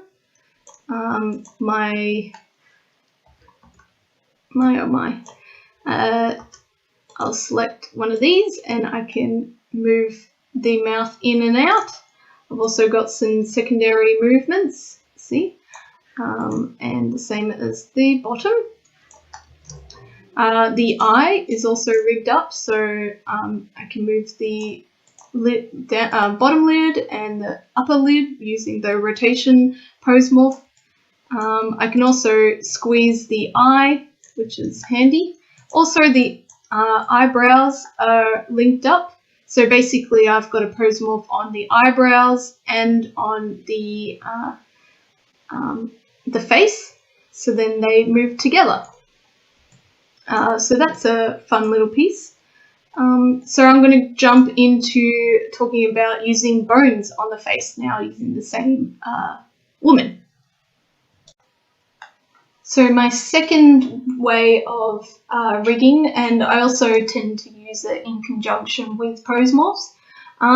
So as you can see, I've created a few little controllers here. I'll just move them around. So what I've done is I have created a whole bunch of individual bones and just embedded them into some splines and frozen the transformations. Then I have actually added in the skin of the body, I've added in the mouth joints. Now when you are adding into your skin, make sure that you do not bind twice. Do not bind twice, okay? So I added these in and I've skinned them nicely. So they're not perfect, but this is where it's really handy to have some correctional blend shapes. For instance, I might have one null here and a null further up the mouth. I might have a direction between, if it gets too closer to the other null, it starts making a blend shape occur. In this case, I have not set that up, but it is a really handy way of rigging. Now you're probably asking how I managed to combine that with the rig. So what I've done is I went into display and full hierarchy to show all of the nulls. I have placed a couple of nulls in here, just in the exact positions as the jaw and the head. I created some constraints. I used PSR, and then I changed it to expression 61 because if you look at the jaw, it is on 60, so I want it to happen just after, just before, so it's in conjunction with it, which is handy. And so it moves around really nicely with the body. I also, as you can see, I've got a glasses controller as well. So I can easily move my glasses around, but they won't lag with the body. So that's lovely, because, you know, making a rig that has lagginess, like if I change this back to 1, you'll notice that there is a huge lag.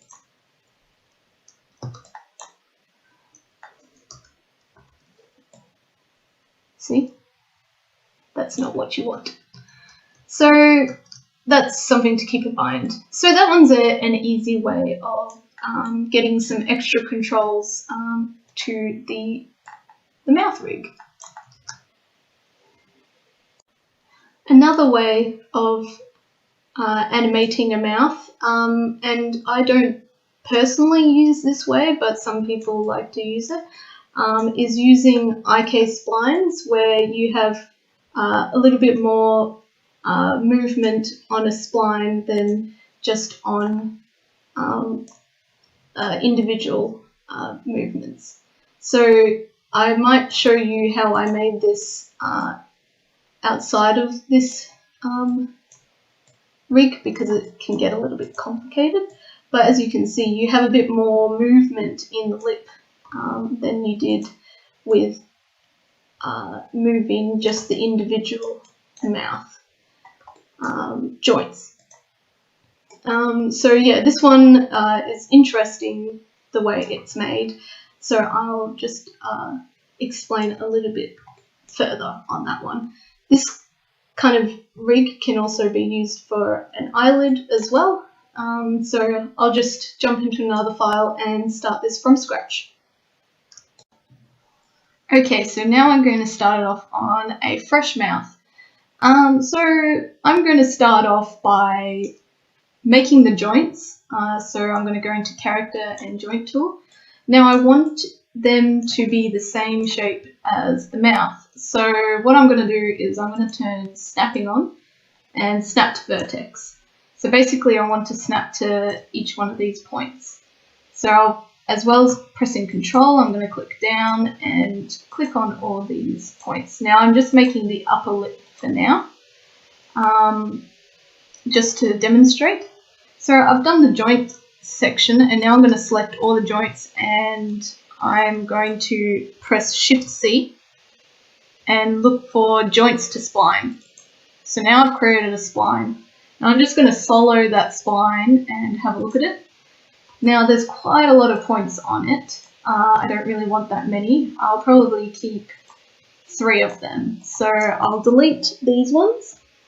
And then I'm also going to turn this one into a B-spline. You can use Bezier as well. Don't really mind. Maybe Bezier works better for this. And now I'm going to do that again. Turn off snapping because it's annoying. So that's one joint chain, and you'll do the same for all 4 parts of the mouth. So I'm going to create a IK spline, and what I'm going to do is attach this to the spline that I just made and attach it to the end. So right now you'll find that your points should influence the joints, as you can tell. Now what I'm going to do in here is go from fit to relative, just so then when I do extend the bones that they kind of stretch out together. So that's looking pretty nice. I'm pretty happy with that. A little bit of control here. So now I'm going to make the controllers. So there was 3 points on the curve. So I've just made 3 and create 3. Now, I would name these properly to make it a lot easier to see what's going on. So I'll turn these to 0.3 maybe. So now you'll see that I can actually move these joints around, which is really nice. Now with that in mind, I can then bind these to the mouth of the girl, and then I can start animating them. So that's a very basic way of doing a spline mouth. Now, to go even further, I would like to show you something else. I'll just open up the scene. So with this rig, I've got the spline mouths, and you can see that I've got controls on the mouth, but I also have these fields coming on here. Now I've animated it. Basically, I've made a zip mouth rig, which is really cool. I quite like the look of this. It's another addition to experimenting with bones on a face. Now this one is a little bit trickier because you need to make 3 lots of IK spines. One is for the outer mouth and one is for the closed mouth. And then having the bound joints in the middle, that is constrained to both rigs. And then with this fall off, they go between them two, which is really cool. So you get that really nice movement. Now this is kind of similar to if you were doing an IK-FK arm or leg rig, where you can go between FK and IK, just here if you guys are familiar. You can go from IK to FK. Very similar style to that, but with a lot more points. So that's another way you can test out doing some cool rigging on the mouth. So I won't go into too much more detail about that one because when you look into the joints, I have so many of them and so many controllers that you can see that there's quite a lot of PSR constraints. And then if I can figure out where I've put my, here we go.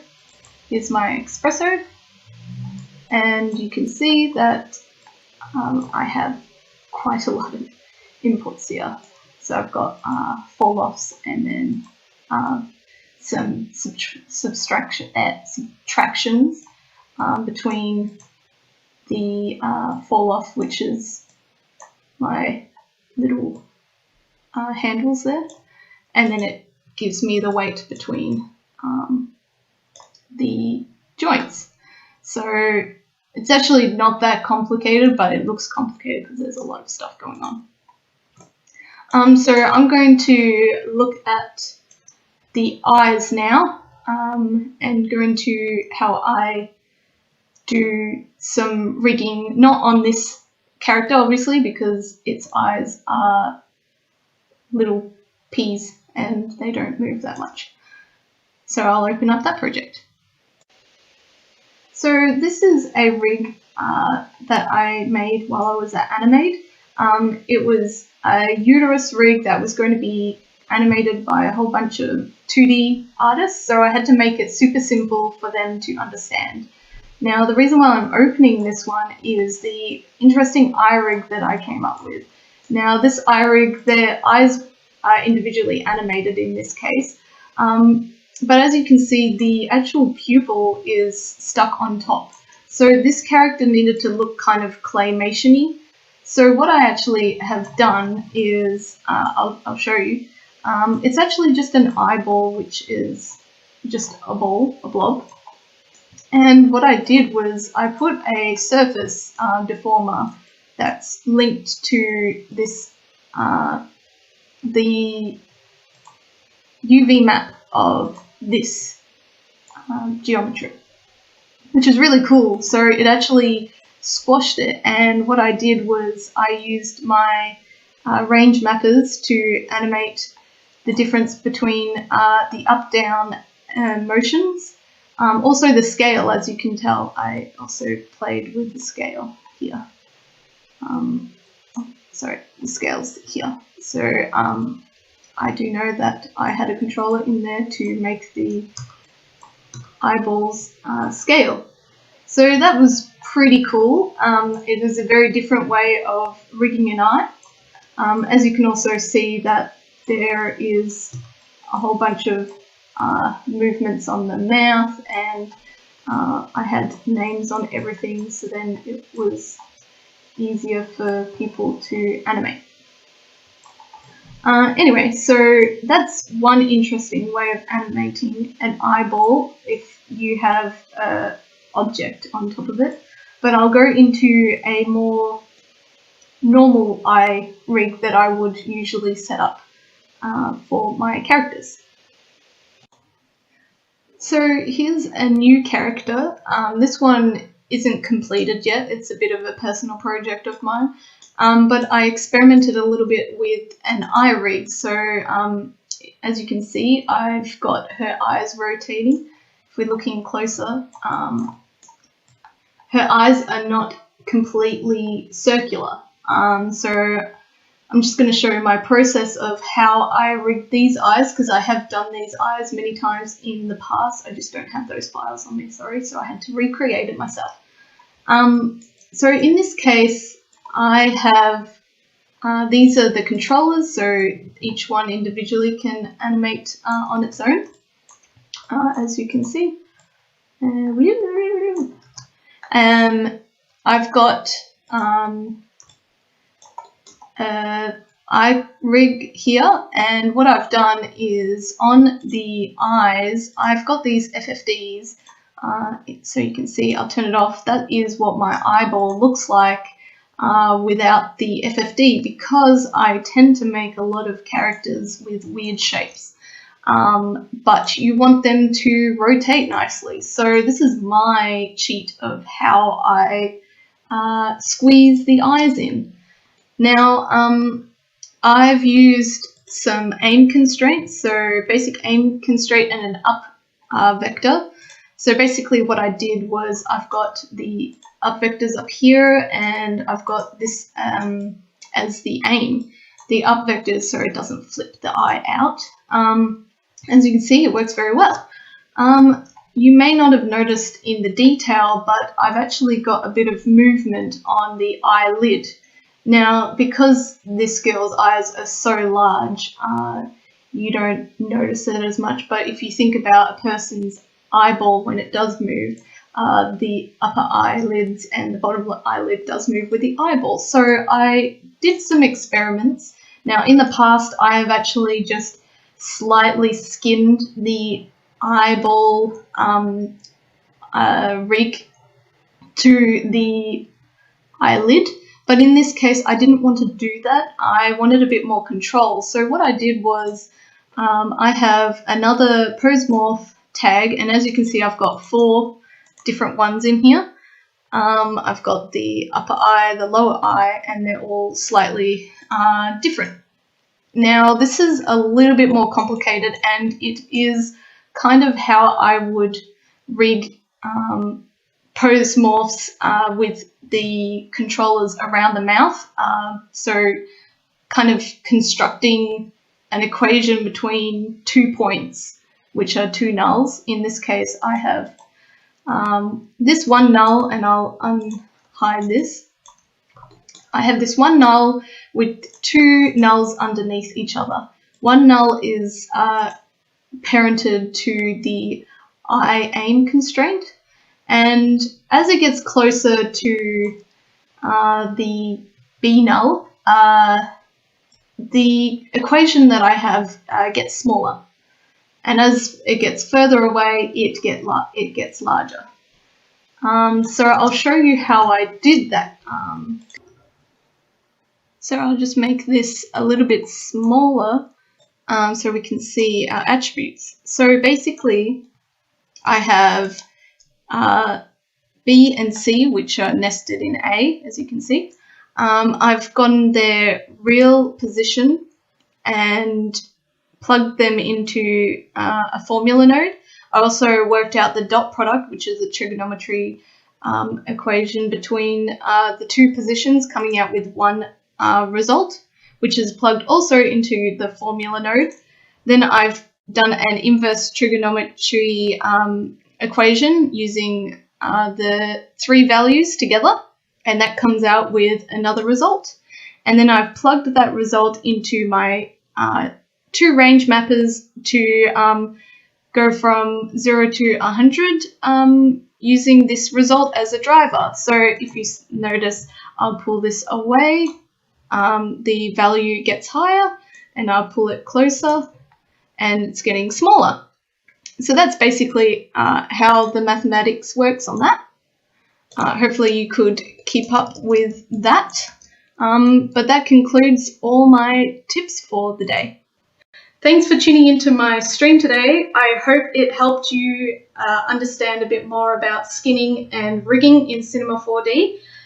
Thanks, Maxon, for having me back again, talk about my character skills.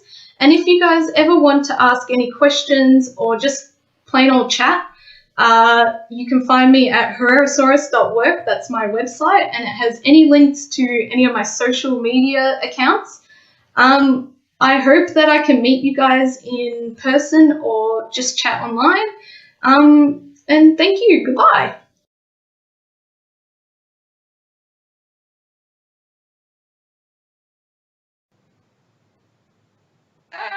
Welcome back to the show, folks. I am here with Jess, really from the land down under. Dave, can we get her on the the Australian filter? Can we clean that up a little bit? There we go. There you are. Welcome.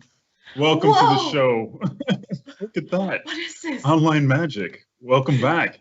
Great presentation, Jess. Thanks. We always love having you on there. So much good stuff in rigging, so much knowledge. People are chiming in. They're really enjoying the show. So thank you so much for getting up early tomorrow, right? Getting up early tomorrow to be with us today. So I am in really the future. that.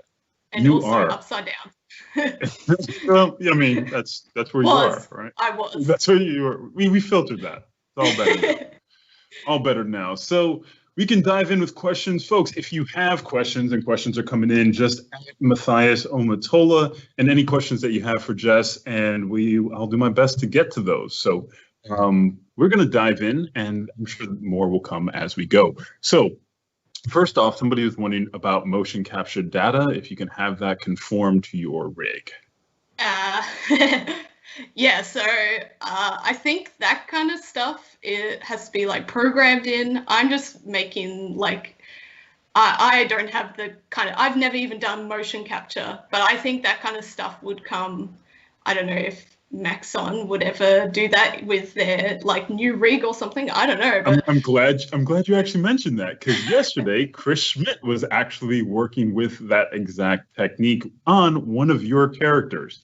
So the answer is yes. So you can definitely do that, but you're going to want to work with the Mixamo rig. So that was one of the things that was went over. So if you're looking for that, and you're looking for that workflow, check out Chris Schmidt's presentation from yesterday. It's in the archive section. So check that out. And I think like some of my techniques can be used on top of that rig as well. Like some of those constraints and pose morphs, like fixing stuff. Like I quite often use so many corrective blend shapes. It's not even funny. Like people don't realize that, you know, even if you have like perfect like rig, skinned and nice topology, you still always going to have those weird like outlying points, like especially when your arm goes up or your elbow, or when you make your mouth way too wide, that it's going to be a bit odd.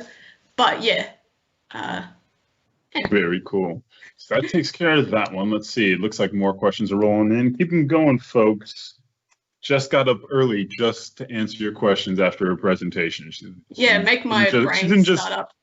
Yeah, she didn't just present and ran. She's staying here. So, all right. So, how long did it take you to get to this point in animation? So, yeah, how long was it that you started using, 3D animation software, and at what point were you like, oh, I'm comfortable, I can animate? So I think I got more in depth with character stuff about 4 years ago, and then I learned in Maya, so I did a lot of the full-on rigs. Like I really liked making my own, but I haven't quite got to the step where I could make, let's say, like one of those rigs, like in Cinema 4D's basic rig where you can move points and then it automatically will generate. I can't code like that. I haven't got to that point yet. But that is in the horizon. Hopefully one day I can do that. But then I kind of took my knowledge from Maya, because it's slightly obviously different. And then, last year in January, I started using Cinema 4D, and that was how I slowly integrated all the knowledge and tried to ask all the cool people questions like, oh, is there a distance node, or how do I do this? How do I do that? Just so then, because I knew how to do it, but I didn't know the exact way to do it in Cinema. Wow. So that's kind of how That's so how it was literally just last January that you picked it up, and you were presented with us in SIGGRAPH that fall. So you got pretty fluid right away. So obviously a lot of the knowledge that you already acquired from working in Maya, just you were able to transfer over within that time. Yeah, I find a lot of if you think 3ds Max, Blender, Cinema 4D, Maya, they're all roughly similar. If you know how to do something, obviously the keys are different, all the shortcuts are different, where all the things are, there's obviously some big differences in each program. But if you know the basics of how the concepts, how the third dimension works rather than 2D. But that was a huge hurdle for me when I was doing 2D and then went to 3D. I was like, whoa, what is this extra dimension? You animate it and then you turn it around and everything's sideways. Ugh. It's broken. I broke it all. Yeah.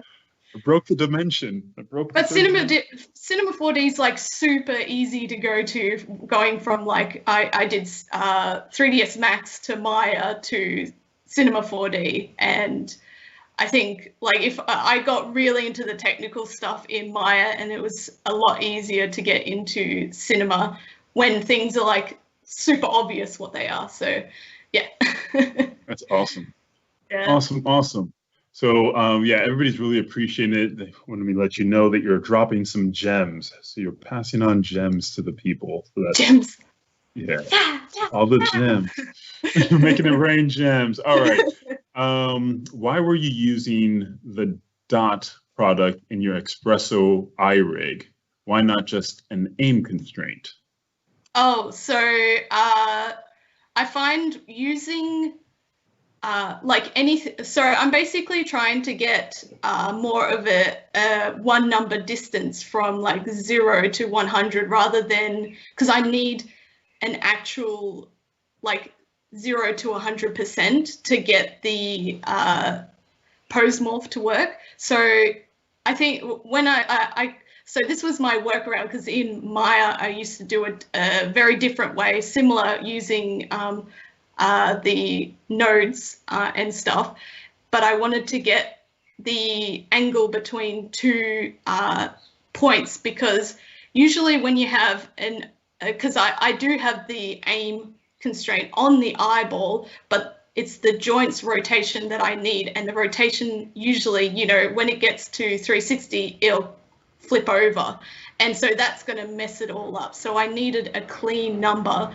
and easiest way is to do between 2 points.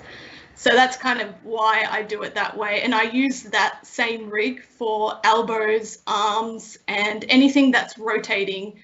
That's super complicated, because you think of your arms, they're they go forward, they go backwards, they go up, down, so you kind of that's pretty much that's why That's why. After many attempts, like, doing corrective blend shapes and going, why the hell is this flipping, and going from 0 to 100, then randomly, I don't know, 70% or something in between. You just wanted to go nice and cleanly, and that's, 0 to 100 to use as the range instead of just aim and then good luck with the degrees.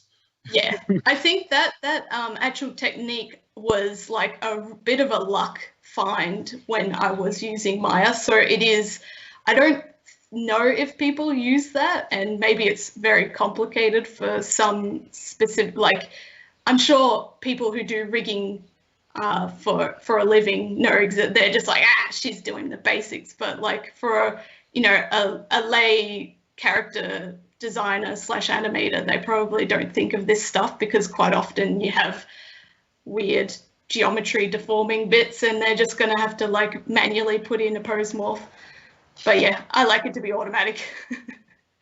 Much better. Yeah. Much better. So let's see here. We do have more questions coming in. Somebody's wondering, what's your background on math? Are you a math genius? Is it all math? My dad's an engineer, and he's really good at maths. I didn't get so much help. So it's just experience? It's not just like, all right, I know all the equations for everything. It's it's trial and error, a lot of Googling. Without Google, I'd be done for, basically. But use the resources, folks. Use the resources. Yeah, resources. And also, I know a lot of people who are really good at that kind of stuff. And like, if I can't explain how to do something, usually, well, for instance, like with that iRig kind of thing, I think I asked about, I don't know, 5 or 6 people, and they didn't understand what I was saying. So I kind of had to make it super, like, I just need to find the angle between these 2 points. That's all I want. And they're nested in this one null. Just how do I do this? Because there's no, like in Maya, there's just one like distance node to do that, find angle of. And I couldn't find that in Cinema. And the new translation, it's like, how does this translate? What's the words? But basically, that kind of those equations, trigonometry, guys, stay in school. Stay at home in school. Yeah. All right. So somebody wants to know where you got that plushie in the back with the hand. So they want your little hand plush. I made that. You can order that from Jess Herrera. You can see I handmade it. Like, I didn't even use a sewing machine, but I'll open it up and fluff. It's So you're gonna have to go to herrerasaurus.org and order one from her, or request one. Okay. Yeah, there you go. All right, let's see here. Has Jessica ever used the correctional PSD mixing with success in the pose morph? So, yeah, I think I mentioned that in my chat, that I have never, even in Maya using similar technique, I've actually never been able to get it working on specific areas like the shoulder, the elbow, but it does work in things that only rotate in one direction. For me, that is. But it starts to break if you wanted to do ball different joints. Yeah, you go into ball joints. Yeah, it's not too happy with that. Yeah, all right, you're gonna have to have a conversation with Rick. Yeah, I don't think it's their fault. Like in Maya, it's the same problem. But yeah, that's just me. It's just how the rigs work. Yeah. All right, so has Jessica used any of the new R23 features? Pose library, browser, tune rig, face rig. Have you got a chance to play with that yet? Not me, no, but I know Chris was, and I was viewing it through Chris's eyes. Yeah, so go back, he was like asking for changes on the modeling and stuff like that just for his presentation, so I kind of got the gist of how things were working, but no, I haven't tried it myself. Yeah, so if you guys want to check out some more of the R23 features, you can definitely check it out on Cineversity. So if you haven't checked out Cineversity yet, so Cineversity has a library of thousands of tutorials, so you can check out what's new in R23. Also, Chris Schmidt just yesterday on his presentation showed a lot of R23, and especially in the pose library and the different pose morphs and tune rig and the face rig. So definitely check that out so you can see more there. Another thing is someone says, I like the style of your characters' looks. What inspired you? Were you inspired from 2D development, or what inspires the looks of your characters? Yeah, a lot of 2D. Like a lot of people I know are really awesome character designers, and it also helps like when I worked at Animade last year, they're like all fantastic 2D guys. Well, and Rika, he's 3D, but everyone was kind of like majority of like, I don't know how to explain it, like the people that I talked to on Instagram and the people that I hung out with in the UK, especially before I moved back to Australia, they were all 2D people. Oh, okay. And then, but online, I talked to a lot more 3D people. So you are surrounded by 2D, and a lot of your influence comes from there. But yeah, I surround myself by a bit of everything. But yeah, like. But mostly nerds. Yeah, mostly yes, I love nerds. But mostly fellow nerds. Yeah. Somebody's wondering about Delta Mush. I guess you haven't played with the new version much, so you haven't got a chance to play with Delta Mush yet? Or I actually had the plugin before it was integrated, but I only ever used it on really quick jobs. Where it's like I don't have, like, literally I have to rig something in a day, and it's like I can't just sit here and paint too much of the weights. So usually I'll just go bum basic, slap it in the binding on the character rig, and then slightly like clean up, especially like under the arms and in like the crotch area. Obviously the jaw is always messed up. Let's be honest, it's always messed up. So jaw just never works out of the box. It's just you're gonna need some TLC every time. So yeah, and then the Delta Mush is always good when you just need a really quick wham. Move it out. All right. Looks like the last question here is what plugins do you use any plugins in your workflow? Well, other than like Redshift or Octane, let's see. Actually, I have my Cinema open. I have nothing. I have nothing. So nothing. Yeah. That answers your question. She works right out of the box, folks. So, I mean, that's the amazing thing is a lot of times people will be looking at plugins, but really there's so much already inside Cinema. Like I'm sure I've forgotten, or I'm just not aware of tools that I would want plugins for. As I've literally have run across tools like, oh yeah, that's there. That's great. So there's so many different tools. And if you guys are trying to get up to speed and you really want to learn some of those quick tips, definitely check out the quick tips section in Cineversity, as well as our YouTube. We have tons of tutorials there. And just check out the different presentations throughout the archive. Jess presented with us last year. So any of the presenters that you like, check them out. A lot of them are on Cineversity. Jump into Cineversity and just keep learning, because you're going to keep unlocking those things where you can get a lot done without ever having to really dive into plugins. So plugins are nice, but there's already a lot at your disposal. So definitely get the core down, because that's going to always help. That's always going to be there. Always a big deal.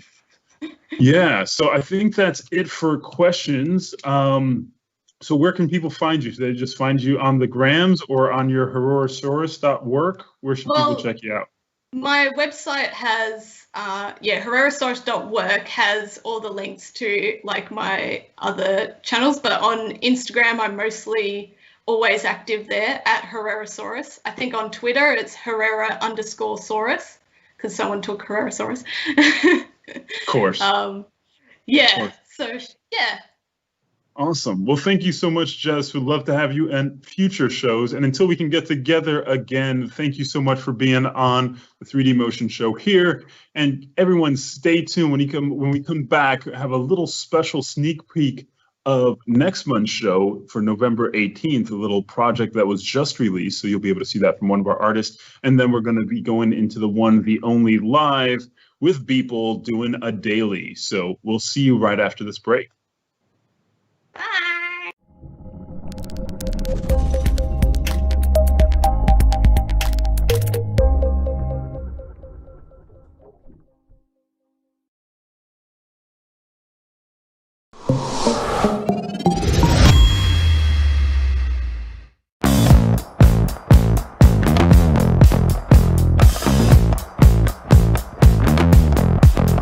I say you heard me on the stereo,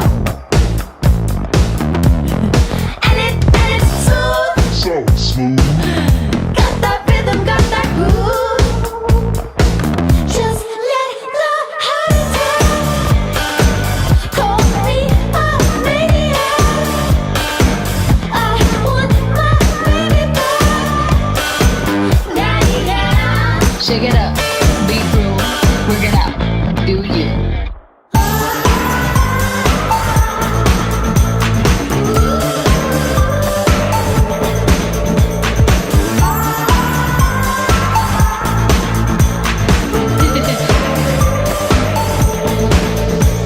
You're down. Yeah, show me just what you got. Turn around. Don't ever let 'em hold you back. Just let the heart attack call me a maniac. I want my baby back. Yeah. Shake it up, be through, work it out, do you.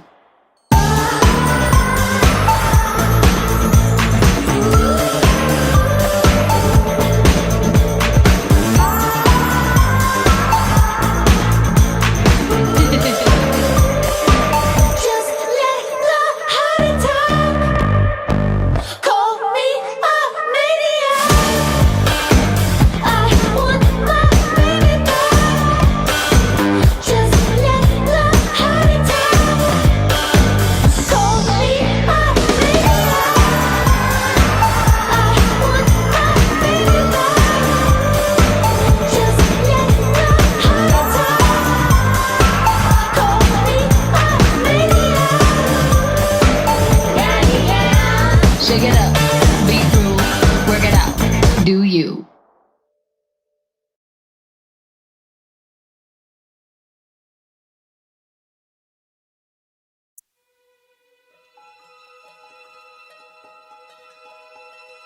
Creativity lies in all of us. It's what makes us human.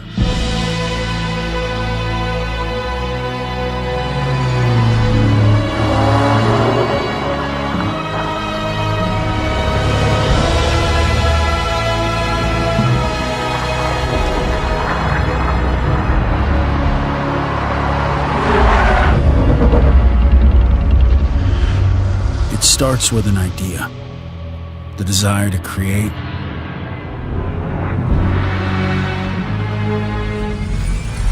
to solve, to play, to share, to interact.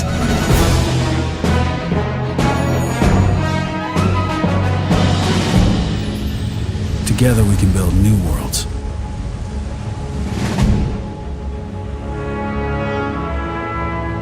The freedom to create for all.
fast and knowledgeable customer service.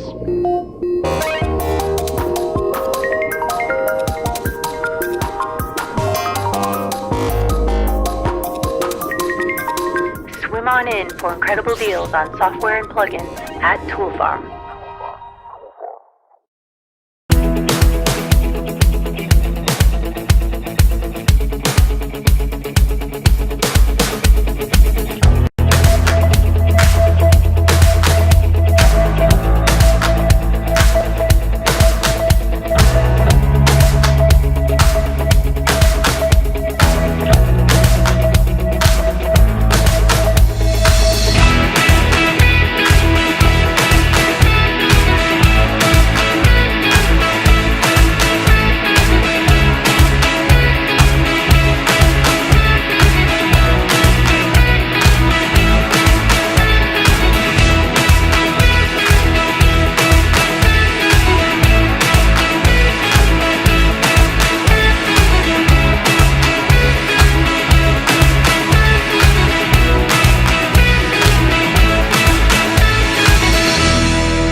Social distance Halloween, scary samples, ghostly greebles, and client horror stories. Join us October 30th and call in with your favorite spooky renders and client stories from hell. Subscribe and sign up for alerts to join the fun.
Welcome back to the show, ladies and gentlemen. We are just moments away from our last presenter. I'm your host, Matthias Omatola, aka Major VFX, here in the Los Angeles studio for the 3D Motion Show at MAXON here in LA. Now, we are getting everything together to get Mike, the one and only Beeple, on the line. So we're summoning him as we do. So it's going to be just a couple more minutes. Now, I wanted to give you guys a treat because this short was just released and it was done with Redshift. So you wanted to see some amazing Redshift render, all about space. It's a beautiful piece by Daniil, and he's going to be presenting with us on our November 18th show. So if you guys want to get notified of our latest and greatest shows, any news and releases coming out from the Maxon family, just go to 3dmotionshow.com. And right underneath the player, you'll see sign up. Hit sign up and toss in your information, and we'll make sure to notify you as things come out. Also, I'll be tossing back in the chat information on how you can get your own Maxon t-shirts. So Paul has done a great job of getting some t-shirts out to you guys. You just have to do our shipping and handling. So I'll toss in the t-shirt link as well as the discount code. And there's only a couple left. I know a lot of people have been picking them up. There's a couple more left, so I will toss those in. But right now, enjoy Blind Sight from Daniil.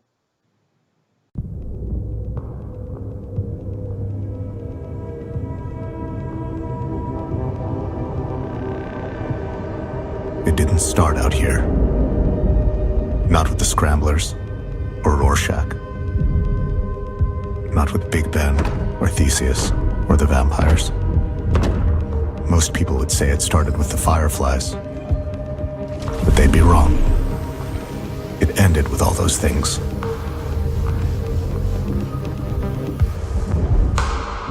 Reactor offline. Backups engaged. Now offline. Starboard efforts offline. I have begun a controlled reactor shutdown. The main drive will be offline for at least 27 minutes.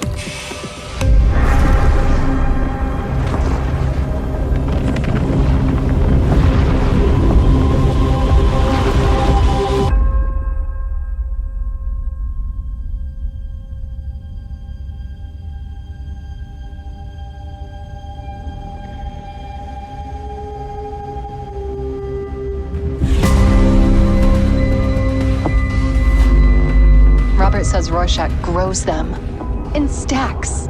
The ship grows its own crew. If it's a ship. If they're crew.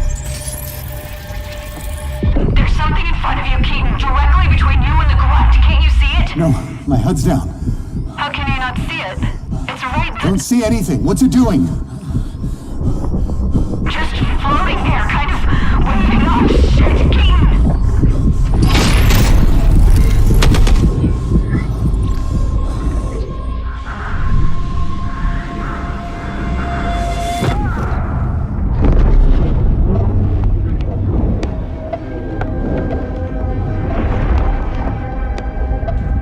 Excited? Fucking right. Fieldwork, Keaton, first contact. What if there's nobody there?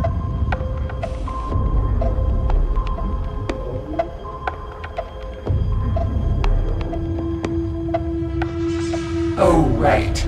We get it now. You don't think there's anyone here, do you? Your mistake, Theseus.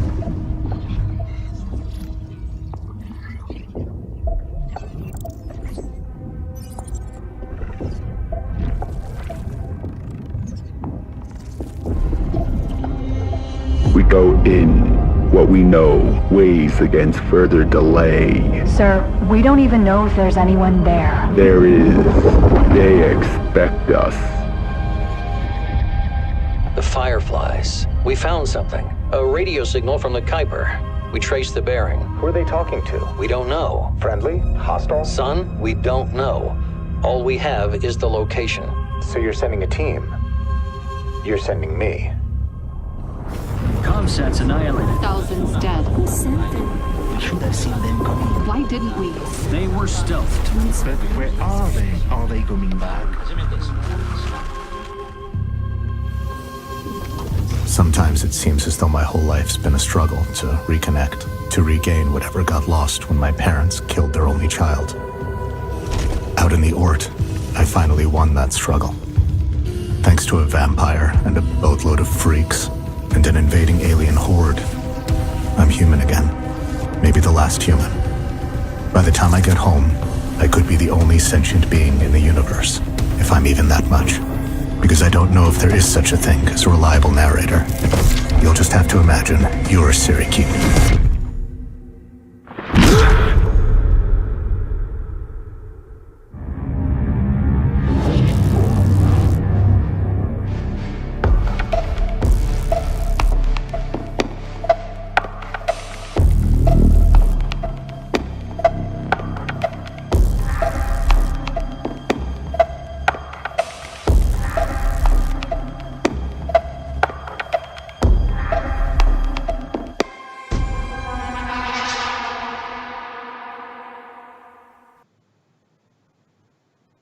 Welcome back. Hopefully you guys enjoyed that amazing short by Daniil.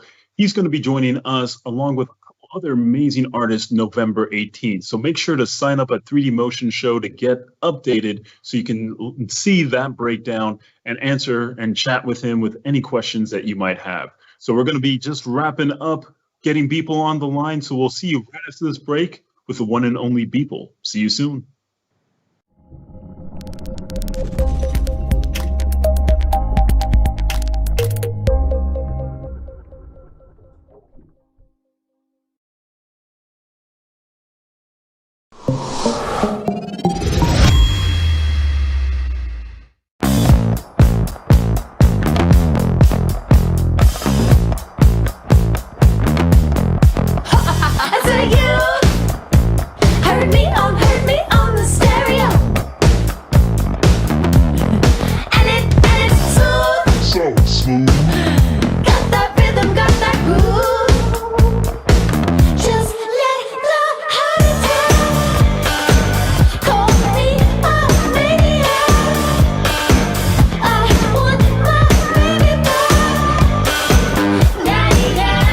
Shake it up, be cruel, work it out, do you.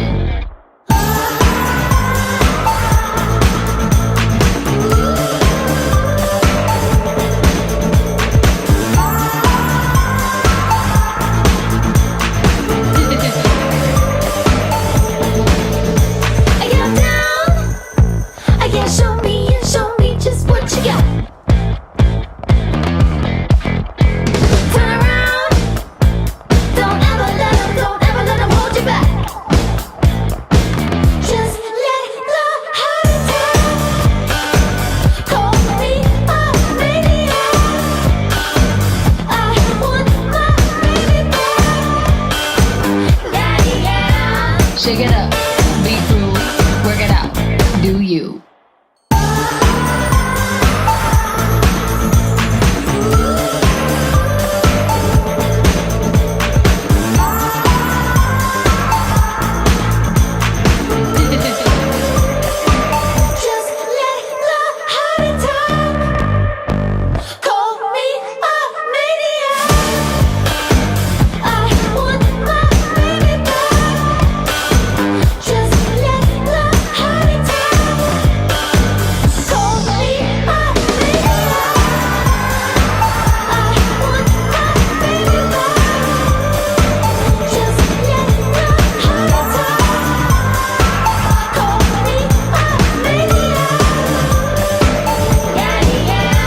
Shake it up, be cruel, work it out, do you.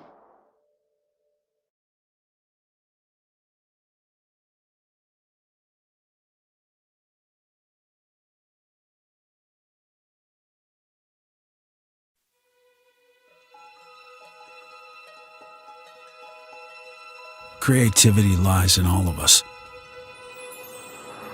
It's what makes us human.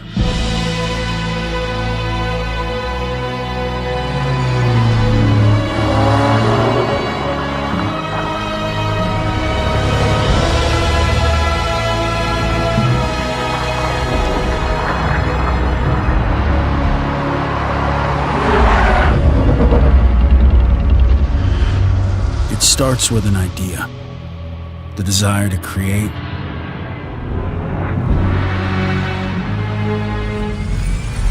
to solve, to play, to share, to interact.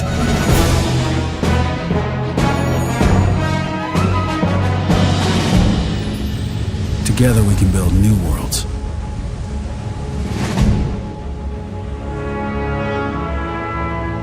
The freedom to create for all.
fast and knowledgeable customer service.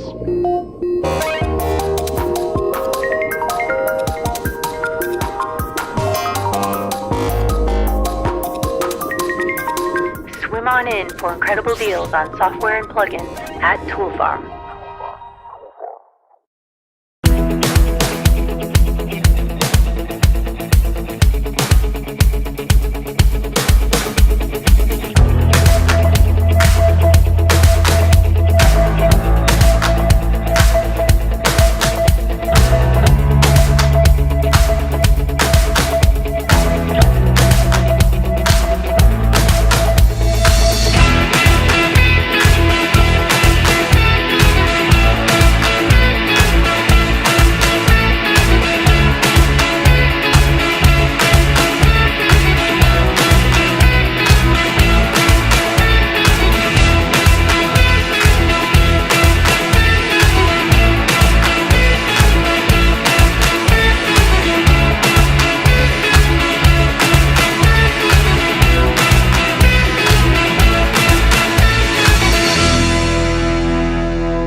What's up, everybody? Make sure that you join us October 30th for our spooky Halloween special. Ariev and EJ are going to be here. Make sure you call in with your client horror stories. Ooh, we see you there. See ya.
Me? All right. Welcome back to the show, ladies and gentlemen from around the world. I know you guys are tuned in.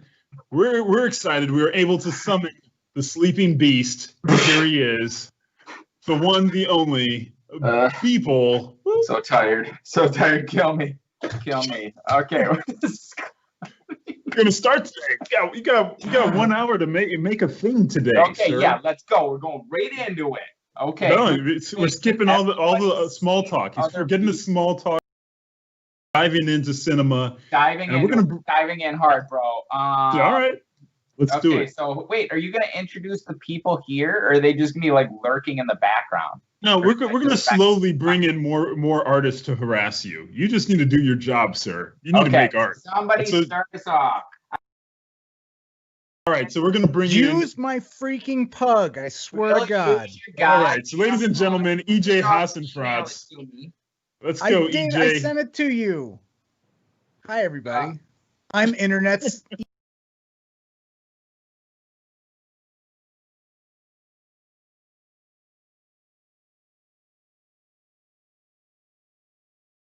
So, Want to see some sus daily stuff? and we're definitely going to bring in one other artist, but Mike's getting set up here. Come on, let's start off with some stuff. I'm going to say the last. I feel like we got to do it. It's been done to death, but this is the election's coming up. We're about to retire this son of a bitch. Hopefully. Oh, so you're going to go election stuff? Okay, We're keep it about political. To retire this motherfucking son of a goddamn bitch. So keeping it really neutral about this. I see. Just going to jump in and go right into political art. Bouncing. That Biden is a piece of crap. What do we do? I feel so. Here's what I want to do. Here was my thoughts here. I feel like we need the sickest burn on this guy for this last send off live everyday thing, whatever. So should it be debate format? The sickest burn on. You have Trump. a Borat head scan? I do not. Sorry. Oh. What are we doing here? Like the Right. So we got Blake in here, and we have last but not least Casey Hupke. Yeah. Casey, welcome. There you are. I was being quiet. I was told to be quiet until I was mentioned. You did good. Blake, your audio is a little bit low. Everyone on the internet said it's impossible for me to be quiet. That is true. That is true. All right, what are we starting off with? What are you bringing into the scene, Mike? Let's go. What we got? What's in your content browser? Okay, what the fuck are the rest of these jabronis in the goddamn call for? They're the ones telling me what to do. No, I'm here to say you're doing it wrong. I said a link and I said a thing. That's my contribution. On iMessage. Nobody has your garbage Max. I just sent it in the chat, in the Skype chat. Oh, okay. You should. Sorry, I blew up. You should make a positive message about Trump and say, "Don't forget to vote on November 5th." So Casey wants to keep it positive. Yeah, don't forget to vote on November 5th.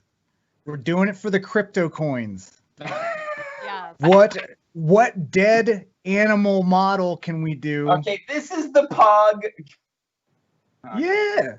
It's a pure little pug. Modeled by Carlos Enciso, amazing modeler. It's actually a pug that is in my class for school motion called Cinema for Descent. Here comes the advertisement. Oh wow. AJ, you're hijacking this marketing. Go to GreaseKillGorilla.com. It costs 5,000 crypto coins. Go to MoGraph. Go to Learned. We're gonna go ahead and hit that mute button as he finishes. Yeah. This is work. Okay, this was your thing. Here comes the plugs. Where's it at? Okay, so what are we doing here? It's super rare. I say a Royal Rumble type deal. Like, I think wrestling needs to be involved because of the history of wrestling and our presidential, our president. Yeah. You know what I was gonna do? You already Actually, did the debate one with the boxing gloves and all that. Yeah, It's I feel like I boxing. did that. At one point, People did it.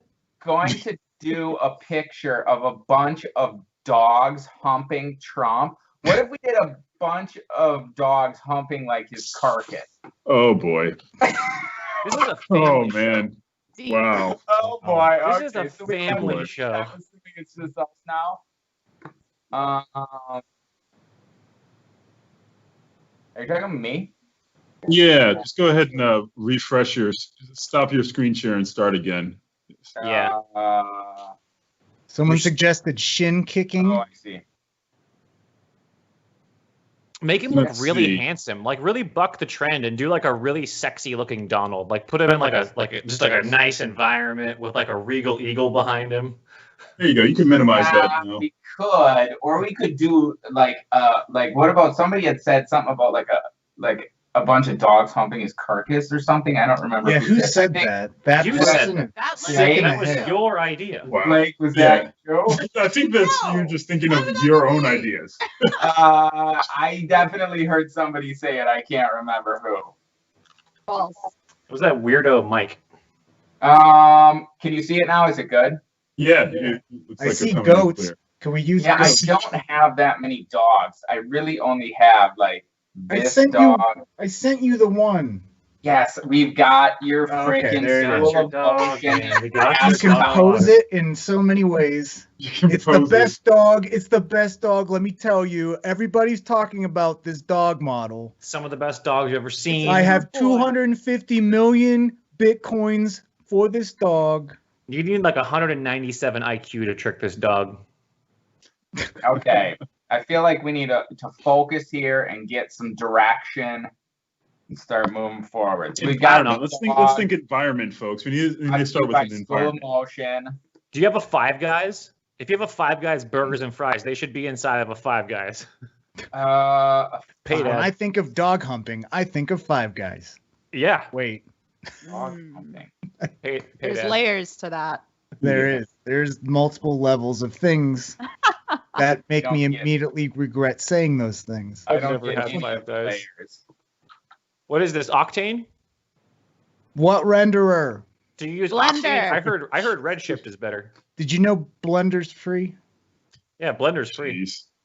You, There it is. oh man. Matthias. EJ. I regret Okay, the pug Matthias. should cover the Immediately crotchal regretting, Immediately regretting the Yes. lineup here. So you guys are literally just reading all the blocked comments from the feed. It's just like, so let's just, regretting. whatever gets blocked, let's talk about it. Oh man, wow, here we go. So what environment are we building this in? I know we got some characters here, but On let's a start thinking of rainbow. layers. It's got to be a positive message. They're sliding down a rainbow. Do you have the room from the end of Matrix Revolutions where it's all the TVs and he meets the architect? Oh my The fucking architect God. room. What a nerd. Yeah, AJ, I'm a nerd. The guy with the Final Fantasy VII recreation sword behind him is the nerd. I know. I feel like You know what? is he going to be in this position? Like, is he punching something? Is he punching a fly? Punching something because it's already in this position. So There we go. Can mean, we like, He's make punching up though. Hurt. He should be punching down. can we punching make that down. We could do tableau that. the tableau, the final boss Kefka from Final Fantasy VI? It's just Ooh. like the towering bodies, and Good. he's on the top, but it's all a bunch of dogs. Mm. Okay. So You even say it get that again. reference? These are the most obscure motherfucking references. Have you ever Jesus played God. Final Fantasy VI?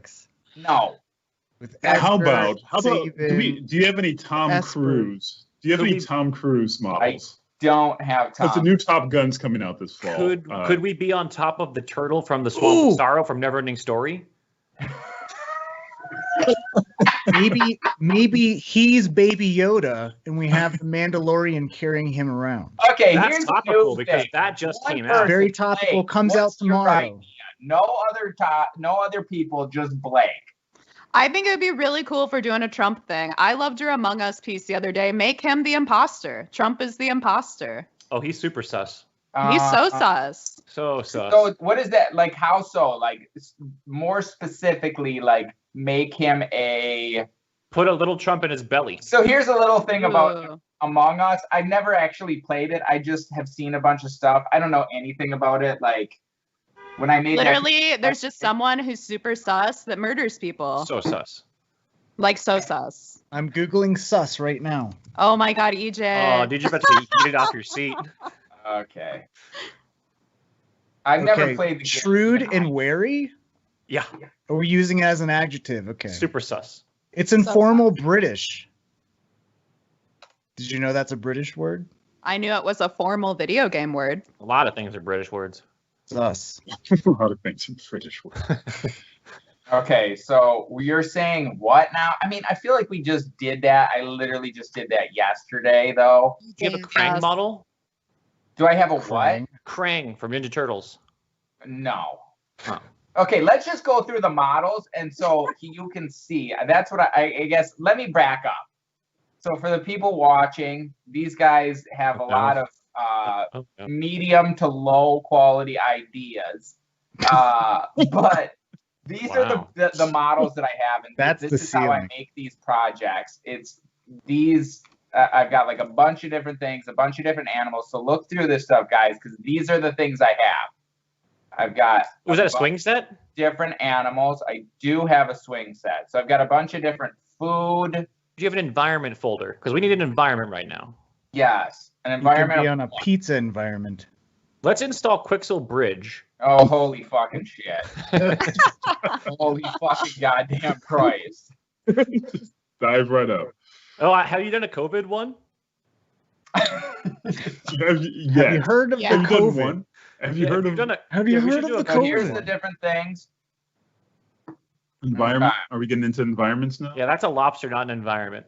You had some military assets that would like quite literally fit. Top Gun. I'm saying Top Gun on the wing of an F-22. Oh yeah, Trump is our Iceman. Top Gun. Wait, when is this coming out? I don't know. I think it's But it's live Tom right now. Cruise. I think it's Is been it? delayed. Are we live right now? We've been live. We live. All right, let's We're go ahead. live. Oh, we're definitely live live, show. but nobody's watching. Let's start recording and let's go ahead and take it from the top. Yeah, this was a good practice run. Yeah, this is a good place to start, folks. Yeah, And I think we're sound ready to speed. start. Dave, go ahead with the twos. Sibilance. All right, go ahead and cue mountain range. Oh yes. I like it. We're Oh, gonna it's go like with the- my idea of. It's like of- the thing. Ooh. This is- Do you have Do you have an abominable snowman? Do you have a Godzilla? Look at Or it a snow. Godzilla-sized pug. Now we're on to something. Yeah. He's very shiny. It's Very shiny. moisturized. a little wet. And where did his hair go? Wax. His hair is slowing it down a little bit, so we had to Oh, take he's the trying hair to get out. the hair. Still there. Oh my God, is he gonna be like frozen like a transformer or something? Sure. Like Oh, just yeah. after election, he's like an icy boy. Well, I still kind of wanted to do the dogs humping him. Oh yeah, yeah. That might I feel require. like body of all heat. the ideas, that seems like the best one. Well, how is that the? It's You were just. I definitely think you the best. started there, and why didn't you just say you wanted that? That's just what you want. Because I don't think anyone said that idea. Okay, It's fine. just Put like, it in this the is what I chat. want. Be like, what do the people in the chat think? All right, here They're we saying go. Let's see. 436 people watching and And sinking. Stop. Let's bugging get him. to 0. Okay, let's see here. Any ideas, chat? Ideas, come on, ideas, help. Yeah, let's encase him in ice. I do like that. And Mike then- oh, is the and then father of maybe- daily and- renders. Maybe You know like what we a could do? maybe like a transparent version of Have him like that's a ghost rising from the ice, like he froze to death, and we're seeing his spirit go away. Think about it. Deep, very deep. Do what? Soul. Say it again. So, Say it like again. he's frozen in ice, and then you just throw like a blue transparent shader on him and make it look like a spirit getting sucked down into the ground. Like he's getting his soul's being sucked into hell. There you go. His Or- soul's being sucked into the hell. So Yeah, an actual idea from the internet is 12 Trumps pulling a dog on a sled. Well, That's wait, So- say it again. That's 12 actually quite Trumps. good. Yeah, 12 Trumps pulling a dog on a sled. Well, Good job. Pulling a dog on a sled. Okay, we're gonna do that. That's a good start. Save. Okay, I don't know Somebody if I said ball gag as well, so I don't know if that's going to be part of the harnesses or whatever that's pulling them. But so it we is getting decided- closer to the holidays, so I don't know. All of them. You know, maybe there's one with a red nose. 12 Just gonna throw it out there. Oh, A Trump with Or a red holiday. Trump nose. saves I Christmas. don't know if I have a sleigh. Let me. You can have a pagan tree coming out of his nose. This sounds like an instant classic. That's an American tree. This What are you talking we about? joke, but this thing's gonna sell for like $12,000 on Nifty.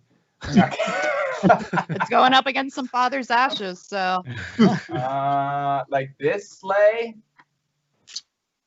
Yeah, don't I know, think you can use. Yeah, Is there I a think sleigh it's in the content browser? It's very fancy. sleighs. It is yeah, gold. It's So common that is the sleighs. very luxurious. But you're gonna go, yeah, going with a luxurious golden Very sleigh. Good luxurious. I choice. would ride that. Well, isn't it like a nice sleigh? Yeah, I It guess has to so. be gold. No, It is you now. think- It is Everything's now. got to You be downloaded gold it. plated. Maybe he's got gold plated dogs. yeah, that does seem to be Everything his gold. brand. Like Well, super it's tacky looking. 12. The theme was 12 Trumps pulling a dog on a sleigh. Maybe so- the Trumps are made of gold. Oh, the dog could have Biden's head. Ooh. See, Or this one looks a bit better. what are the three-headed dogs? Cerberus. Cerberus. Oh, yeah. So it could be Trump, or it could be Biden, Hillary, and Obama's heads. And So then is Krampus this is a driving forest? Do we need trees? Is this going to be? Let's. I think Mike's getting the pieces This together seems here. like a bit better. You're going full. Wow, we're going full Just holiday committing. sled. I like it. Christmas is And coming. there's a place where you can actually put labels on the sled. So I think we got some wording in here too. That could just be vote, right? So you can just vote Yeah. right there. You got a nice little space for that. Someone had a good idea of a ballot on a stick. Election ballot. A on ballot. Okay, how are we gonna make the Trumps? That's a you Put it in a cloner. You put it in a cloner. Set it to matrix. Where are you going, Mike? Where are we going? Do you have any postal workers? Could they be going postal on him? Is this a save USPS like double message? Yeah. Could have layers. I only work in layered constructs. Thank you. We need I only work in layered content. This fucking kid. That's going on my urn. Casey Hupke. He only worked in layered constructs. Constructs. And then we will tokenize your urn and put it onto Nifty, and you'll finally be accepted. Hey, sounds great. They'll finally listen to my application. Okay. So here we go. We've got this.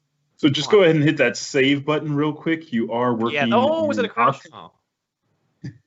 And you are just throwing random things at it. You have So play it safe. 294 days left on your Octane 2018 license. Oh no. Is that to go with, what was it, Macromedia Fireworks? What did you Okay, use last goddamn it, not this. Hey, again. slow down. That's how he. Those better are slow for his your finishing roll, son. touches. Those are for his finishing touches, folks. Let's not You jump better into slow it. fireworks yet. I'm slow. I'm Slow it slow. up. I'm slow. I'm all about the callbacks, though. Okay, the sleigh's coming together. Is that? Are you going giant scale? Is that what we're doing? Or are you going to take it back and bring it into this? I'll get it better. Get it better. Nice. Make it Oh, better. Just Get it be better. best. The Yeah. azimuth in the sky does not really match that terrain type or where that would be on the planet either. Oh, holy fucking Christ. You gotta be kidding me, bro. You gotta be goddamn kidding me. What is Gold this thing sleigh. right here? Okay, first off, so are we totally ditching this Santa? Yeah. I mean, he's kind that's of gonna- spooky looking. That's going to be like a Saint Bernard with Biden's head. I think you can at least put them to the three-headed side. dog. Santas as like the Santas are the like. No. At least put a mask on it. No, you don't do that to Santa. Sorry, Or- sorry. Unless Got you have very- one running chasing the Very sleigh. offended. Wait, okay, I gotta set a timer. So we've got a total of half an hour left here. Oh man, you got to Get them start. dogs. Get the Trump dogs. All we got is a sleigh. Okay. Oh, Just- we yeah, should have pose- probably. Just got to pose Trump. We should make probably have the Coca-Cola seven. polar bears. So for all of you tuning in and don't know what's happening, this is the Live 3D Cinema Motion 4D. Show here at Maxon, and we're showing live how Beeple puts together one of his dailies. So for those of you who don't have a collection of models, you can definitely use the content browser for content and start populating your scene. But these techniques can be used with just about any models, as well as Redshift or your standard or physical render. So just be aware of that. All right, now back to the chaos. All right, now back to the shit show. Chaos. The happy little dog. That dog is like That- really. That dog looks like a good driver. Yeah, it's like he does drive the sleigh. It looks actually official. Does this It every seems like time. that model came like that. Yeah. Yeah. This is exactly like my spec script for Beethoven Fifth. It gave me Okay, more so Air now Bud we're gonna vibes, have but yeah.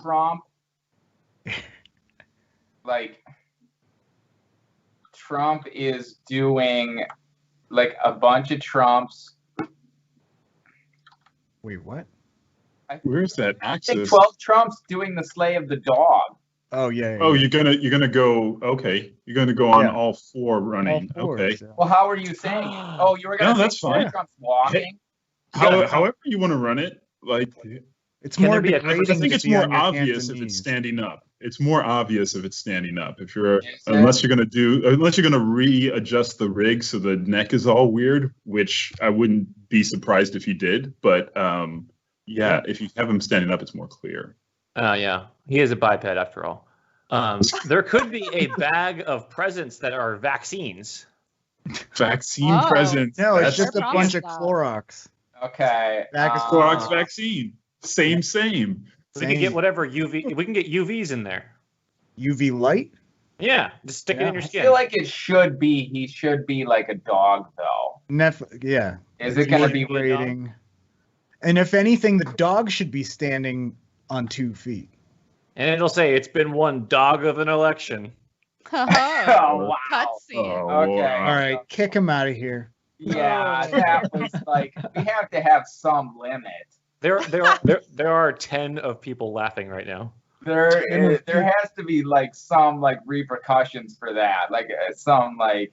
Dear Internet, was that funny? Put a ha-ha if you think so. Thumbs down. Tens of people are enjoying this. See, I don't Tens know. of Maybe people. this is not gonna look so good. There's so many people. They're the best people. Yeah, I think you're gonna need to Oh, adjust this the is such neck. a cursed look. Yeah. He's so shiny still. It seems Oh no. Oh, hey. it seems like vaccine is showing Okay, up Mike, a lot. it's auto saving, guys. Sorry, one It's second. Donald's rum. Good job. Auto save. All right, kick me off now. That was There so- it is. So the internet is really liking the Clorox vaccine. If you want to include that somewhere, Clorox vaccine. I actually do have that. Oh, wow. Okay. We don't need to zoom in like that. Never do that again. Never, please. Yes. is it a bag? Is it like a bag of Clorox vaccine? Ooh. Like presents? Like perfect just in time for the holiday season? Why is it refresh? How many brands is Mike gonna get beef with? Where's the Hot Pockets go? That's the real question. Or is it First Hot things Pockets on a first. stick that is leading him? Boom. Nailed it. Damn. That's it. That's the incentive, is the Hot Pockets that drives the sleigh. The Hot Pockets. Yes. And the Goya Yeah. beans line the streets. Goya beans line the streets. Okay. There's been riots, Goya beans all throughout the streets. So I feel many like this Goya should be a beans. bit smaller. Now we're getting all the context here. There we go. That's looking good. Garbage bags, yes. That's how I want my vaccine handed to me. Is In a this nice how are we garbage gonna bag. do this? Do you have topo wire? How are we going to get him? No, but that would Now be things are serious. We're talking about composition and art direction. These are very serious subjects. Yes. So, like, where do you position Trump's head to get the, where's the golden spiral?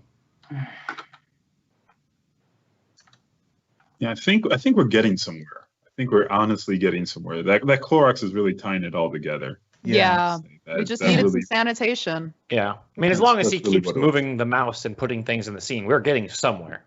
Right. Until he starts hitting the delete That's button. true. And then we just keep going back. Did like Things speed are- where he blows up if his mouse stops moving? Things are clicking.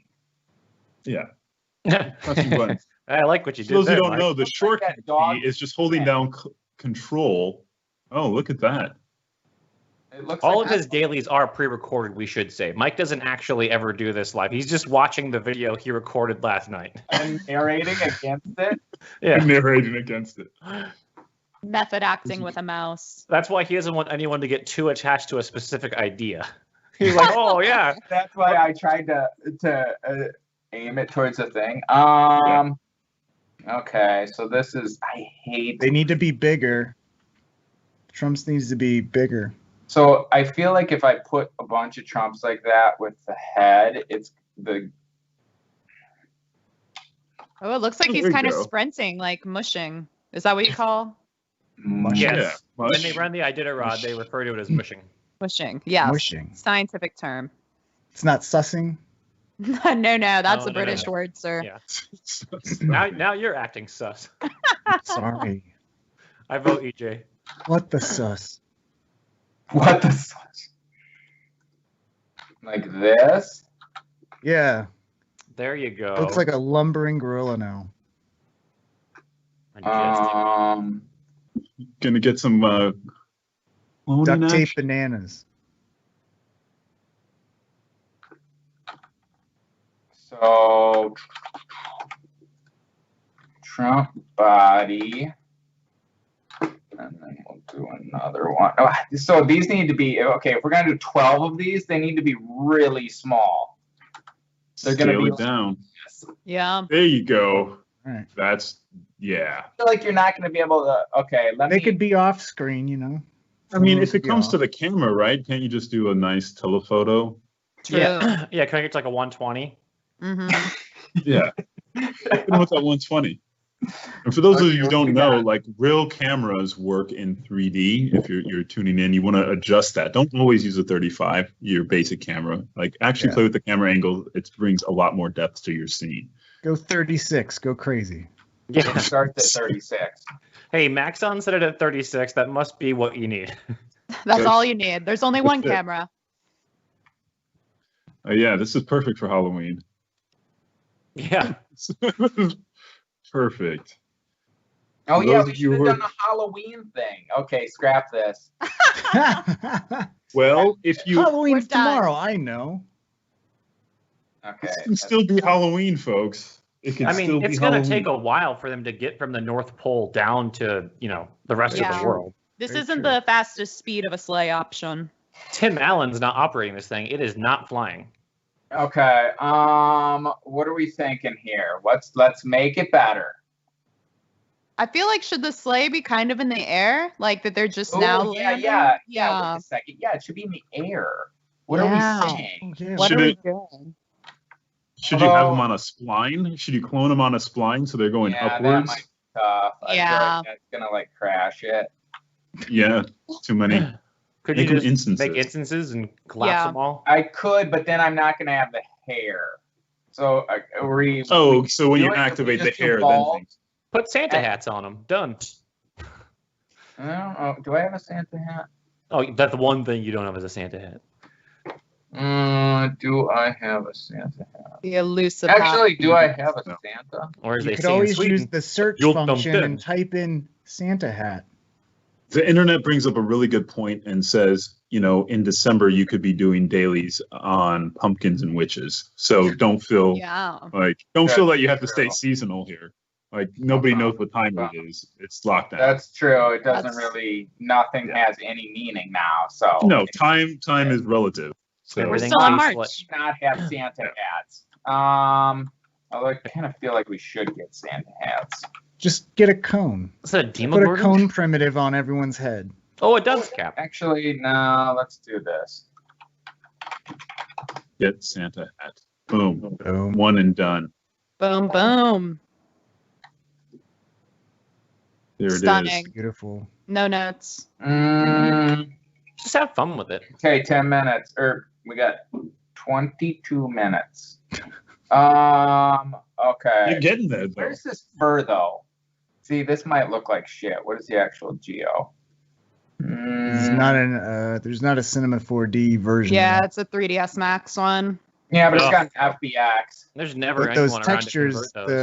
the fuzzy textures. Yeah, aren't it's gonna probably gonna look like crap. Paper dunce cap. What about this? Let's go with the chef hat. Chef It's like hat. 500,000 polygons. That's a bit. Chef hat. Perfect. Ship it. Where? Someone's saying there's a free one on Pixel Lab. Yeah, but it's the guy that owns Pixel Lab. He's just advertising in chat. Hey, get out of here. 1,300. Yeah. Only I You're can not sell. gonna go see it. Don't forget, get all your training at cineversity.com. And buy There we DJ's go. works. Thank you. Thank you, Casey. Thank you. Also, Only check I out can the shamelessly Maxon plug one account. things. I pridefully Alright. plug. I get no rewards for that. Remember to use your red giant LUT. Is that a thing? Now. Those are things. Are those things? Now in the viewport. In the See, viewport, yeah. look at that. Wait, did you guys announce some like new stuff for like? Or I guess you just announced new stuff. For the- R23. Yeah. That was R23. We did things. Yeah, 4 months ago, people. Let's get with it. I can't freaking I forgot what this was for. We're just it's for funsies. Oh, wait. It's not for. You didn't I announce guess that anything. was last week too. I thought this was for some kind of. It was at Adobe IBC. Max. IBC, we announced it, not this. Oh, this is IBC. Yeah. IBC. We're just announcing today that you're a horrible artist. What happened in IBC? That's an announcement. Okay. So he's placing it underneath one of the joints, the head joint. So that's very good. Ooh, that is quite a head. look. Are these instants? Is that going to propagate, or are you just Here, gonna guys, I gotta go to the bathroom. I'm gonna leave it here. Oh man. I love that giant bone just straight out of his ass. Like, why is that huge bone doing there? Why is that huge bone doing there? Why is that? Why is a lot of things You happening? English good. Why is that? So now that we got our Trumpy 1 per 10. So glossy. I think you're gonna need to oiled up. He's oiled up. to help oiled his up for the winter. So we can makes slide it more through all the aerodynamic. mountain cracks. We should get a hat for all the seasons. This sounds extra. Put a pumpkin head on one of them. You're gonna Sorry. lose the core messaging of voting if we It's have got- too many hats. Oh yeah. Don't forget, Yeah. Trump supporters, vote on November 5th. And save USPS. Thank you. We'll do this. We'll kind of make it so that they're, or I guess we could kind of, I think it's gonna be hard. Like, what is a picture of reindeer and Santa? I mean, it's gonna be whatever the artist rendition of was. There's not like it was ever captured live on camera. No, but it's just I Sure, want it's to see hard to a way to a way to put how they show it composition. It's much more like a spline. It's much more Bezier than this. anything. You always see a curve. Busy. Yeah, it does have curvy vibes. You're gonna want to save as well now that you created that many. So like this, like this, maybe like a giant moon. Maybe we should not have this ground at all. Well, you want to know it's there, even if it's not in the frame. You want it there compositionally. you So can feel it. maybe scale it down and bring it. Do you? We Bring it need to far remind off. everyone that the Earth is flat, and that was a flat. That's very true. That is Yeah. true. That's true. That's That's just true. science. So We are removing that a was very layer. clear. Yeah, 'cause that science. layer is Yeah. now gone. Great. Great. What? Now, So what Why- you're just gonna brute force it, huh? Well, welcome to Brute Force everything I University. do is brute force, bro. That's true. If anybody's seen Subprime, and I encourage you to go watch that, Everything none of that was done with a cloner. Not a single cloner in I Subprime. didn't know there was a cloner. You didn't. I remember the first time I met Mike, I was like, "Dude, that MoGraph was really good." And you're like, "No, everyone says that." I didn't even know what that was when I made that. I literally So didn't just- even know that term. Yeah. Just goes to show you can still make art just by brute force. Idiot. Like, Okay, so I don't know. I kind of feel like it was better with the ground. What do you think? yeah, 100%. Yeah. Shows up I and then agree. curves down in the front. Yep, flat Earth. There you vacuum. go. Maybe the upper angle though, like looking down, actually seemed to bring it to life a little bit. Well, Yeah. the front Trumps could be like they're about to take off, so they're like in midair. So it's like an action shot where they're just about. Oh, To, that's a good idea. That is kind of dynamic sounding. Very Yeah. That's a dynamic. good idea. Easy offset. There you go. And that could be the brute Yeah, off. I think we did it. So whimsy. We It did should it, be everybody. nighttime though. It just I looks like a just giant sussed the hell out of clusterfuck that one. Trumps, though.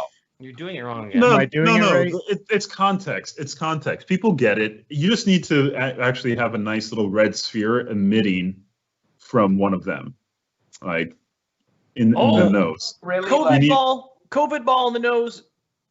What if we did one? Isn't there usually like one at the front? I guess they have two. Yeah, Rudolph leads. Rudolph Yes, there. Rudolph would Ooh, lead, and you should use the COVID. Rudolph Rudolph take a nose is- single. the The Just give 'em- coronavirus is the red nose. Yes. You can go Corona nose Very and Like make it this? emissive. Yeah, make it an emissive texture too. Oh yeah. Make that COVID glow. Okay, I don't know that you're gonna be able to see that close. You will if you zoom in. Well, Just position you're not that gonna be able to front see the Trump rest to of be the close thing. to the It camera. doesn't matter. Crank Suss it it up. out. Just crop it. Crank Just up the crop ignition. it. You're just saying words. I'm not saying words. You're saying words. Make the Trump bigger. Which one? Which The front one. Here we That'll be go. the nose one. This one? Yeah, down and bigger. And Down facing and the camera more. Oh, magical. Facing the camera more? Here we go.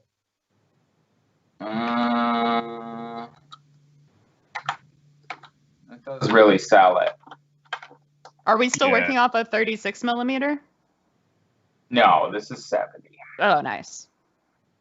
It's 30. And are those each individuals or are those instances? Because it'd probably be great to have Rudolph They're with his each individual, so I can turn the hair back on, although we don't really need the hair. And I also wanted to like put these. Do we have time to like?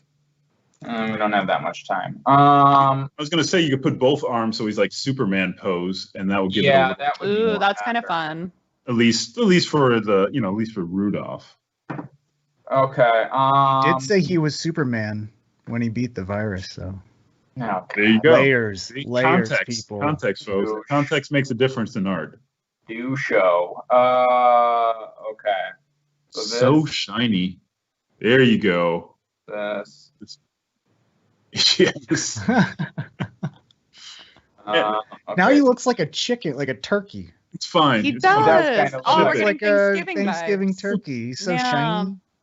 Ready for a nice little roast. Put him in the oven at 350 for 4 hours. Mm. Stuff them.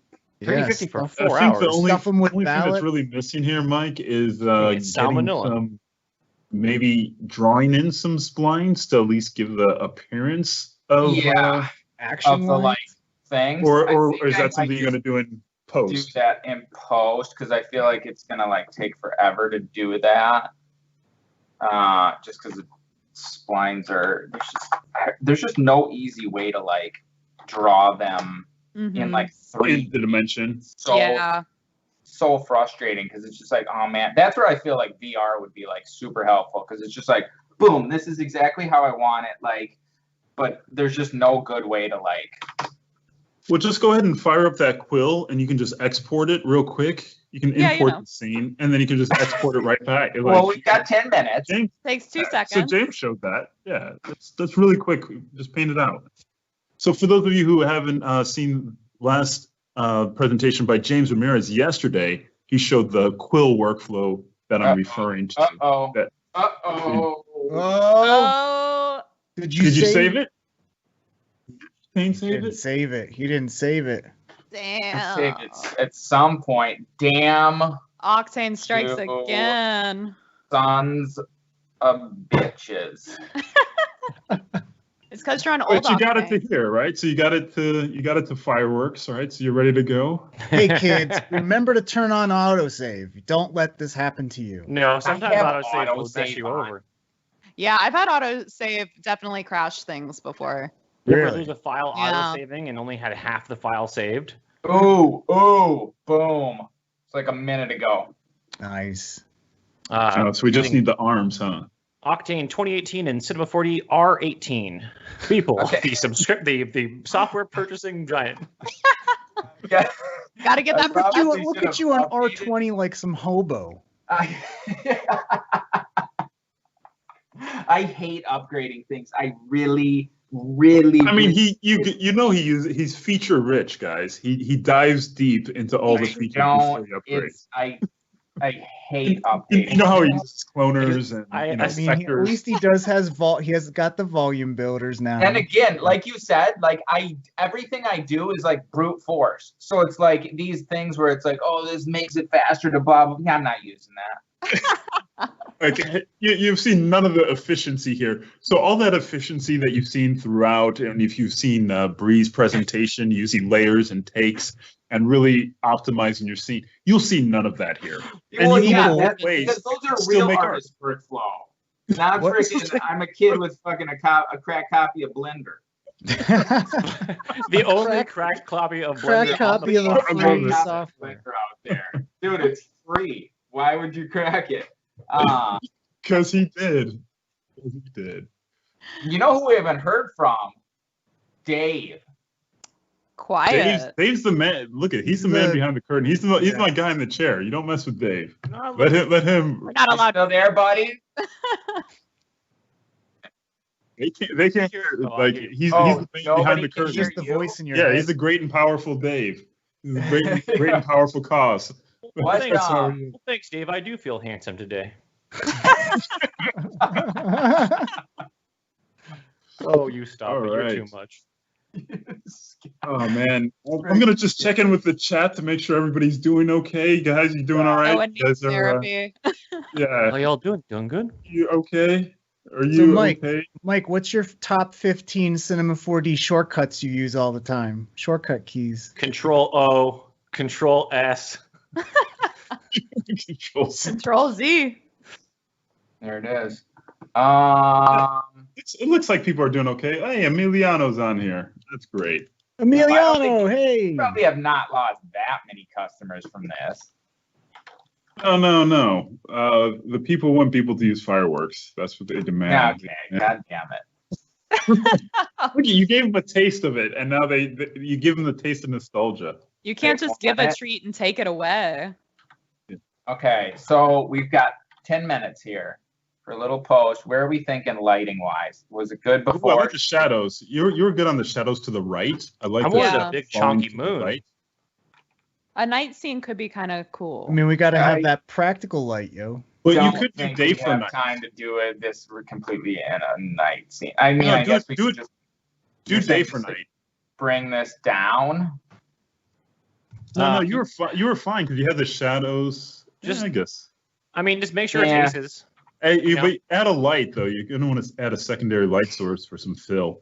Yeah. Make sure Yeah. it's ace. Yeah, load up your OCIO profile, convert it to aces, make sure you have everything switched to sRGB, because otherwise it's just gonna look like crap, as far as I know. You're probably gonna need to use Aces. In this. You need don't- to use Octane or Arnold. I don't know So- what What the hell aces are you? is, but everyone's so mad that we don't have it yet. So Thanks, Chad. The shadows in the other direction were really where it was at. You had Yeah. the long Yeah, I shadows. agree with It- that. It gave them more. It gave it more of a flight look because it created more distance. Wait, where? Did I change the way the shadows are? Yeah, you had the shadows casting to the right at one point. Right now they're, camera forward. They were more camera rear. And the This sun, way? the sun Other way. is behind him, Other but the way. shadows are casting back on his face. Yeah. This There, looks Yeah, yeah. there we go. This Beautiful. looks There you go. Yeah, accentuate that Supermodel. shine. Is this how we like it? Like he looks like a He looks basted so turkey. oiled up. Yeah. Wow. Very. Okay. That's a macho man if I've ever seen one. Okay. Oh yeah, make sure to check surface brightness and crank that power up to like 50. Powerful. Say it again. What were you saying? Surface brightness on Save. your emissive texture. There you go. Crypto. You know what? That's perfect. Ship it just like that. The material ID? Yeah, the material ID. That Oh, is- I love that this is perfect. That Andy is- Warhol style. Yeah, that's perfect. I think that's crypto art at its finest. That's, Let me Where do crack I open send my wallet. ethers? yeah. How much Ethereum for that? How much Ethereum? Where's my Okay. sus coin? Oh, See, now man. Suscoin, you're onto something with that meme. Sus coin, yeah. Oh, great. The internet's chiming in. I think this is the worst form of creating 3D.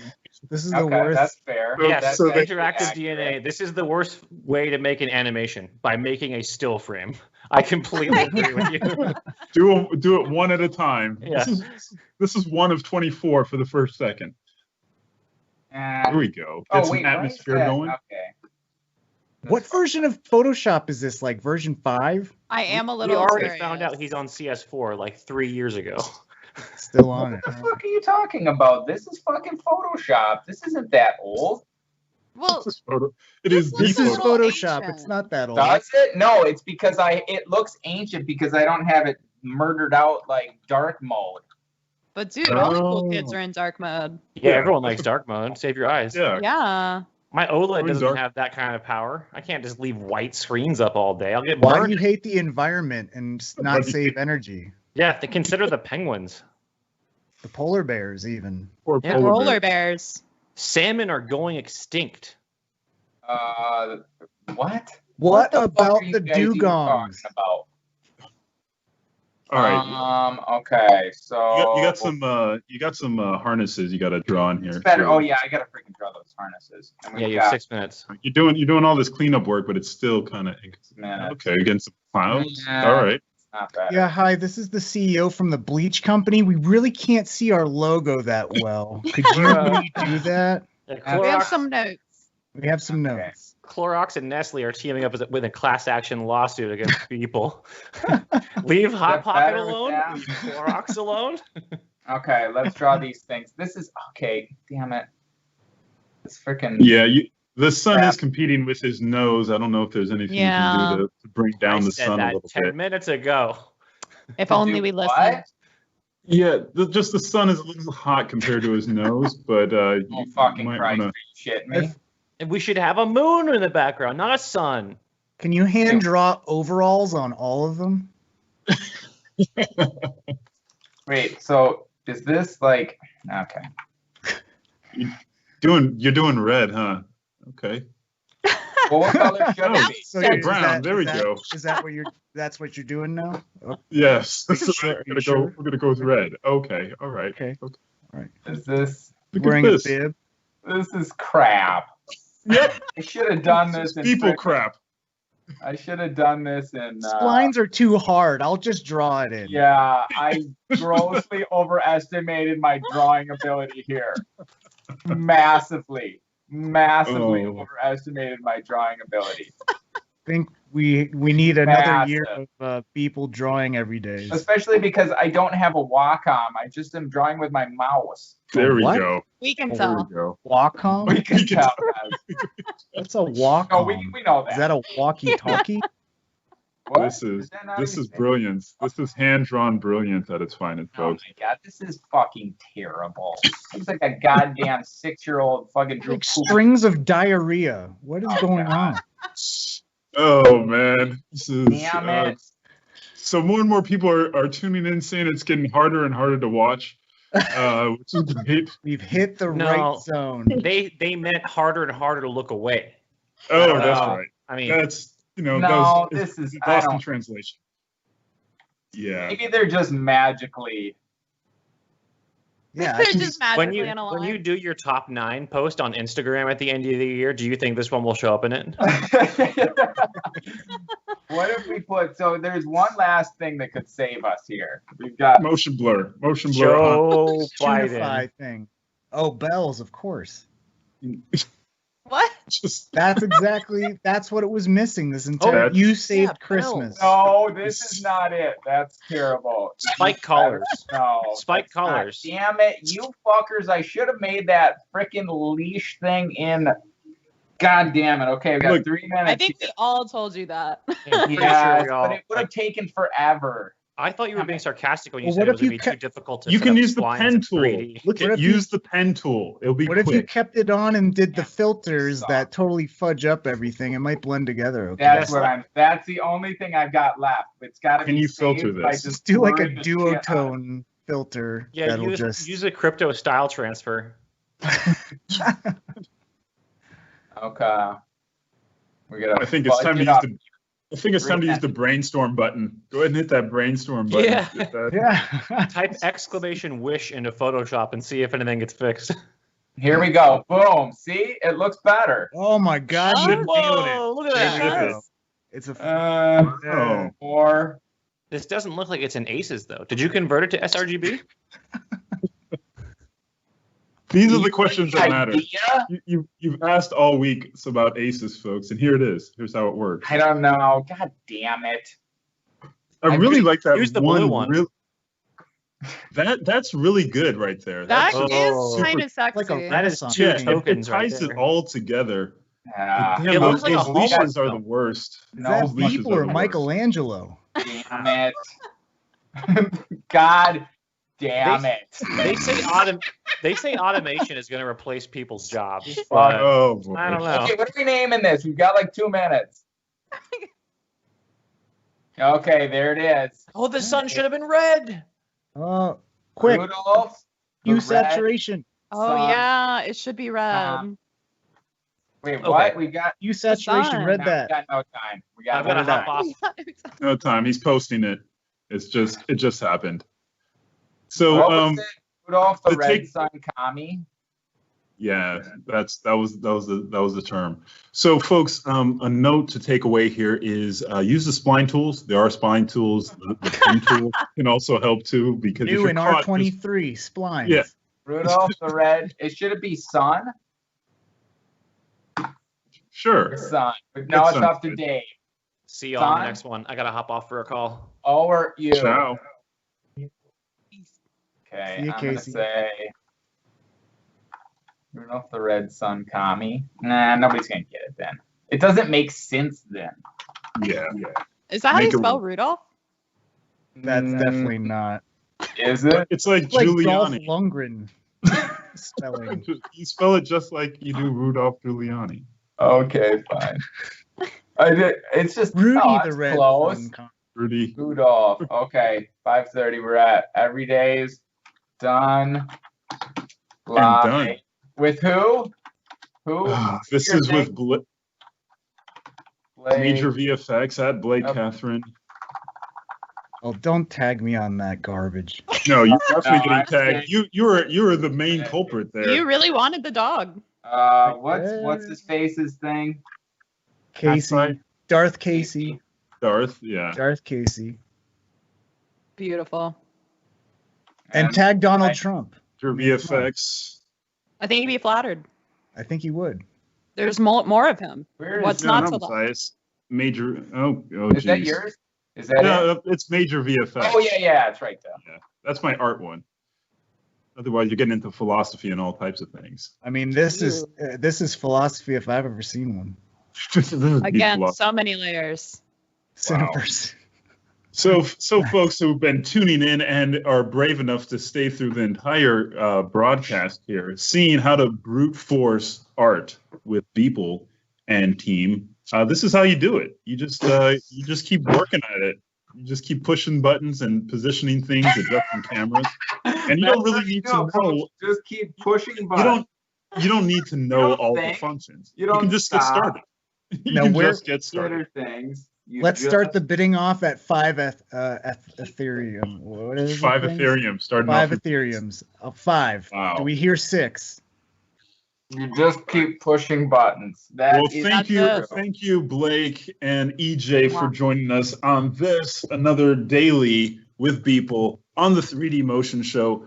Mike, thanks so much. You guys can hang out during the commercial break, but before the commercial break, we're going to take you back to that amazing piece for those of you who are looking to see what's coming up on the next show on the 18th is Blindside by Daniil. So check that out, and we will see you November 18th on the next show. Thank you so much for joining us this week. We'll see you next time.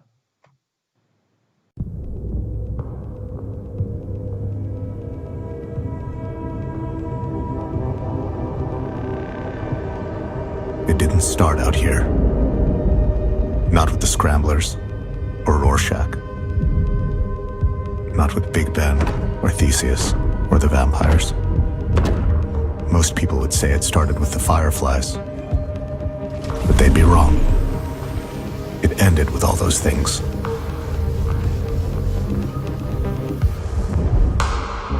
Reactor offline. Backups engaged. Now offline. Starboard efforts offline. I have begun a controlled reactor shutdown. The main drive will be offline for at least 27 minutes.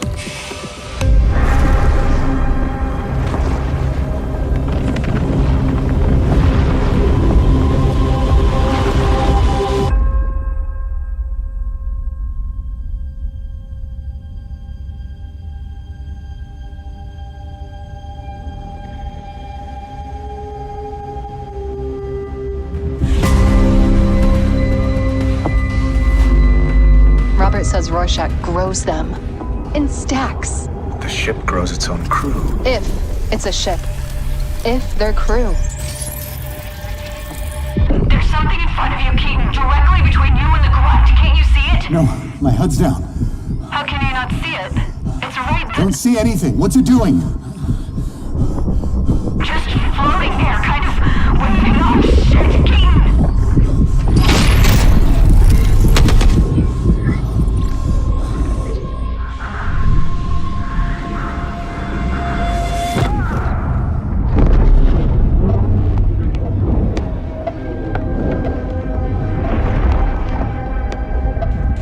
Excited? Fucking right. Fieldwork, Keaton, first contact. What if there's nobody there?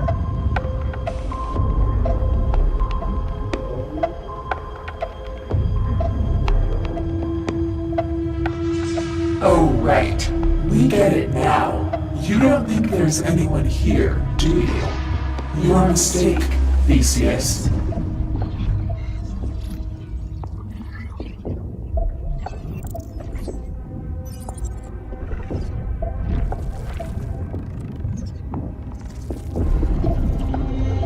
We go in. What we know weighs against further delay. Sir, we don't even know if there's anyone there. There is.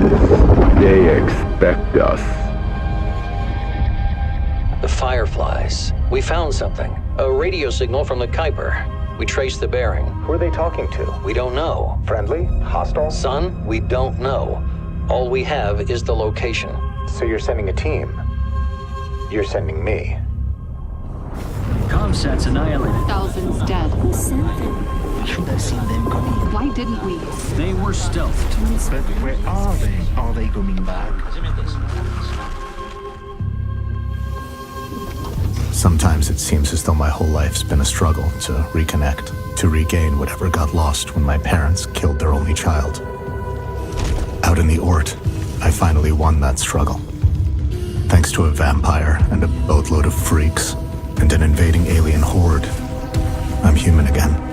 Maybe the last human. By the time I get home, I could be the only sentient being in the universe, if I'm even that much. Because I don't know if there is such a thing as a reliable narrator. You'll just have to imagine you're Siri Keaton.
Work it out. Do you?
makes waves with amazing deals and fast and knowledgeable customer service.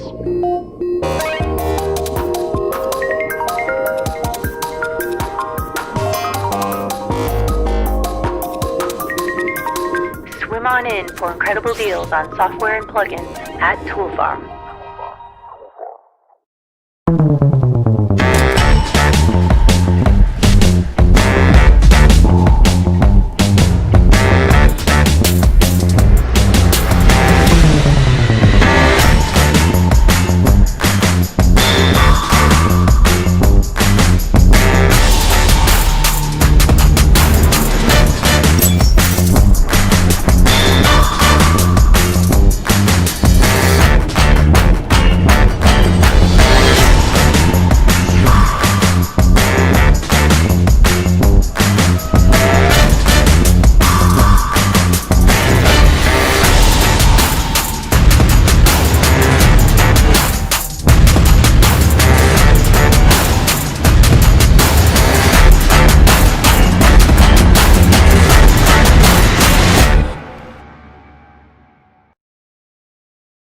Create without limits with precision mobile workstations.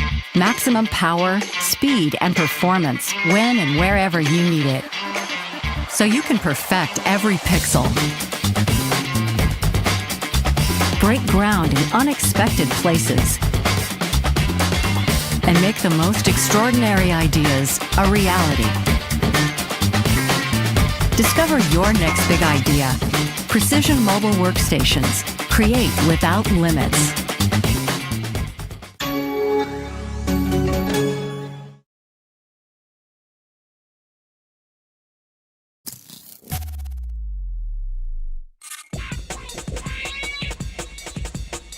Join specialist sports production instructor Jason Hare for a series of free webinars designing and creating statistics-based MOGAT templates for use in Adobe Premiere.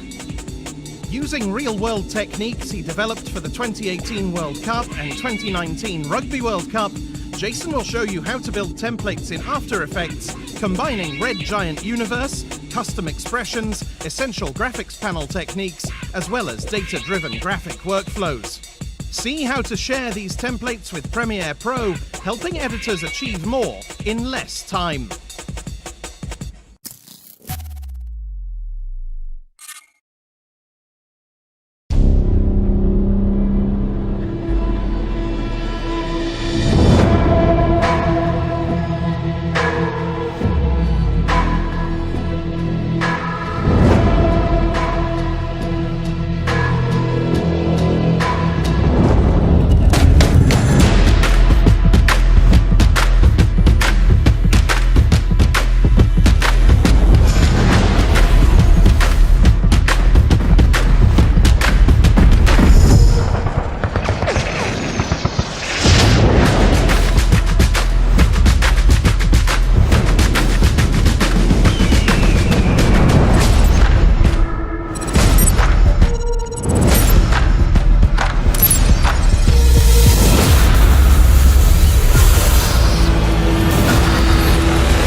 MoGraph.com, an online resource for motion graphic artists. Start your week with the MoGraph podcast. Industry news, interviews with your favorite artists, and terrible humor. Watch live shows and interviews from MoGraph events like NAB, SIGGRAPH, Half-Res, and local meetups. This is exactly what I should be doing. Our MoGraph Talks feature live demos and motivation from artists all around the world. Sometimes you gotta make stuff that you're not gonna put on your reel, and I'm not here to judge. What if Rick and Morty show up for the countdown at midnight? That's where I peaked in life, in my career. We gotta stop this thing, Rick! It's gonna kill us all! Hear from the people that create your software, design your render engines, and artists that are changing the face of modern motion graphics. You get that render done. Yeah, you better frame what? MoGraph tutorials and online classes will teach you about Cinema 4D, After Effects, as well as other popular software and render engines. Throw in HDR Studio, take the render settings, pick the HDR, put in a reflection, and gorgeous. Join the conversation in our live sessions. Ah, that's so funny! All right, I'm gonna live forever! Subscribe today and get the latest updates on our YouTube and other social media channels. Take all your dreams and just do it! Subscribe to MoGraph.com.